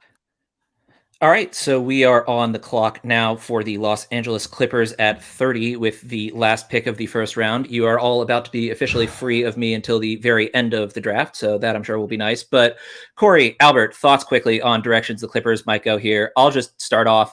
I think Leonard Miller is someone who might be a fit here. I think Trace Jackson-Davis is someone who might also make sense as well. And I'm just going to say Repair again, because, we're running pretty low on green room guys. And, usually those guys don't make it out of the first round. Albert, what do you think? I mean, yeah, I actually can't believe Colby Jones still on the board. I mean, I can believe it. I just hate it. Just a guy that I really, really loved. A guy that Corey and we interviewed a couple of times and was really good with us. Really smart guy, cares about the right things. I think, in my opinion, he should be off the board by now, but maybe he goes here to the Clippers. Trace Jackson-Davis still on the board. Leonard Miller. Max Lewis, we heard so much about Leonard Miller potentially going even late lottery or in the teens or whatever. Well, he's still on the board. Sorry, go ahead, Corey. What was that? A lot of there was a lot of online chatter. There it is. less so behind the scenes. I think Yeah. Is how it was always described to us, is that the internet's higher on Leonard than NBA folks were, and I think that's kind of proven to be true. But yeah, man, Colby and Trace are the two guys who are highest on my board. Max, right there. I mean, Max would be fun. He just gets to stay in LA. Max might be the highest guy left on my board. To be honest, yeah, Max still gets to be in California. He's so talented, man. Yeah. He seems like an overthink guy. He certainly needs structure, but getting to the opportunity to hone his skills against Kawhi Leonard and Paul George every day, like that would rock. He'll learn. Yeah. Yeah. I mean, highest guy left on my board at this point is Sidi Sissoko, but I don't think he's all that likely to go. I recognize I'm way higher on him than the vast majority of people, but could this be a GG Jackson spot? I mean, he's fallen a bit too, low key. I mean, he wasn't exactly a green room invite. It's not like, he was expected to go in the first round, like say Rupert, but I mean, he's someone who the Clippers could definitely take a chance on. If you're the Clippers, you're trying to win a championship. Do you need GG Jackson in that quest? Albert seems to think no, but the pick is in, so we're about to find out, huh? Yeah, I mean, if that's the line of logic, trying to win a title, I'd say no on GG Jackson, and there are a lot of other options that I think would help before him. But no, I mean, we're not being harsh. I mean, this is, we're just being honest here. I mean, GG is one of the youngest players in his class, a guy who has to figure some stuff out. I think he should probably go on that what was that retreat that Aaron Rodgers went on before he chose to go to the Jets? Like some meditation retreat thing where he wasn't seeing the sun or whatever. That might help GG Jackson to look introspectively and to, maybe not shoot the ball every time he touches the ball. But, they're. Are you seriously suggesting Aaron Rodgers as a model for introspection? Go Jets. Huh? Come on, Nick. Go Jets. Absolutely not. Not a chance. No, they way, need no how. an adult in the room. They need yeah. The teams that are competing, I think, want guys that could potentially help them in the short term and the long term. I think those guys often have higher ceilings than we'd like to give them credit for, because if you're on the floor, in a playoff game, that ceiling is actually higher than we'd like to talk about it often. And I think that's kind of the direction a team like Los Angeles has to go here. I know it's, the difference between 30 and 31, 30 and 32, whatever, the first round, second round, doesn't seem like much, but giving, a guy like GG guaranteed money. Sorry, the pick is in and I am stunned. All right. Kobe Brown out of Missouri is the pick here for the Clippers at the end of the first round. Wow. This is, again, I am very surprised by this. Did either of you not surprised by this, or Albert, what are your thoughts? No. I definitely am surprised. Honestly, I didn't have Kobe Brown in this range, but he was a name that we kind of heard about. A really interesting guy, interesting offensive game. Hard to say that he's kind of like an expert at anything right now offensively, but yeah, I mean, look, Corey, what do you think about his fit? Like, I feel like the jump shot still needs work, still needs to find some consistency with that. I think there's some instinctual things with him that I like, some playmaking, a little bit on defense, pretty good vision, but I don't know, like, does this seem like a guy that you think will be a plug and play option for the Clippers? I'm not so sure. If the shot's real, I think so. I mean, one, he's going to play, that 4 spot, right? Like he's going to play that big forward spot that they're going to need minutes from throughout the season, as Kawhi and Paul George inevitably don't play all 82 games. So, if you're looking for a rookie to fill some of those minutes, I think he's a guy that's at least going to be strong enough to hold up physically. Now, he does win with strength a lot at the college level. And, I think there's going to be a transition, because he's not just going to be able to like turn his back and kind of bully his way to his spots in the same way. But I do think that NBA teams are going to use him a little bit more creatively. You could use him in the short roll as a passer instead of just giving him the ball in the post and making use of that passing skills. But ultimately, it's going to come down to, is the shooting real? Because throughout his career, it was something he struggled with, and then he jumped up to 45%. I think it was a 20% jump this year. But by the numbers, he's definitely worthy of a first pick. He just has to prove that the shot's real. And I think that the strides that he made as a shooter looks real. I'm a guy who buys into the form. It's not the prettiest form in this draft, but it's also not broken by any means. It's a softball. I think there's something there for sure. No, and if I can follow up really quickly, Corey, I like the point that you made in terms of the production this season was good, right? He was right at 16 points a game, 6 rebounds, good from the field, right? 53% from the field, 79% from the free throw line, something that we've always liked, right? We always think that's a good indicator in terms of shooting. So I'm there with you, Corey. I think there has to be a little bit more creativity in terms of how he's used offensively in the NBA, which you'll probably get. But yeah, I guess I can see it. I guess. Yeah, it wouldn't be the direction that I went personally. Yeah, same. I think that I definitely understand the vision by the Clippers front office. All right, so we are now getting ready to start the second round here. So I'm going to hand the hosting reins back to Nathan Grubel. If you want more of my ridiculousness, I will be back later on. But for now, hand it back to the main man himself, Nathan, who will take you through picks 31 through 45. Gentlemen, holy cow. What a first round of the 2023 NBA draft. I do just want to very quickly give ourselves a nice pat on the back. So out of players mocked in the first round of our mock draft this morning, we hit on 26 out of 30 names. I'd say that's pretty good, guys. ESPN was at 28, slightly behind the Wonder Team of Gavoni and Wu. So I would be very proud of ourselves, gentlemen. Job well done last night at that mock draft. So we move towards the second round.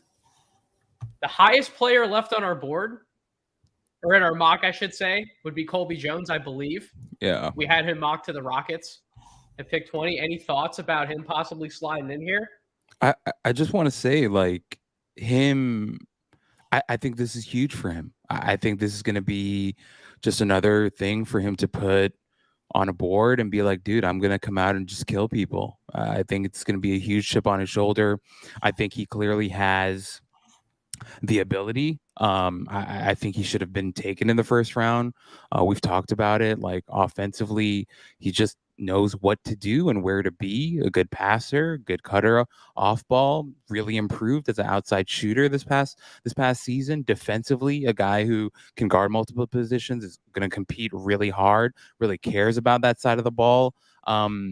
As Corey said before, some teams just need an adult. And I felt like, and also something that I want to say is sometimes I feel like just because a guy has a high floor doesn't mean that they have a low ceiling. And I think sometimes people can get kind of caught up in that. When they hear about a guy having a high floor, just be like, oh, all right, he's a plug and play guy. And then they don't really think about growth with him. And I think with Colby, he's shown throughout college that he can improve, that he'll continue to improve. And I think in the NBA, I think he made real strides as an outside shooter. So if he can continue to do that and leverage that into all the other things that he does well on the floor, we're talking about a really good player. So just wanted to say, it's unfortunate that he's, lasted this long in the second round, but it could just be more fuel for him and more motivation for him to come out and kill it. Absolutely. Well said, Albert. I do think at this point, given the slide, it's probably because teams are concerned with the consistency of his outside shot, because if you aren't concerned about the outside shot, then everything Albert said is 100% true. There's no reason why he should have slid into the second round. Corey, as we're moving into this portion of the draft, regardless of the names on our mock or not, is there anyone you're surprised didn't go in the first round? Well, I want to say that Charlotte has acquired James Nagy at pick 31. Okay. And the second round, we know, is a little bit quicker. So we're going to have to move through some of these things a little bit quicker. James, I was shocked that James Nagy made it to the second round. Max Lewis, a little bit shocked that Trace Jackson Davis had made it to the second round. Albert just broke down Colby Jones' name as a guy who has slipped a little bit. Those are the only guys on my mind that have kind of surprised me that they're still on the board. I think for the most part, we've kind of been on who is going to be first round picks. As you said, we've been pretty accurate all in all for guys on our latest mock. And, so I think we're at that part of the draft where now it kind of drops off and we're at the second round portion. Absolutely. So Najee's going to the Hornets, you said, Corey. So where's Boston going now? Boston, Charlotte is acquiring James Najee at 31 from Boston and sending number 34 and 39 to the Celtics. Ooh. So Celtics get 2 second-round picks, 2 bites at the apple. I know Rucker would have been very happy as a Boston fan with James Najee, but nevertheless, Charlotte Hornets fans, you're getting a high upside big man with that 31st pick.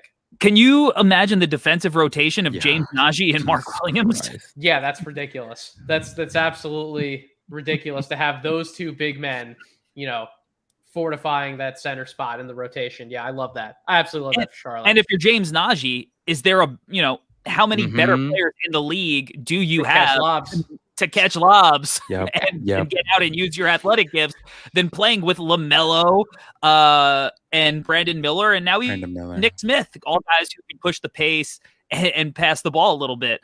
Wow, man. I think this is a really great fit for Najee. I'll be interested to see if he's coming over this year or if they use this as a stash. But if he comes over next year, Charlotte is going to be – they're back. They're back as a league team this year. They're going to be fun. Corey's buying in. No, I don't know if I'm buying in they're going to win. Well, it's a league pass team. Yeah, as a team that's actually fun to watch because last year's roster, I said it from the start, it was not great. It was not great. It was a little bit of a tire fire, but looks like Indiana's making a selection. Is it Indiana? Wow. Is it Denver? So this is your guy. Right? The Denver. This is your guy. Go ahead, Nate. Tell the world about Jalen Pickett. I love this pick, Jalen Pickett. So this is very reminiscent, and I'm not comparing them. I'm not saying that Jalen Pickett's going to end up on an all-rookie team, but this is very reminiscent of when Andrew Nembhard went in the second round last year, is it not? Right? Just go get one of the best backup guards you possibly can. If you're confident he can be a third guard on a legitimate roster, then why not go target somebody like him? Because he's steady operator, 6'4", 200+ pounds. You're not going to push him around physically. Loves to play in the pick and roll. Is a little bit unconventional in terms of how he can produce his points and his overall production at times, right? Like backing guys down, very similar to some of the Villanova guards of old that we've seen come out of that system. But nevertheless, improved his shooting, was a legitimate spot-up shooter despite some of the concerns. He'll go out, he'll defend guys. You can slide him up and down the roster, maybe even because of his physicality. He might even be able to guard some threes depending on the type of lineup that's out there in some of those second units. So, well, Nate, let me ask you a question. Is he the Bruce Brown replacement? I'm sorry, I didn't hear you, Corey. What was that? Is Jalen Pickett the Bruce Brown replacement in Denver? Oh, absolutely. Because, you can absolutely picture him with his big body sending some screens, getting involved in some unique actions with somebody like a Jokic. I love it. I absolutely love it. Shout out to Jalen Pickett. He was one of my favorite second round / undrafted free agent targets. Goes much earlier than anticipated, but nevertheless, what do you guys think? What was his wingspan? That's 9 a great feet. question. Don't know. I don't know it off the top of my head, but he does have long arms. But Nate, I liked what you said, right? The thing about Pickett's game that's fun is he's like one of these low turnover guys, a guy that you can trust to, make good decisions with the ball in his hands. Obviously a guy who really liked to post up in college, but I think the shooting stuff is there. I think he's going to continue to improve with his shooting from the outside, can shoot it from the mid range as well. As you mentioned, if you're bringing him in to be a third guard, I can definitely see it. And, with the toughness that he brings and on the defensive side as well, I actually really like this pick. Listen, this Penn State team, they hadn't been able to make the NCAA tournament for quite some time. It wasn't Pickett's first year with that program. It was his second, but nevertheless, you bring in someone like him. You have experienced players around him in the backcourt, like Seth Lundy, someone who is also probably going to hear his name called pretty soon at some point. Andrew Funk. I mean, shout out to the Nittany Lions for really making this happen. So I believe, is this Minnesota's pick here at 33? Yeah, it looks like they're grabbing Leonard Miller here. Leonard Miller. Oh, so go ahead. You pick the two best guys to be on the stream right now and talk Leonard Miller. So go ahead, Nate. I'm gonna spoil something that's coming out on NoCeilingsNBA.com tomorrow. But as per last year, we are doing a superlatives piece, and when the topic comes around of biggest faller, I know Cam Whitmore is going to be a popular name for anyone to mention, but this is going to be my biggest faller. I had Leonard Miller as a lottery grade on my board. I had him at 14. I know for a fact I wasn't alone in the space, but it also wasn't a popular opinion to have in terms of the way that NBA teams were thinking, right? Now we see he goes in the second round. Clearly, there's something about the G League Ignite that's not fascinating everyone, Corey included, in NBA circles. I don't even know. Well, how about this? I think it's much more simple than that. The guy can't shoot. That's very fair. That's very fair. He's also not a rim protector. Yeah. And he probably has, he's basically right now like your poor man's Julius Randle. Oh. That's kind of where he's at. That's kind of the role that he played, like that young Julius Randle at Kentucky. We were like, oh, he's like Zach Randolph. Like he gets boards and bangs down low and shoots mid-range shots, and he's a little bit funky because he can handle the ball. Except like Julius Randle, has kind of put it all together. And I think that you would buy Julius Randle's shot a lot more than Leonard's. I mean, he's got to completely rework it. From everything we heard, he was not shooting it well in workouts. He didn't shoot it well at the combine. Holy crap. The league is about shooting. So guys, that's very fair point. Really quick, somebody's got to check up on Rucker. I'm not sure if he's breathing anymore at this point. Looks like the Celtics are going to grab Colby Jones here, and I think Rucker may have fainted. That's going to be really fun to see whether he's breathing or not. But going back to the Leonard Miller thing, Nate, I kind of, but I get it. Like, I also understand why you were so high on him, because he's got good size. The guy can, move a little bit. He plays really, really hard. Oh my. Okay. Whoops. All right, Corey, you may have to drop a bomb thing. Oh boy. Is it from Woj or Shams? Because I don't have a Shams. Yeah, damn it. Yeah, it's a Shams thing. So the Celtics are trading Colby Jones to the Kings for number 38 and a future second rounder. So Rucker's really not breathing now. He's dead. He's just dead. I'm sorry. We're 4 hours in. We're allowed to laugh uncontrollably at this point and still maintain our professionalism. Rucker has to be dead. Yeah, he's out. He's knocked out. He's knocked out. He would have been so good in Boston, Colby. Dude, yeah, that would have made a lot of sense. It still makes sense in Sacramento, though. I mean, that's a great pickup for the He's an awesome basketball player. That's the thing.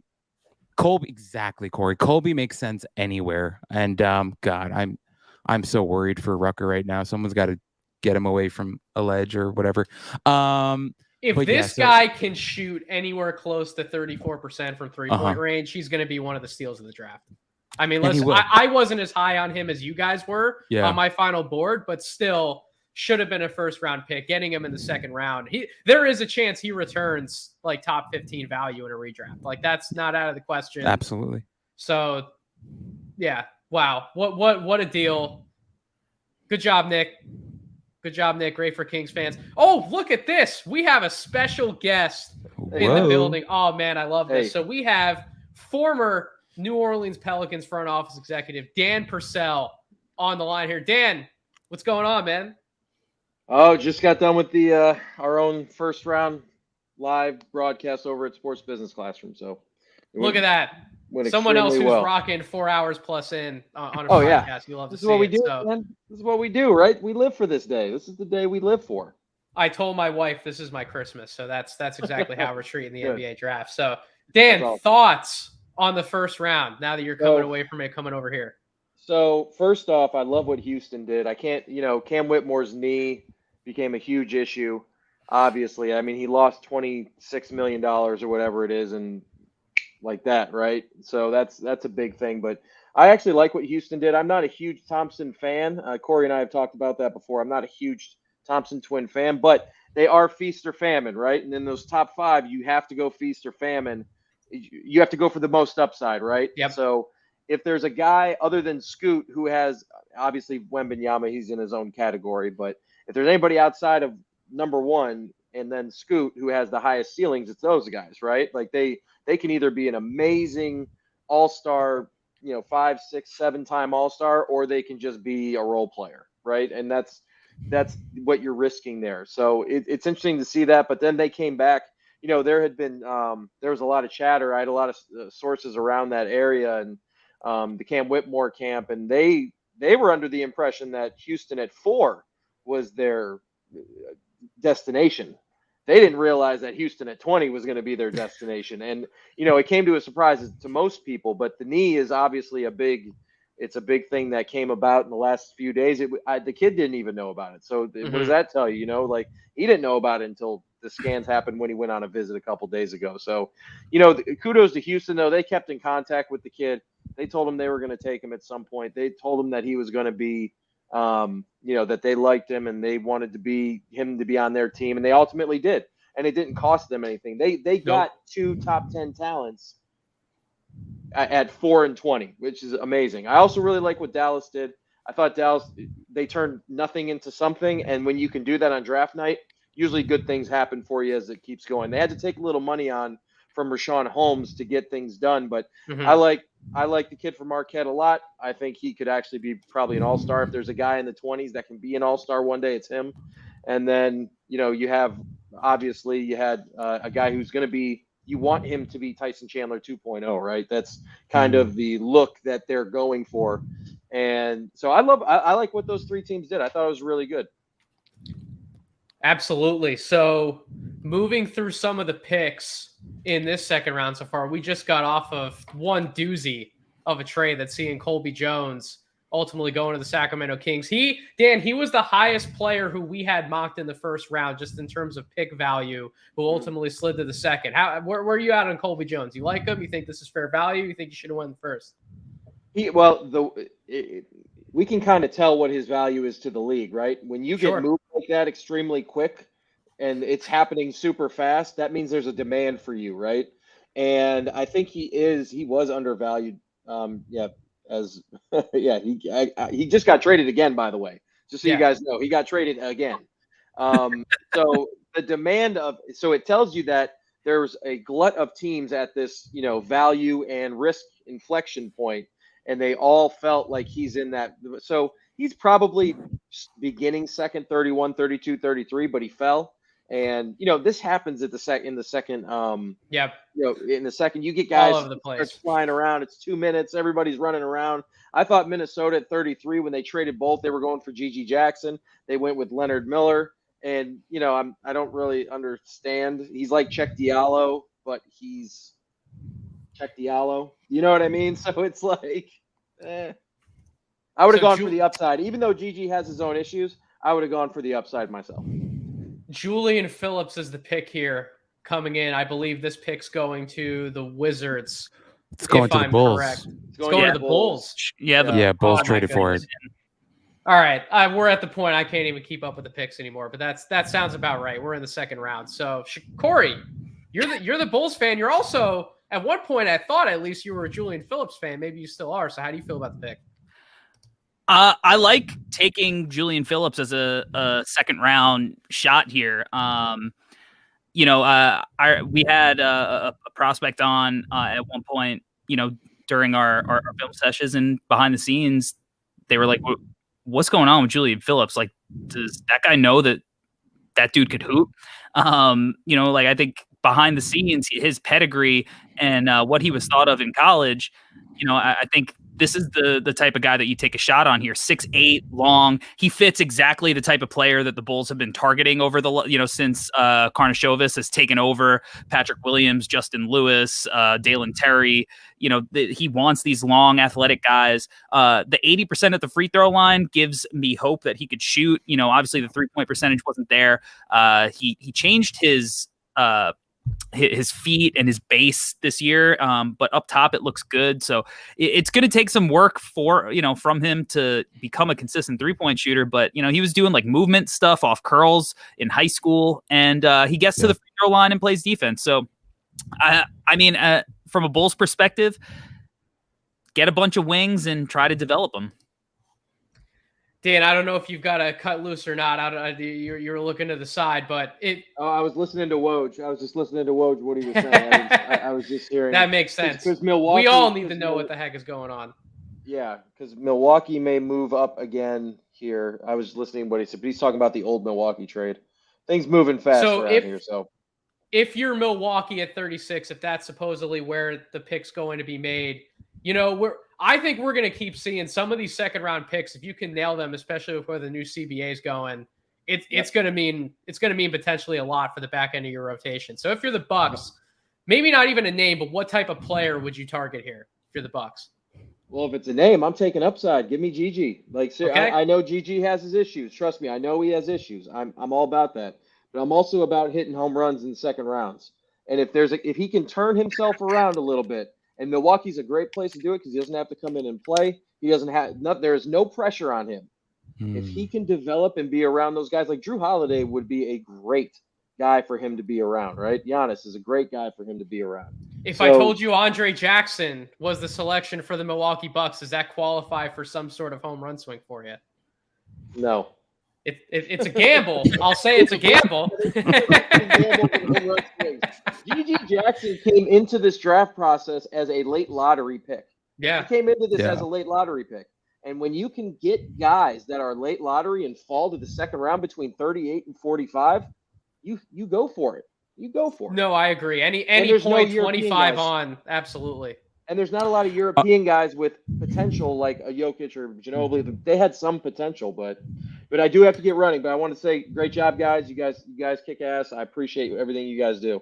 Thank you so much, Appreciate Dan, you for coming coming on on, the Dan. stream. We appreciate you. And speaking of swapping spots, I believe we are going to swap up the order. So Corey and Albert, you will be back, but we're going to bring back Maxwell and Metcalf to join me for flying through more of these second round picks. I need my guy Maxwell on the screen because honestly, we are 4 hours plus into an NBA draft stream.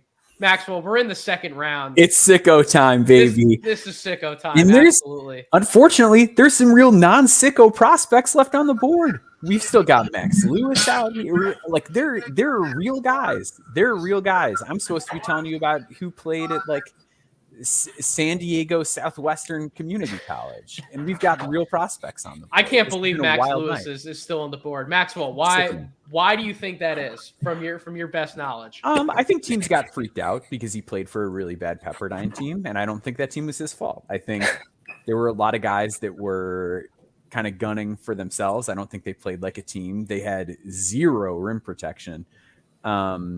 He turns it over a lot. I think that's like a real genuine concern, but I think on its face, he's a tremendous athlete who can really shoot and really finish, but he needs a lot of work and he's a project. But in the second round, like you should be all over that kind of a guy. This is unbelievable. So proposed trade to Denver, Hunter Tyson is the pick. I mean, at 37.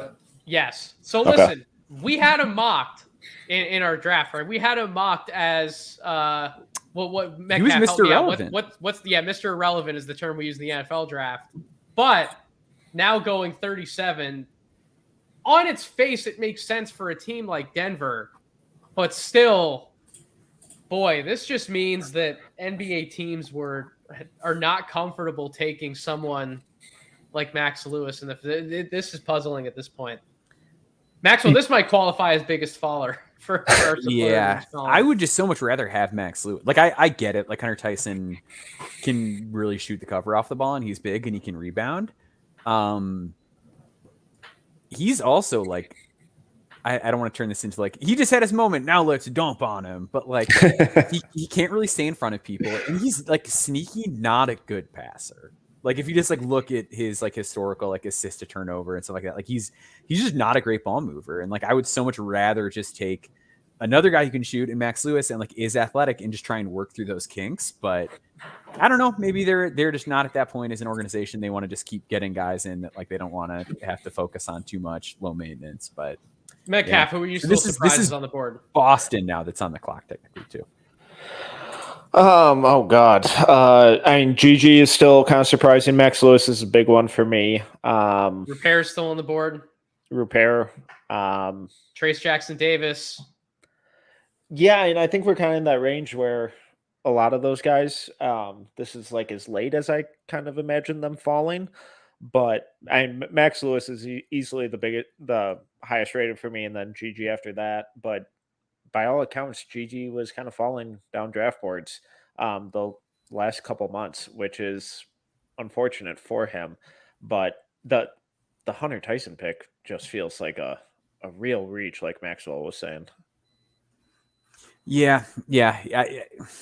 Just one of those guys where it's like I completely understand drafting him. I had him in draftable range, but every year there are guys that fall, and it's just like, yeah, I'd rather just take the guy that's falling, that's not supposed to be here. Like, man, like they're just like scrolling that best available list right now, and it's like, yeah, like Jalen Clark, like would rather have him, like Amari Bailey.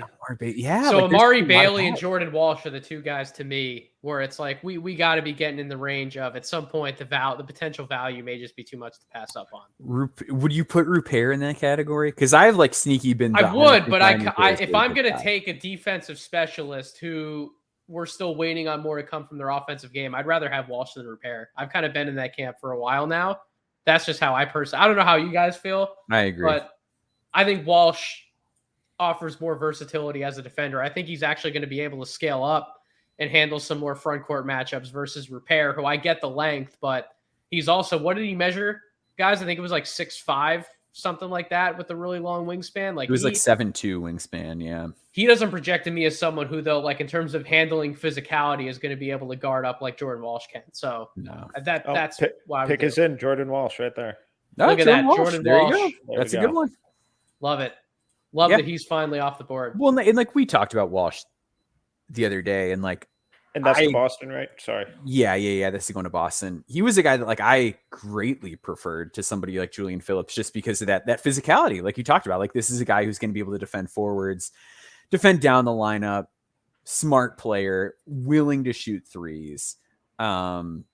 Just really strong and smart. Like he is truly a jump shot away, and the fact that he's been willing to take jump shots, I think, is really encouraging. Smart's a great word to use because some of the playmaking flashes we saw from Walsh, right, off of a live dribble, like those were some signs. We even saw it at the combine, right? He was I think he had double-digit assists through two combine games. That's probably an aspect of his game where scouts may have been a little bit surprised watching those scrimmages. Like, oh, we didn't realize this was actually baked into his game to this point. So you're getting rebounding on both sides of the ball. You're getting slashing, potential secondary, tertiary playmaking ability, and then the defensive versatility.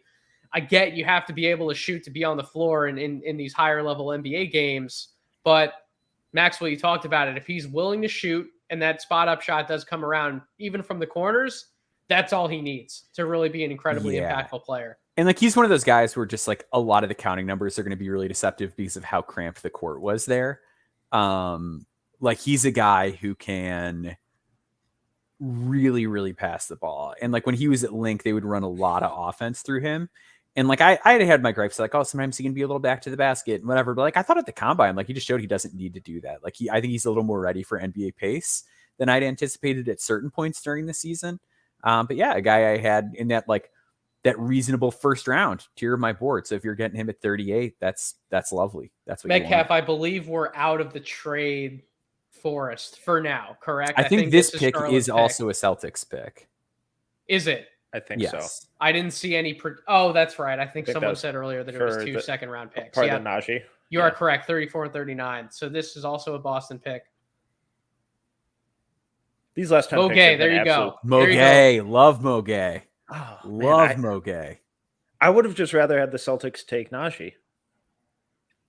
Yeah, that's fair. If I'm getting Mogay and Jordan Walsh, though, I kind of like those two bites at the apple. Like, because as I said about Mo, like Mo is a guy who, for being raw, had a really high assist rate, can really move. The defensive stuff needs a lot of coaching. But on the offensive end, like Justin Powell, like it mentioned to me, like he thinks Mo is a better shooter than the percentages would indicate this year.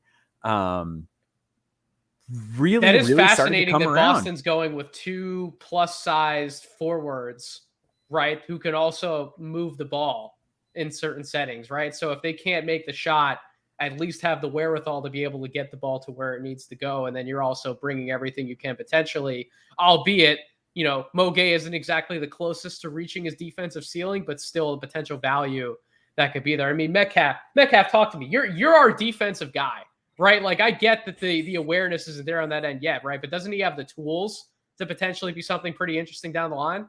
And theoretically, I hate throwing this word around, especially when this guy just achieved his dream, but I thought he played soft a lot of the time. I thought he got bullied by Pac-12 bigs, like a lot on a nightly basis, and regularly moved. The awareness, the processing speed, I thought was really slow. Given how athletic he is and how long and big he is, the rim protection, especially from the weak side, should have been way better than it was. I get the intrigue because he's super skilled. There's a lot to like. Only played for 4 years. Right. Relatively new to the game. So I get it. There's a lot to like. I had a draftable grade and all that stuff on him. So I get taking a swing on him. But I just would have much preferred. I have Najee like 35 spots ahead of him. And I think that would have just been a much better pick. I'm also lower on Walsh than you guys are. You guys mentioned that he was playing in a cramped system. He was a main reason for that. He was a big reason why there was no spacing on that team. I think his mechanics are decent, which gives me a lot of concern about the touch and the lack of it. But I don't know, it's just an interesting haul for the Celtics that I don't really get. I can completely understand if you're taking it may be a little too pie in the sky argument. I completely understand that line of thinking. Now we sit at pick 40, where from an earlier trade in the day, I believe this would be to the Los Angeles Lakers. Could the Lakers take the Gigi Jackson swing as just like, screw it, we're going for it? Or the Max Lewis swing. Or the Max Lewis swing. I think either of those feel like the pick to me. You could talk yourself into Amari Bailey as well, UCLA guy, depending on how that scouting department would value crafty guards. Is this the Chris Livingston swing? So there was just a Shams tweet. It sounds like there is some sort of deal with him. Apparently they've been telling other teams not to take him. With who? Yeah, Clutch Sports CEO Rich Paul has begun calling teams in the second round, requesting them not to take client Chris Livingston. Oh. It is believed Livingston has a draft spot set in the second round. Interesting. Very interesting. So is it the Lakers? As Metcalf just said, is it the Lakers? We don't know. It is Max Lewis. Okay, so the pick is Max Lewis. That makes a ton of sense. Yeah. For the Lakers, they got a guy in Jalen Hood-Schifino who, even though he's got some things to clean up around the edges of his game, still he's going to be able to provide more immediate value, in my opinion, than someone like Lewis. Lewis, you give him a year in the G League, you let him build up his game, Maxwell. I mean, this is a guy, as you talked about earlier, you could be reaping some massive rewards down the line getting a two-way wing. Totally. Yeah. Like this is just one of those guys where you got to be patient with him. But yeah, there's so many worse building blocks you can have than like electric rim finisher, great jump shooter. Really raw, gonna take some time, gotta iron it out. But yeah, if you're patient with him and like I said, I've said this a million times, that when I interviewed him, I was so blown away by how humble he was and how aware of his problems he is. Like this is a guy who really wants to get better. And I think he's gonna maximize what he's got. All right, I think by the schedule, we are going to do one more quick swap out under my watch. I'm going to say farewell to Maxwell and Metcalf for the night, since I will not be back on with them later. So thank you, gentlemen, for your contributions. And I get one more round with the Draft Act crew. That would be Corey and Albert. Boys, we're back. We got picks 41 through 45 coming up. I'm curious to hear your guys' thoughts on the Boston Celtics haul that we were just talking through, Metcalf, Maxwell, and I. What are your thoughts on the Jordan Walsh, Mo Gay combo? Sorry, go ahead, Corey. I think Maine is beautiful this time of year. That's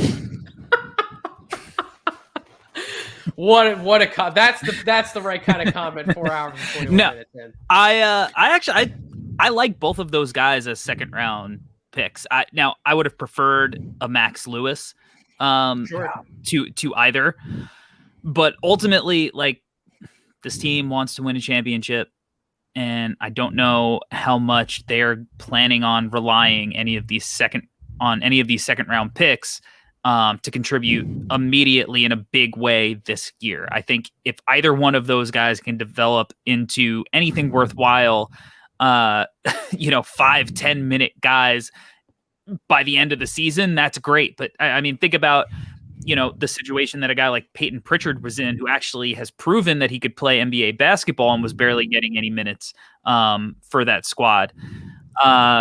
So I think that they're a team that's probably going to be searching for their actual rotation guys in free agency and trades, as they've been aggressive so far, in this offseason. So, but as flyers and their potential, I mean, both of those guys, if one of those guys hits, you're getting great value. Yeah. No, I'm with Corey. Also, I really liked what Metcalf said. Like, I would have just preferred to have taken James Najee. Najee's unbelievable, as we talked about earlier. Also, Maxwell Lewis just went to the Lakers, and So I think the Lakers are getting incredible value. Go ahead, Nate. I was just gonna say. So I think Charlotte's keeping this pick, correct? Are we finally out of the trade? I think the trade for us. Well, it looks like they grab Amari Bailey here. Correct. So you have Amari Bailey, also Nick Smith Jr. in the backcourt. This is weird. This is quite the guard rotation building up behind LaMelo Ball. I would have taken a swing on Amari Bailey potentially earlier in the second round if I was San Antonio sitting there at 33. Right. They made that trade. Ultimately, they sent that pick to Minnesota, but I thought if San Antonio would have stood pat, that would have made a lot of sense for them getting that kind of value. But he goes at 41. A little bit of a logjam, Corey, building up for the Charlotte Hornets. Just grab talented guys and let them battle it out. Bring them to Summer League.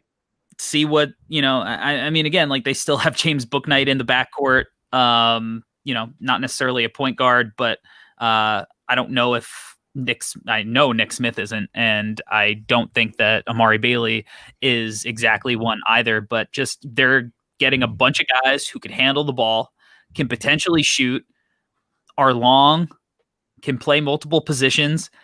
I mean, I like the vision here for what they're doing. I mean, at this point of the draft, this is a guy who, was potentially a top 20 guy coming in the year. You get him in the second round. So fit be damned. You're in the second round here. Let's get some talent. I mean, is Dennis Smith Jr., is he still under contract next year? Like, no, I doubt it. No, he's a free agent. Yep. Yeah. So, there you go. They just have a lot of young depth. We'll see. Again, they're a league pass team. Can I give you a not so hot take? I Sure. think in that training camp battle between Nick Smith and Amari Bailey, I think Bailey would win that job. I think he's a better basketball player right now than Nick Smith. Nick Smith is way more talented, as we know, but I think Amari Bailey is just a better basketball player through and through. I don't even know if he's that much more talented. I mean, that's also a fair point to make. I would actually encourage people to go back and watch Nick Smith in high school, because I think that his high school tape is some of the most overrated high school tape that has been out there. I would agree with that. I was almost going to do a piece for Nick Smith, one last piece for No Ceilings NBA before the draft. Unfortunately, I didn't have the time that I wanted to be able to pull that off, but I was also digging through that, Corey. I'm in agreement with you on that notion. Albert, any thoughts? No, I want to say, I want to say I wrote an article about Bailey, preseason, and always thought he was a really intriguing guy. 6'5" guard, good size for his position, pass a little bit. Shooting needs to improve for sure. But I thought it improved a little bit throughout the season. Just overall, like, it got good in transition as well. But I feel like if they end up keeping Nick Smith Jr. and Amari Bailey, I think it speaks to them probably making a move. Whether it's getting Bouknight out of there or getting Rozier out of there. I feel like something's coming down the pipe. So that'll be interesting to watch to see what they end up doing. Because go ahead. I was just gonna say, I think Amari Bailey, to some of what you were talking about, Albert, I think he knows who he is for the better, right? Like I really didn't see him play outside of his game a lot at UCLA. Maybe that's why in the first half of the season, trying to get acclimated with Tiger Campbell, Jaime Jaquez. Obviously, there were more experienced scoring options in that backcourt rotation, but I thought he played within himself. But then as he got opportunities in the second half of the year to step up, he did. And then in the NBA draft combine, when he got more reign, to play in pick and roll, he showed NBA teams, there's more to my game. I am closer to that top 25 RSCI guy than I was able to show in the first half of the year. And to follow up on your point, Nate, I feel like also early on in the season, Cronin just didn't let him. I saw Bailey play a couple times in person early on in the season, and anytime he kind of started to do a little bit too much, Cronin had kind of a short leash on him and brought him in and, was kind of ripping into him on the sideline. So I actually agree with what you're saying, right? I think it was a progression throughout his freshman season in Brentwood of him kind of learning to play within himself and not, doing too much. And then eventually, after Jalen Clark went down with injury, kind of opened up an opportunity for him to show off more. So, he's going to be an interesting guy to watch. Corey, do you have pleasant thoughts to share about Washington's selection at 42 being Tristan Vukcevic? I mean, he's a tall guy that could shoot. So hey, like they traded a tall guy that could shoot. So maybe this is their plan to do it on a lesser version. I mean, I think I'm less of a hater on him than some of the other no ceilings guys. Like I think he's fine. I think that he had that little run in the combine that got people really excited, but he took like 4 shots. So I really didn't take anything away from it. I think he's going to be able to knock down open shots. I don't really think he's going to be able to guard that many people, but he can move and he could shoot a little bit. So it's a second round. Like, why not? That's exactly how I feel about it. And maybe he's even a potential stash guy, right? Like he doesn't necessarily have to come over either. So if they're trying to throw out roster spots to other guys, Washington, So it looks like Rupert is off the board to the Portland Trailblazers. Look at that. Portland Trailblazers get to take a chance on one of the more interesting defensive pieces in this draft class.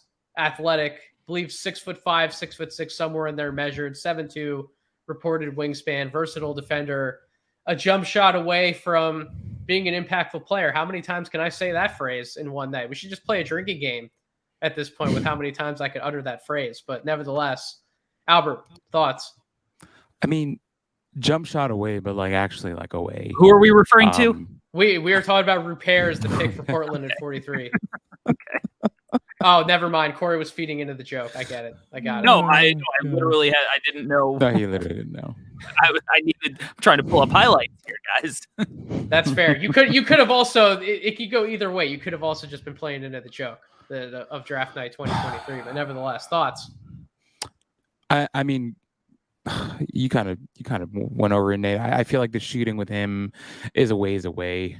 I don't even know if I believe that he's going to eventually find a really good jump shot. I think it needs a lot of work, but as you mentioned, right, a defensive weapon. And look, we're in the second round now. What are we at? Pick 43, right? You're taking shots here. And to be honest, I could see it. Good size, good length. Is going to, as I mentioned, going to be a disruptive defender, but just offensively, I think he a lot to work on. It's kind of how I feel. I'm not in love with the pick, but also I get it. Once again, second round, you take a gamble on that guy, and also he's in the green room, so good for him. He's finally off. So I have a question. At what point in this second round do we get to pick X, and GG Jackson's camp is finally just forget it. Let's not go drafted at this point. Let's go undrafted, and let's try and have a little bit of control in this process, given that we apparently are not having things go our way in the slightest on draft night. At what, is that point now? Do we see GG Jackson go undrafted at this point? I'm genuinely curious about that. I don't have an answer. It's certainly possible. Yeah. It's certainly possible. I didn't have it on the bingo card, but I don't know if Come on. You didn't. I didn't have GG Jackson undrafted on the bingo card. No, I didn't. All right. I mean, I would imagine none of the intel was good. There was not one single sentence of intel the entire season that there was nothing positive. Zero.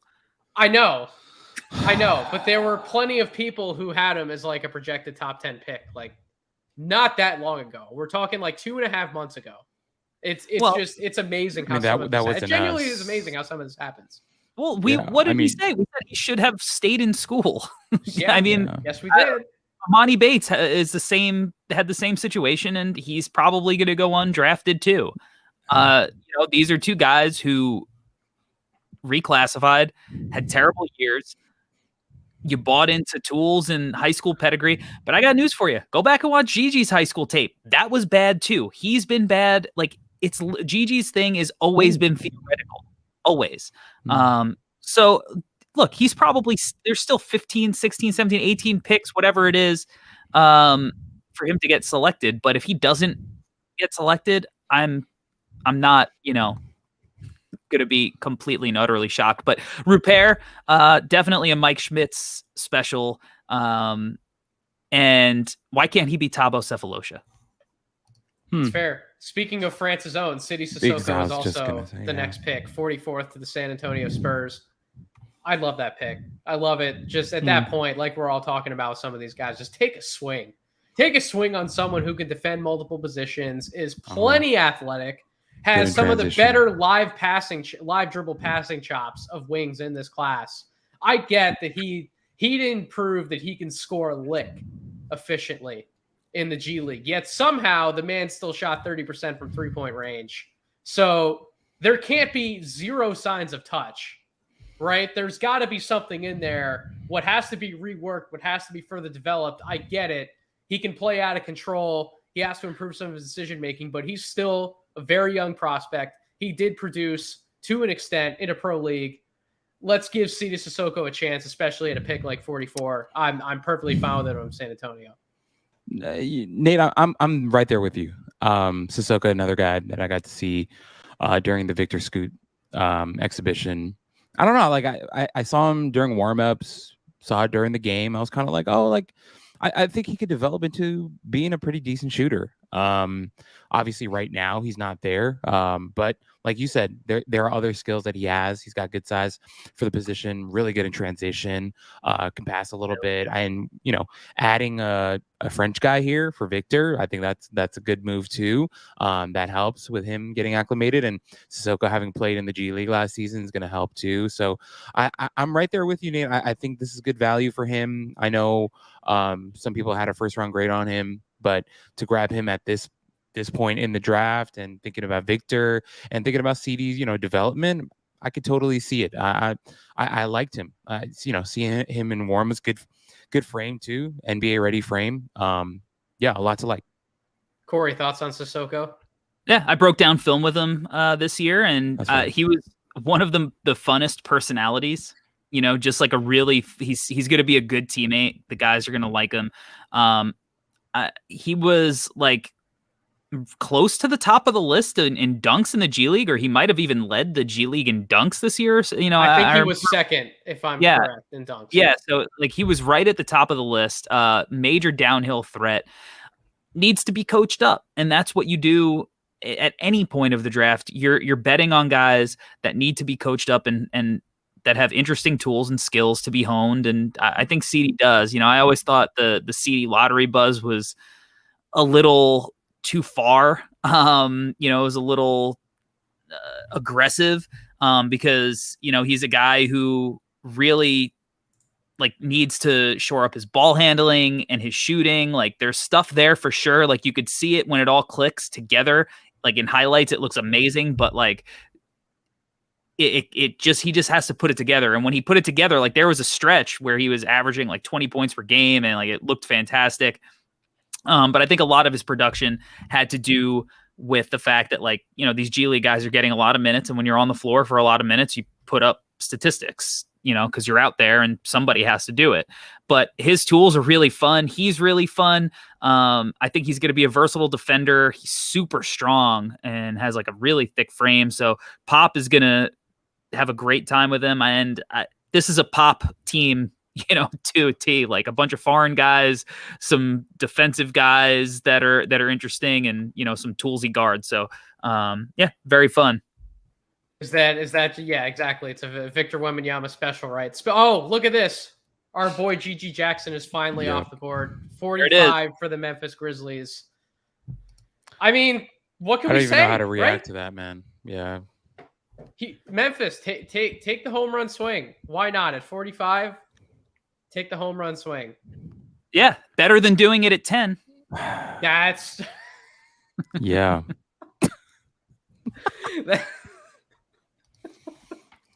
I can't. I'm all giggles at this point. Thank God. Nick, come and save me. I can't keep a straight face anymore. Corey got me on that. Hey, the Memphis Hustle they're gonna have G League Kawhi and Paul George with Zaire and Gigi next year. Watch out for the Memphis Hustle for sure. That's all I gotta say. For a team that needed a little bit of a shot in the arm as far as maturity goes, why not go out with Gigi? I don't even know Nick, what to somebody say with save that me, pick. please. I hate that pick. I just want everyone to know I'm on fire right now. Yes. This is NBA Jam perfected. Let me cook right now.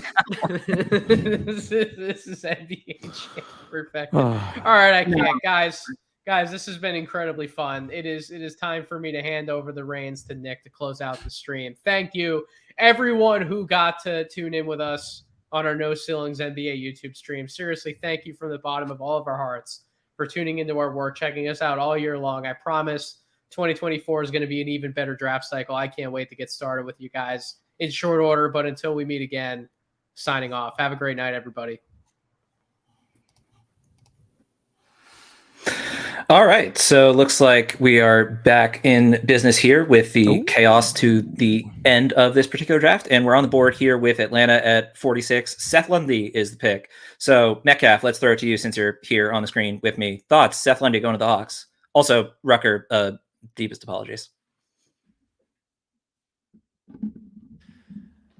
I'm gonna need a vent in a little bit, but you guys go ahead. Is Metcalf's mic off? Or no? We were both muted. God. No, me and Metcalf have been dropping. That's the thing. I was muted last time, so this time you both had to show up muted. I'm in shambles. Seth Lundy, good pick. Like it. Improved a lot as a shooter this year. Metcalf and I have dropped a lot of language off the air about our frustration with this whole entire draft that I can't say on the air right now. So I'm trying to disassociate and remove that from my consciousness right now. But Seth Lundy grew a ton as a player this year. Really good defender. I like him with the wing depth for Atlanta. I know Maxwell was super high on him this year. Rucker, do you want to give your chaos thoughts now so that we don't have to talk about the Lakers pick right away? Yeah, actually I would. Screw it. I'm just going to go no filter. The trade coverage has to be fixed. I got so excited for 2 fucking picks. And then literally my emotions got rattled 10 minutes later. I thought the Celtics were getting Najee. They didn't get him. I thought they were getting Colby Jones. Instead, Nick gets them. So at least I can be happy about that. And then they don't report the second traded pick from the Celtics that apparently was going to them. So I thought I had to deal with not only Jordan Walsh, but also Mo Gay. So I was like, I'm never doing another draft ever again. But anyways, thank you for letting me get that out. I'm sure Jordan Walsh is going to figure out a way to be good. I just wasn't high on it. What a disappointing night. Seth Lundy, stud. I think that's a good value pick at this range. I think there's a lot of really good talent on the board still that are probably, going to be able to help some teams and can potentially make an outside shot. So I'm excited to see what happens, but that's all I got for you guys. I think there's a lot of teams having some really good drafts. Metcalf, I'm sorry about Leonard Miller. I actually liked where you guys got him though. But, no, I'm pivoting. I'm going optimistic. I was out on the Kessler pick last year. you can have Jordan Walsh if you'd rather have it. No, things are really bad with Rucker when Metcalf has to pivot to being the optimistic one to save the rest of us. Nope. Leonard Miller next, Lamar Odom, Sean Marion hybrid. Multiple MVP awards incoming. I am pumped. We can tell the energy was clearly there. Yeah. Woo! But thank you for letting me get that out. I'm sorry. Let's get the energy back up. Let's get the energy back up. So there is still someone with a first round grade on my board that is available. Trace Jackson Davis, and the pick is in for the Lakers. Maybe it might be him, but yeah, Metcalf. I know you and I talked about TJD earlier this year. It's been kind of a surprising fall. I mean, I thought maybe he would be a first round guy, but for him to fall into the back half of the second round is not what I was expecting. Yeah, I mean, it kind of makes sense though with like what NBA teams value. He's an undersized center, can't shoot and refuses to shoot. Two kind of concerning things. Iffy defender in space and defending screens. I thought the offensive stuff with the playmaking, the ball handling, the vertical spacing, the shot blocking, the rebounding, all of that would have been enough, but guess not, which is kind of surprising. Looks like the Lakers have taken Mojave King. Yes. Okay. Yes. Yeah. No? I thought they actually took Can't TJD, confirm? and I was about to start crying. Yeah, they took Mojave King. Okay. We're okay. We're okay. I can breathe. Fantastic. All serious, I like Mojave King. I thought he was going to be a name that buzzed a little bit more this year. I feel like he's weird because I feel like the percentages didn't back up sometimes when you're like watching the tape. I was like, okay, he's got some tools. I really am intrigued. And then you go look at the numbers and I was like, this doesn't add up. No, like I like him more on tape than I do with the box score. So maybe this is a guy that gets some more G League run to kind of get it going, but I like his ability. I like his upside. Good value here. Yeah, I was really hoping that this would be a breakout year for him, but obviously it wasn't. I did still end up having him just outside of my top 60, so not exactly. There are certainly better values in my mind on the board, but I mean, I think this is a pretty solid pickup for them. Yeah, and I never left any of the games watching him being like, oh God, he sucks at shooting. Just like Rucker was saying, like the percentages didn't really add up to the tape. I think he's also arguably the best cutter in this draft. I love his off-ball movement. There's some defensive stuff that I really liked. Fundamentally, I think he's really sound. I didn't think he was super athletic, but then he tested really well at the combine, which kind of surprised me. So I think this is a solid range for him to go and just kind of a good off-ball piece that if he does shoot it, which I kind of expect him to, at least better than he did this year for the Ignite, that he's going to return really good value.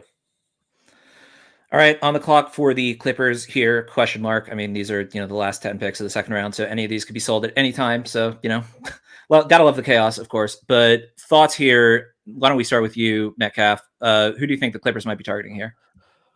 Oh God. I think Jalen Clark would be kind of fun. Adama Sanogo, Jalen Wilson, Andre Jackson, but it seems like his medicals may. He just went, right? Yeah, he's off. Oh, did he? He got. Did I see? I'm not trying to sound like a jerk. I'm sorry for everyone watching. Did he get traded to Milwaukee? Oh, Jesus. Missed that one. Yeah, he was 36. Because I can't follow any of these because they won't talk about them on the broadcast. So I'm trying to go on Twitter and find it everywhere, but it's just frustrating. Like it's not even just about the Celtics picks. I don't know where any of these guys are going. So it's just like we have to be better. Give me a flashing ticker across the top that's just like trade. He's actually going here. But then we missed the fake hat club. Circling back, I think TJD makes a lot of sense here too. Yeah, I agree with you. I'm kind of surprised that he's fallen this far. I didn't expect him to go in the first round, but it'd be surprising if he didn't go off the board at all. Jalen Clark's still on the board, you said? Okay. Yeah. Jalen Clark is the one that I would go for. They can afford to wait for him, and they could definitely use him. I had to scroll down far to find Jordan Walsh. Isaiah Wong, Mike Miles, Jordan Miller, I still like. Tamoy Hodge, Knicks boy, Keontae Johnson, Ricky Council IV. They had, Colin Castleton. Ooh, I it's- like Castleton a lot. That's a good show. Thank you. It is interesting because we talked about, how the draft sort of started to fall off around the 40 range. And yet, because of some of the surprise jump ups, I mean, a few of the names that we had pretty clearly in that top 40 are still on the board. Clippers, Jordan Miller. Okay. Yeah. I like that pick. That's a Like classic Clippers pick. The Kobe Brown pick shocked me. I thought it was stunning. fake. I was very glad that I got booted off the stream immediately after that because I literally had nothing to say. I Good also for him don't though, know because he was a guy that was kind of on the fence about potentially returning and maybe even transferring. Yeah, So he goes 30th. it's good to see someone actually get good advice and get rewarded with a guaranteed contract and going in the first round. That was really, really cool. I don't know if you guys saw this. Did you see Shams said Chris Livingston's basically is trying to steer himself to not get drafted because I think he knows exactly where he wants to go. Yeah.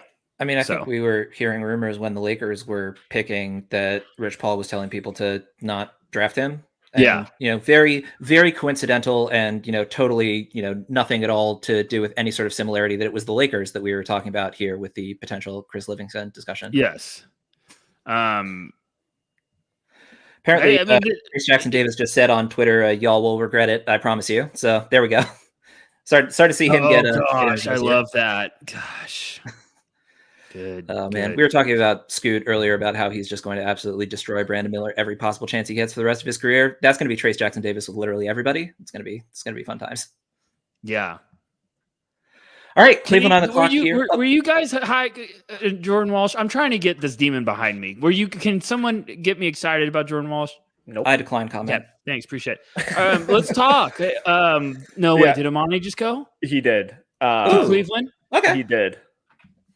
I don't mind that much. I'm not going to lie. I mean, I can tell that you guys have slightly different opinions, but I think they're... Jordan Walsh and Amani Bates walk into a bar. Oh, God. I actually like this pick. You got one roll of the dice, fine. You're really rolling. I mean, they brought him in for a workout late in the week. That usually tells you something. I think it was a couple days ago.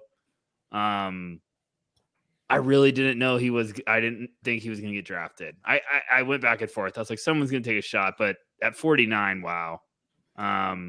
I mean, that's where I was, that someone at some point is going to take that chance, right? I mean, especially given the number of second round picks that are stashed, the number of second round picks that never even make it to the NBA. Like, look, I get that it's not exactly been the best couple of years for Imani Bates on and off the basketball court, but I mean, if he returns anywhere close to the value that, people thought he would return earlier in his high school career, this is a ridiculous steal at 49. And if he fails, I mean, it's not like the Cavaliers care, right? Like they've got a pretty set roster. They don't need him to pan out for, the success of their future.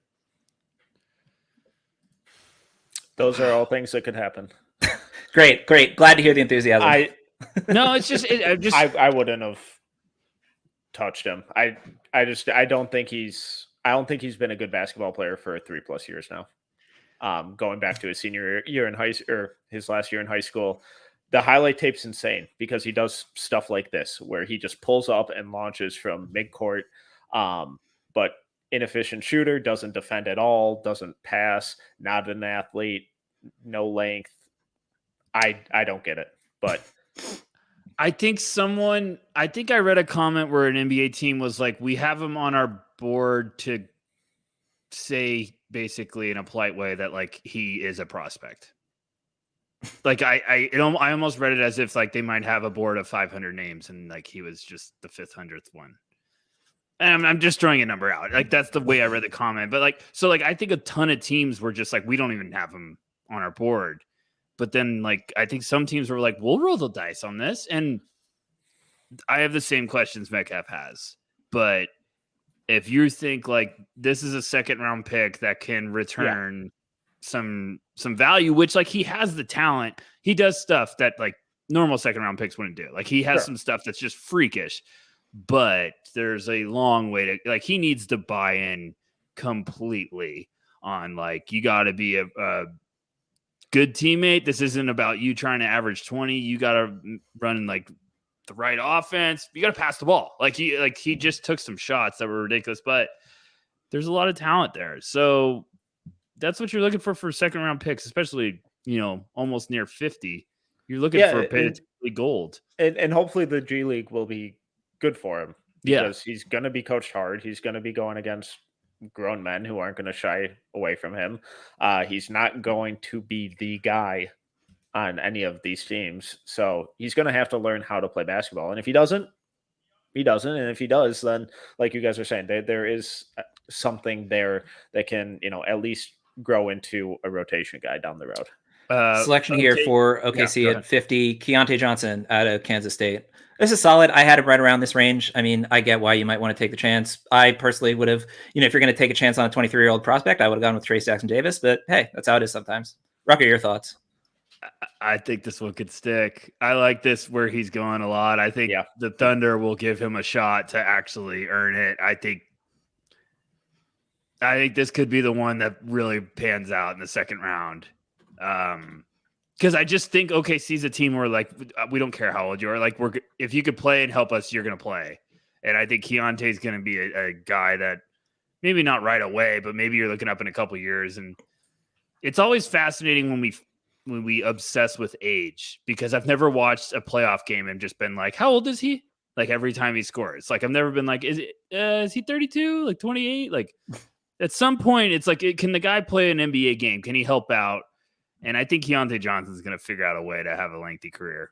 The number of second-round picks who even make the NBA at all at this point in the 50s, much less go on to have long and successful careers. If you're picking someone who's 23 that you're confident can contribute to your rotation, like in a couple of years, that's a huge steal in the 50s. Right. It's just like I think people just assume that he's getting drafted, so clearly he's going to play somewhere, right? I mean, when you get this late in the draft, the number of players that even make it to the NBA at all is slim. So, I mean, if you think Keontae has an avenue to make it to the OKC roster, then this is a really great pick at 50.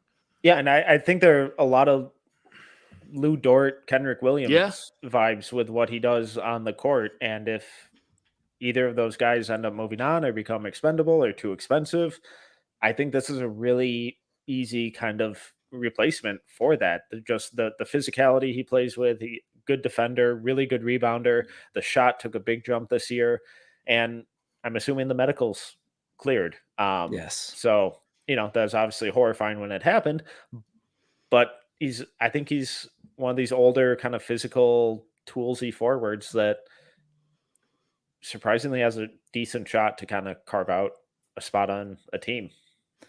Pick is in for Brooklyn at 51. Metcalf, you and I on the Topic Thunder Draft Wars podcast convinced our Thunder compatriots to take him 22nd to the Nets. So do you think he might be someone who his fall ends here? Because I think he makes a lot of sense for Brooklyn personally. Who? I didn't hear you. Trace Jackson Davis. Oh, based on the highlights Corey is running, I'm guessing it's Jalen Wilson. So no, I don't think it makes sense at all. Okay, gotcha. I think that would be a horrible pick. Why am I so that makes behind sense. on my stream? I keep refreshing it to get live on YouTube. I mean, hey, ESPN, what a night, huh? Gosh. And every time I refresh it, it starts at the second pick. So that's fun. No, so I want someone to help me. I cooled on Jalen Wilson a bit over the year, but I still think he has a really good shot at being a decent role player. The outside shot needs work, but the physicality that he plays with, the especially the defense, I think he's a really versatile, strong defender and rebounder, and that's probably how he earns minutes early on. He proved that he can be a number 3 option on a championship team, albeit obviously college, but he took on a bigger role this year, showed an ability to get to the rim, knock down mid-range pull-ups. I think there's stuff there to be intrigued by, but if that outside shot really doesn't come along, it's going to be tough. Yeah, I mean, I cooled on him as well over the course of the year, but I still had him in my top 50. So I think this is, decently solid value. I mean, we were talking about this yesterday, I believe, but I mean, how many 20-point a game scorers at, a program like Kansas have fallen this far, right? I mean, it's probably a pretty short list. That was a fascinating. We got to find that. I just don't know if there's ever been a 20-point per game guy that ends up going in the last 10 picks or last 8 picks because of the stupid forfeited stuff. Yeah. Well, Do you guys have any? Okay, Metcalf, you have a pick coming up. Yeah, 53. Yeah, we're back to back at this point. Scared for you. I feel like you were getting tortured tonight. I had like 4 guys I didn't want tonight, and they both ended up on one of our teams. Yeah, but remember when they drafted 2 of your favorites and then traded them? Yeah, it was great. That was fun. I loved it. And I loved finding out. I posted a tweet and my phone was muted, and I was like, wow, big get for the Celts. I love it. And literally had 15 straight responses of he's going to Charlotte. He's going to Charlotte. He's going to Charlotte. And they ain't going to Boston. I was like, awesome, guys. Hey, it's been fun. I love this. I'm going to start watching rugby. I gotta hop on the screen for a second. We're gonna kick Rucker off if he doesn't. Fine, kick me off. What happened to the positive energy? Everybody loved energy stuff. I have none. You're Debbie Downer extraordinaire right now. You got to turn this shit around. You got some time. I'm out. Sharpen up. Well, Rucker, then, Rucker, you were high on Jalen Wilson all year. Yeah, no, I do like Jalen. I just is one of those guys. I was shocked that everyone was a little bit lower. I thought he was going to go higher than this. I thought he was going to be in that 35 to 45 range, and I guess he goes 51. So I don't know. I mean, good for him. He's there. He's got a sharp suit on. Is that like velvet? Suede? Maybe. It looks soft. Looks comfortable. Maroon suede? It's a choice. It's also funny when you don't get invited in the green room and they just stick you in the upper deck. I'm sorry, Corey. Okay. I like Joe Wilson. I think he's going to the right team. I think he's going to figure it out. He's tough. Just didn't like he had a good season, but we've talked about him before. Like, is he going to be effective with not being the lead dog, with getting less touches a game? I think Kansas kind of force fed him, but he definitely showed some upside and had a great year. But I just don't know if he's going to take a step back now, going back to last year where he didn't get so much attention offensively. What do you guys think? Yeah, that's fascinating. I would almost argue the exact opposite, that I really didn't like him being a primary guy at Kansas this year. And he's not going to be a primary guy for Brooklyn. And I think that's a role that makes a lot more sense from him than sort of trying to force feed him into being a 20-point a game scorer. Yeah, that's what I'm saying. Do you guys think he's still going to be as effective with less touches? Because I'm saying I think he'll be more efficient and more effective in his role than, being maybe a little oversold as a 20-point a game scorer. Okay. Yeah, I completely agree with Nick. Wow, that's the first time you've ever agreed with me. I feel special. Just a lot of his offense felt forced this year, whereas the year before when they won the title, it was a little more free-flowing. Stuff came to him a little more naturally. He was able to take a step back and kind of keep it simple. So, if he can kind of do that, plus improve just knocking down corner threes, I think there's definitely a role for him long-term. All right, so before we move on to the Suns at 52, the pick is now in, but what are your guys' thoughts on the draft haul that the Nets have got here? Jalen Wilson, and then, in the first round, picking up Dariq Whitehead and Noah Cloudy. So thoughts on what the Nets have gotten this year? I like it. I really like the swings in the first round. Dariq was a guy that I had number 3 coming into the season, and the injuries just sapped him of so much athleticism. I know there's some who are a little skeptical on how athletic he really is, but I think it's more than what we saw this year. And the big question with him coming into the year was the shooting, and he shot over 40% from 3. So once he gets in shape, once he gets healthy and can kind of figure out the speed of the game a little bit, maybe that's a year, maybe that's 2 years from now, there's a lot to really like, because when he was at Montverde as a junior, he was a really good defender and cutter and off-ball player. So I think there's some really interesting routes that he could go down, but it's a great value swing at 21 or wherever they took him.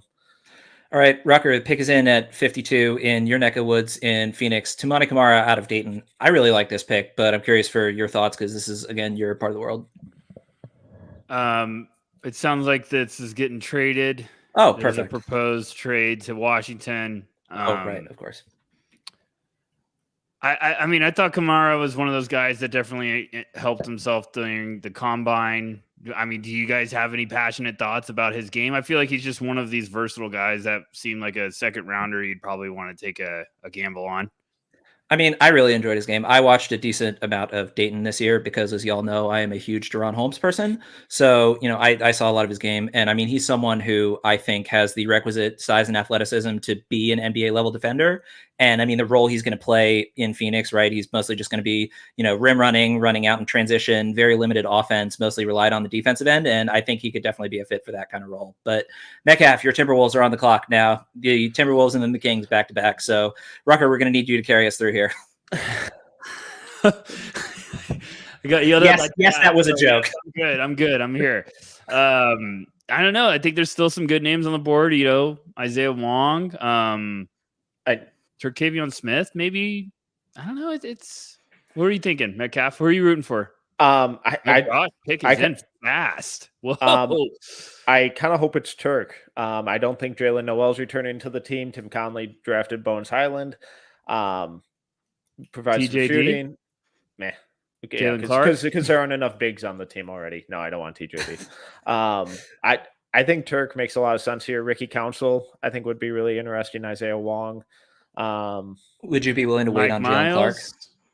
What? Would you be willing to wait on Jalen Clark? Yeah, I think it'd be worth it with the defensive upside. I thought his shot came around a good amount this year. So yeah, I definitely would be fine with Jalen Clark because I don't think really whoever they pick here is going to play at all anyways this year. So that would be more than fine with me. Also a friend of the program. Shout out Jalen Clark. I hope he gets drafted tonight. Yes, 100%. Okay, ESPN is saying selection and it's not showing the pick. Jalen Clark. Seems pleased. There we go. Nailed it. Let's go. We're back. The good vibes are back. Let's go. Eat shit, Corey. The good vibes are back. Okay, I'm good. All right, we're back. See, we just had to get the vibes going. Shout out to Corey for jumping in here, yelling at me. Good. I like this. What if we swapped the Leonard pick and Jalen pick? We'd be pumped. We'd be very happy with this. So we're good. No, I'm ecstatic with this draft haul for the Timberwolves. A+ on the night. Seriously, though, Metcalf, you got to be pretty pumped about this. And I think Jalen Clark's going to a team where he might actually be part of this team once he gets healthy. This is a great value. Yeah, and at his size, he was one of the best defenders in college basketball on the perimeter this year before he got hurt. And his offensive game took real meaningful steps in the right direction. So I really like this pick. They're going to be able to be patient with him, put him down in Iowa, let him kind of play and get acclimated to the speed of the game, the physicality, all that kind of stuff that you need to when you get hurt. And then kind of come up and play with guys like Wendell Moore and Leonard Miller and Josh Minott. So I really, really like this pick actually. And wouldn't be shocking if he actually carved out a role in a year or two or less. I'm trying to make sure that this pick is staying with the Kings. Yeah. I mean, the pick is in. With the Timberwolves. Oh, okay. Fine. We're good. Okay. We're good. We're clear. All right, cool. Sweet. Awesome. Oh, I really hope this is TJD. I really hope this is TJD. This would be, if TJD goes to the Kings, I'd be pretty pumped. Who do the Kings take? I can't wait to go back and look. I mean, they took Colby, I think. Yeah, okay, so they got Colby. If they left with Colby, that's here we go. Pick is in. Hold your breath. Very long pause. Yeah, the Sacramento Selection Kings. It's just frozen. Like it's like okay, Jalen Slauson, Furman. This is a McNair special draft. He got two guys that probably aren't the highest upside, but I think are winning players. That's a nice little haul. I'm not. It's not TJD, right? So I'm not as ecstatic and over the moon as I could be. But I really like this pick. I think Slauson is someone who can be a rotation contributor, pretty soon. Which I mean, at 54, that's insane value if you think he can, contribute in any sort of form or fashion. I mean, his downhill game would be helpful. I've said time and time again, I'm very much looking forward to the Terrence Davis minutes being over in Sacramento, and Jalen Slauson could fill that role. So, I think Colby Jones and Jalen Slauson is an exceptional draft haul. And I'm sure in about 35 seconds, we're going to hear that the Kings traded all of that for absolutely nothing. But hey, that's draft night, right? No, I think we're gonna keep that one. That was a good pick. I like Slauson. He was getting some buzz. That was one of those guys I watched more throughout the end of the draft grind, and I feel like I was like, whoa! Someone talked to me about Slauson. He can play. Like, he's a smart player. I think the outside shot needs to come along, but like great playmaking ability. Like, I just like his feel. He just seems like a guy that really does like figure out a way. Like, I know I keep saying that about some of these second round guys, but like Slauson just seems like one of those guys. Just patient, high IQ. Shout out to Stephen Gillespie. Jalen was one of Stephen's guys. He wrote about him earlier this year. So, want to get that mentioned before Maxwell we did too, right? Indiana. I believe so, Maxwell do too? Yeah. Yeah. Okay. All right. Pick is in here for Indiana at 55. I still can't get over the fact that they held Koulibaly hostage for the Wizards. I thought that was one of the funniest moments of draft night, personally. I just don't get like one spot. I'm wondering if they just said, "Hey, we have an offer from another team." I bet that's what it was. And that's probably very smart front office. But it was just funny. So what? They have Shepherd. Mm-hmm. Shepherd and all those picks. Jarris. They just had Shepherd and Jarris. Oh yeah, and Jarris. The whole point of this discussion. I'm sorry, I just my head's spinning trying to track everything. TJD doesn't really make sense. Turk, I think makes more sense. Pick is in. Indiana selection, Pacers. I can't imagine Rick Carlisle being eager to coach Terquavion Smith. Oh no, not at all. But no, it doesn't. Isaiah Wong, guard, Miami. Yeah. That's a really good pick for almost the end of the draft. Yeah, I mean, this is hoping he was going to be undrafted somehow. Okay, so who are some of the guys that you guys still have like in your top 60 that haven't been taken? Good question. I mean, TJD, just right off the top. Turk, Mike Miles, Demoy Hodge. I still had Tubelis in the top 60. Ricky Council. Yeah, I mean, those are the main ones. So where did you have Isaiah Wong since he just got taken? So I had him at 42. I had him at 45. Okay. Rucker, I know you were kind of high on him. I had Isaiah at 45. Guys that are still available from my board. Demoy Hodge, I'm interested to see. Mike Miles. Omari Moore. Did he get drafted? No. Castleton. Ricky Council. Tosan. Tubelis. Sonogo did not get drafted. Yeah, Sonogo's still on the board too. I mean, at this point, I'm just excited for who wins the Isaiah Thomas Award. Yeah, that's a prestigious award. I'm pretty excited to see. Did Vucevic get drafted? Yeah, he got picked a while ago. I sorry, just everyone's names blurring together. It's yeah, but TJD, Yeah, TJ. Yes, it is. Just 5 hours into the stream. Just 5 hours in. TJD is definitely the big name. I think. Yeah. Something's going on. That can't be based on his guns blazing tweet to the world. I have a feeling he's probably not getting drafted tonight. It seems that way. Which I'm not a fan of, but hey. Well, right now he's probably wanting to steer it. Yeah. Imagine the agent's going to work. This is why the end of the draft's so tough. Mm-hmm. Because guys get to almost try to steer where they want to go. Like Austin Reeves. There we go. Pick is in, so we're about to find out, in theory. I keep getting commercials right when the pick's about to be shown. So that was also like just funny tonight. They're trying to time the ads to get the next Taco Bell ad, right? What's the exactly who's the Sonic Scrubber pick, right?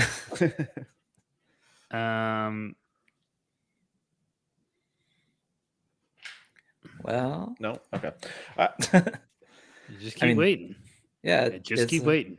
So between the Wong and Shepherd pick, the Pacers are kind of they kind of have a type. What are you saying? Just kind of stocky, strong combo guards who can shoot and score and kind of create out of the pick and roll. It feels like a measured kind of swing on an archetype at both spots. I mean, yeah, they got a lot of guards and players in similar positions. I love Isaiah Wong. I think he's gonna. I hate saying this about him, but I just watch him and he has some stuff in his game that's like should definitely be able to be a factor at the next level. Like he's just his lower body strength, how quick he can get side to side. I think he's going to figure it out. Now, he might be a guy that takes a while in the G League and then really finds his confidence and stuff. But, like ESPN just showed a highlight of he was just yamming on Jabari Smith. Yeah. Like it was so – I think he's got some explosiveness. He's got some lower body power. It's just that roster is getting funny. Like, so they got Halliburton, Mathurin, Nembhard, who I think was great. And then you add Shepherd. They're definitely adding some depth. And Healed. They gotta get rid of Healed. Yeah. Gotta get rid of Healed. Trust me, it's a great experience when you finally get rid of Buddy Hield. But it is like, oh gosh. They've been teasing this Grizzlies pick for like 4 minutes now, and I don't know what's going on. Okay. Well, Corey's showing us highlights, and I can't even, Who is I need a name. And this is ridiculous. Tarek Biberovic. That was my best available. Was he now? Tarek. In all full transparency, this is the first time I have watched Tarek, so I'm excited to dive in here. Yeah, I mean, he is from Turkey, like future Hall of Famer Alperen Şengün. So no. Everyone's gonna start laughing at this, but wait, the Bucks did something like this last year, and everyone was like, "Okay, well," and it was last year or the year before, and. Guys, Schmitz Maxwell in the chat is saying legit no fucking clue who this guy is. If Maxwell doesn't know who you are, oh my god, really in the weeds. Really but down the boards. No, wait. What? One year I feel like Milwaukee took someone, and Schmitz politely on ESPN was just like, "Oh yeah, no." Like he's just like that guy's not going to play the NBA anytime soon. So like we get to the point of the draft where like guys can't hold on to salaries. You are trying to and a legit stash. He's 1,000% a stash, but yeah. I feel bad. I'll be better next year. I feel bad. I should have given a rundown about him. That's on me. Congrats. Unbelievable. Big moment. But also another name. No, he didn't. Wait, what? Corey's really just toying with us. Chris Livingston. I mean, I'm still. It hasn't even said. Okay. All right. Well, clearly our streams are so far behind that Corey is just teasing the picks with the highlights before he's we even just get watching or keeping up with the Shams tweets, which are like 10 minutes ahead. But this is kind of fascinating that this is going to Phoenix, right? Says proposed trade to Phoenix. Here's the problem. And I'm not trying to be a jerk. No, I'm being honest. The Kamara one said it was going to Washington, and then I went online. This is going to the Bucks for Corey. This one too? Isn't the next pick the Bucks pick? What just happened? Okay, just listen to me. Trace Jackson Davis. The Kamara one said it was going to the Wizards when Phoenix took him. I go online and it says. All the Suns writer said that's false. He's actually going to the Suns. Shams confirmed it. So now this one says it's going to the Suns. And now Nathan's telling us in the group chat that he's going to TJD is going to the Warriors. Sure, great. That's what I'm saying. Like, I'm not trying to just be like, it's just all over the place. It's a headache. So, I actually really like TJD to Golden State. I love it. It's unbelievable value. It's fantastic. Even style of play, like the pick and rolls, the movement, the cutting, the backdoor lobs, the DHOs, they're going to be able to run a lot of really, really fun stuff with him. All right, we're at pick 58, the moment I've been waiting for all draft, the moment I decide whose career I am going to be way overly irrationally invested in at the very last pick. The Isaiah Thomas Award. Isaiah, that's annual, exactly what I'm saying. Yes. Nick, I mean, come on, give us some candidates. I would This is your love for time. the Isaiah Thomas Award winner to be either Terquavion Smith or Mike Miles. Those are the two highest guys on my board at this point, and I think both of those guys are guys who could carve out NBA careers. And that's ultimately all I'm looking for with the Isaiah Thomas Award. I want someone to root for in the NBA. Yeah, it's Chris Livingston. It is? Milwaukee. Yes. All right. Well, it looks like I'm over and irrationally invested in Chris Livingston's career from this point forward. Fantastic. It's Which I'm stream not. was it 10 minutes behind everybody? Wow. So he's going to Milwaukee. I guess he'll have a shot to really stick there. He's probably not going to start over the current guy.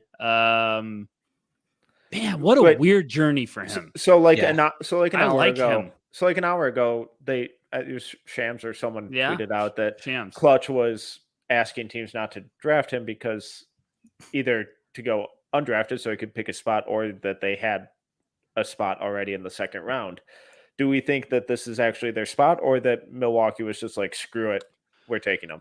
This I is got a a team little that bit was of number a, one.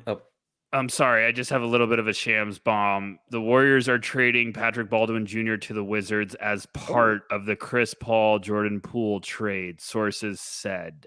Oh, Okay. So I think that is why the Warriors just got TJD. That's the last pick also- in that trade. So clearly that's a very warm endorsement for the Patrick Baldwin Jr. first year. Wow. That was a big one. So go ahead. Sorry, I didn't mean to interrupt, but I just figured that was some big news. Yeah, I mean, I was just going to say, like, I think there are definitely, to Metcalf's question earlier, if you're trying to steer a guy, Milwaukee's a pretty good landing spot. Yeah. Yeah. If he's, if Rich Paul is telling teams, hey, don't draft him, like, could that be because they had an undrafted free agent spot that they wanted for him? Sure. But like, if this pick were someone other than Milwaukee, I think, I'd be much more willing to buy into, no, they really wanted him to go undrafted. And, here he is instead getting the last pick of the draft. I think there are guys who could have never had any chance at all of making the NBA, like stash guys who could have been the final pick, and I would have, had no one to heap my irrational hopes on. But instead, we actually have a player who's, probably likely to try and make the team at least. So this could be fun. The steering of stuff is always really annoying to me because, like you said, like I don't know. Like it's a bummer. I can't stand that two other guys didn't get the opportunity to get picked because of the thing of like, oh, their picks are forfeited in the second round. Yeah. It's like, come on. But literally the only people that suffer are, the two young men who don't get drafted tonight. Yeah, right? exactly. It's like, yes, let's punish this NBA team by punishing random 19-year-olds who are in no way associated with the NBA until this particular moment. I absolutely loved Livingston as a Coming out of high prospect school. coming into Yeah. the year. Me and Metcalf were talking about him at the beginning of the year, and I was like, this is going to be a glue guy. He's going to figure it out. So, like, I thought he was just going to go back for another year, but then I was also like, I don't know if it makes sense with this Kentucky fit and the incoming class. And then did he decide at the last second not to scrimmage? Yeah, I he didn't. think It was just a so, yeah. very quiet Yeah. process. And I was like, what? It, and then, it was not. It didn't seem like the most well handled, but now he's going to the team that just had the best record in the league. So There we go. Could- All could have right. been worse. Before we wrap this one up, we certainly have not been talking for long enough on this particular stream. But before we wrap this up, thoughts on UDFA targets? I mean, I think Terquavion Smith and Mike Miles are the two big names on my end. I would Turk, Ricky Council, Sonogo, Colin Castleton. Castleton. There's a lot of talent there. Yeah. Phones are going crazy right now. There's a lot of talent. Amari Moore. I mean, Rucker, you mentioned him earlier, but Demoy Hodge is one of my guys. I'm not surprised that he Hodge. went undrafted, but I would be stunned if he doesn't sign like a priority deal with someone. Did Pickett go? Yeah, He went yeah, like 32nd, I think. Oh yeah, he did. I'm sorry. Armand Franklin. I'm curious to see where he Like goes. I him. think that's a little sneaky G League, and then figures it out. I know the season didn't end well, but I'm shocked Tubelis went undrafted. Yeah. Shocked is strong, but I'm kind of surprised. No, he didn't. He didn't look too great, but at the combine, I thought he looked like slower.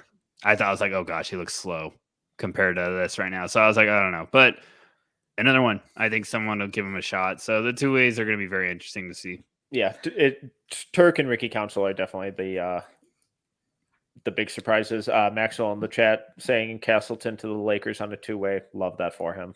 Mike Miles to Dallas on a two-way as well. Not surprised Makes that sense. he immediately got into a deal. Yeah.